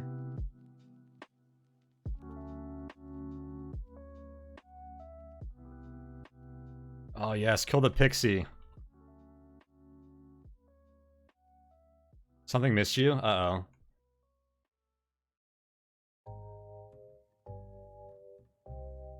I definitely want that scroll. I'll drop the confusion, I think. You think I got it already? Whoops. Oh my god.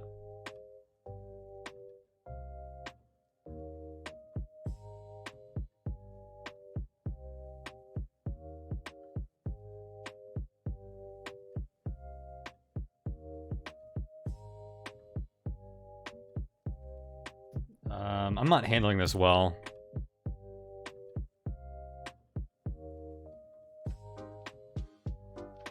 I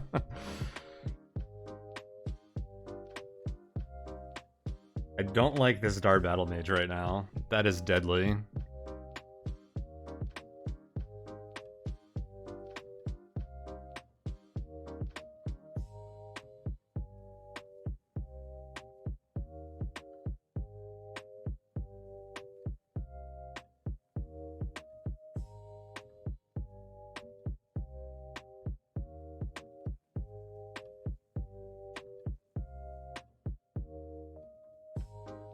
Hey, Burning Revenant. Where's the... Oh, where's the Battle Mage?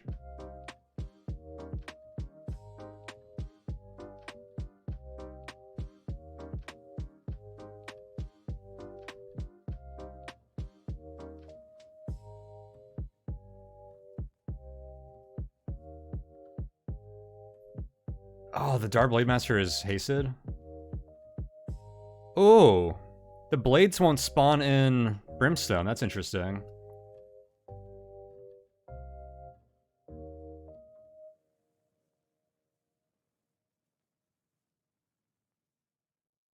Check this out. I'm gonna burn the grass. I need to heal now, though.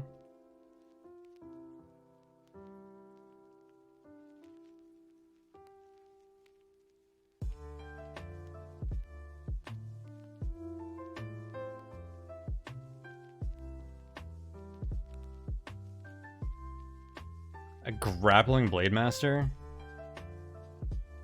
And Ectoplasm? Ooh, that's a scary combo.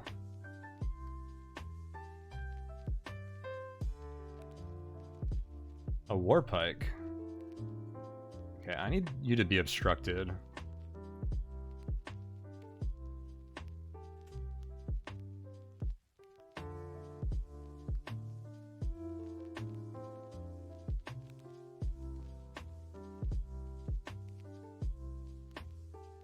I get the Blade Master.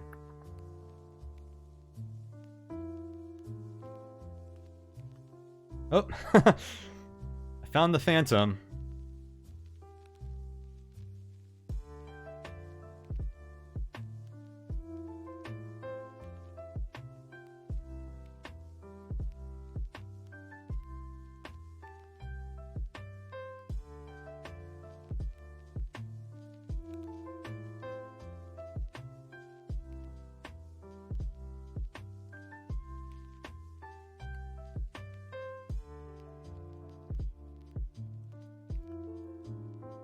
Got him.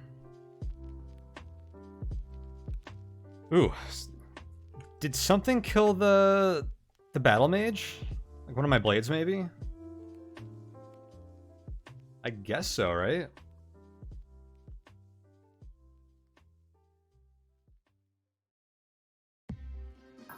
The blades have a surprising level of utility for killing monsters that keep a distance.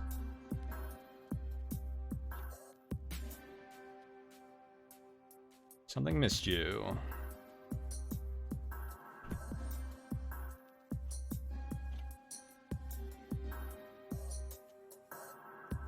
Was it still wandering? I'm not sure.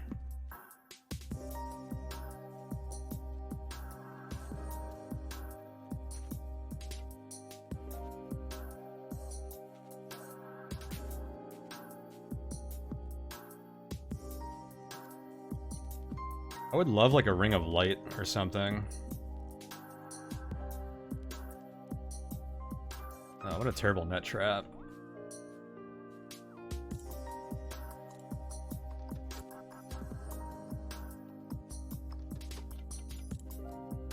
I knew the Revenant was going to be there.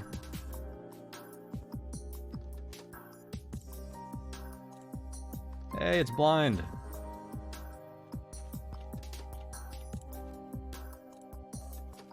Stuck in a net. Get lost, loser.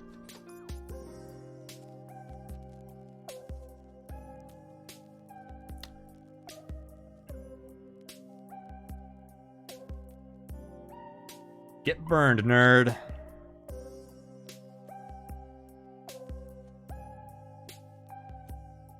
Another grappling wraith.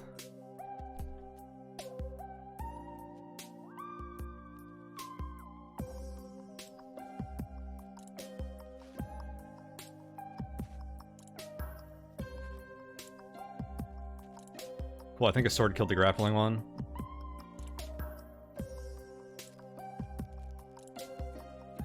And let me go grab my food. Oh my god, there are liches here. Def 19, okay. Stop summoning shit.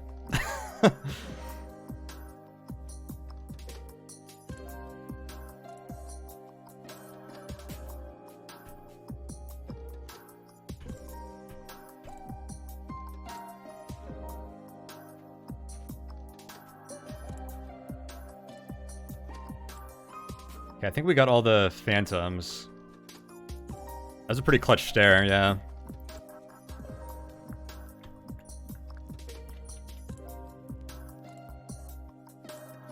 Yeah, he summoned 2 groups of phantoms. Oh, there's still more down here.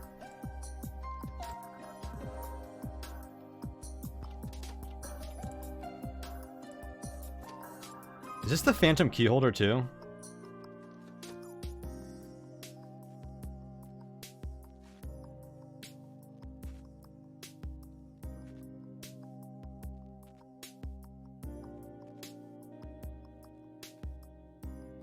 We got a vampire one. We probably wreck vampires at this point. Yeah, we do.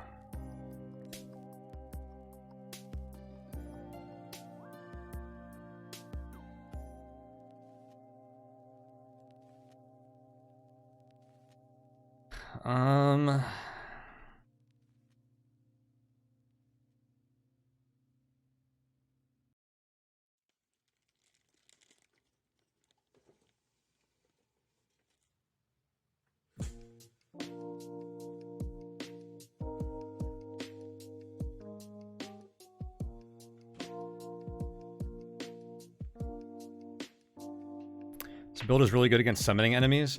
Yeah, it's kind of like an axe build, because we tend to hit a lot of more than one target on a hit. And the way that the blades get summoned, they kind of surround all the other enemies. Uh-oh. Kind of concerned about what this could be.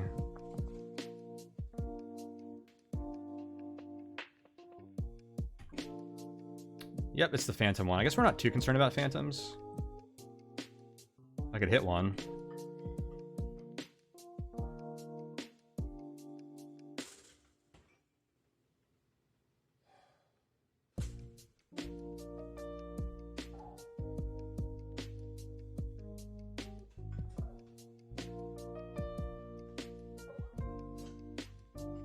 Not just a multi-target thing, it's also what if an enemy summons weaker enemies that are easier to hit, better chance for a proc. Yeah, that's true too. Who said Resurrection Altar?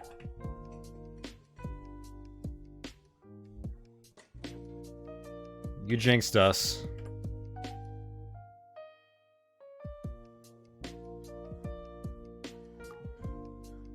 Jonadab, how dare you?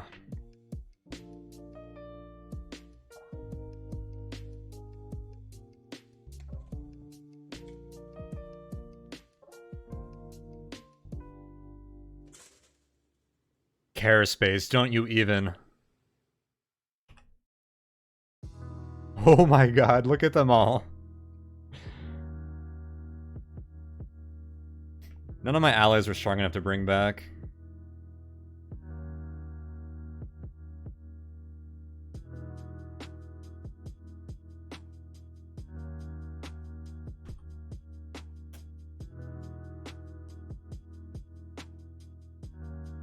Ooh, an enchanting scroll. Meme it up.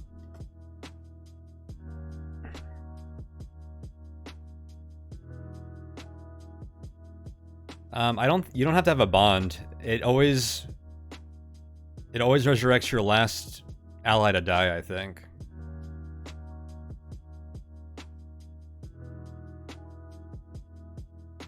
So yeah, if you had a sweet ally, you might not want to get another ally if you'd rather resurrect the first one, given the opportunity. Or you gotta make sure that the second ally does not die under any circumstances.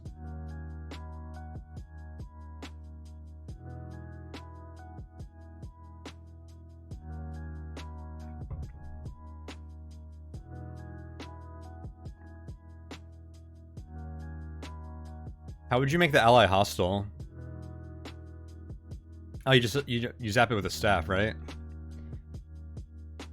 That's interesting. You can't proc blades on the warden, can you? I assume not. Do we want this sword? No, right?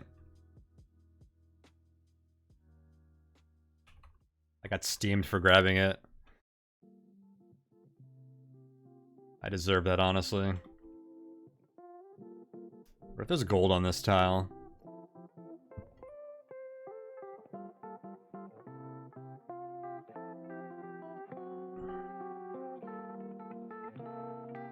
Wow, we were at 4 hours of uptime and I haven't taken a break yet. So I'm gonna do so now. We're on depth 20 of 26. Fun run so far. Really fun run so far. I've never had a multiplicity weapon. Oh, hey Annie, long time no see, welcome. You caught me just in time for the break. I'll be back in 5 to 10 minutes though. But good to see you, Annie.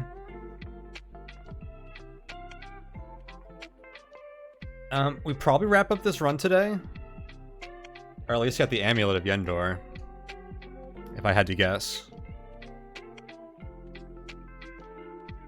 See, I will leave my inventory up for you all to gawk at, and so you can tell me how to play. And I will be right back.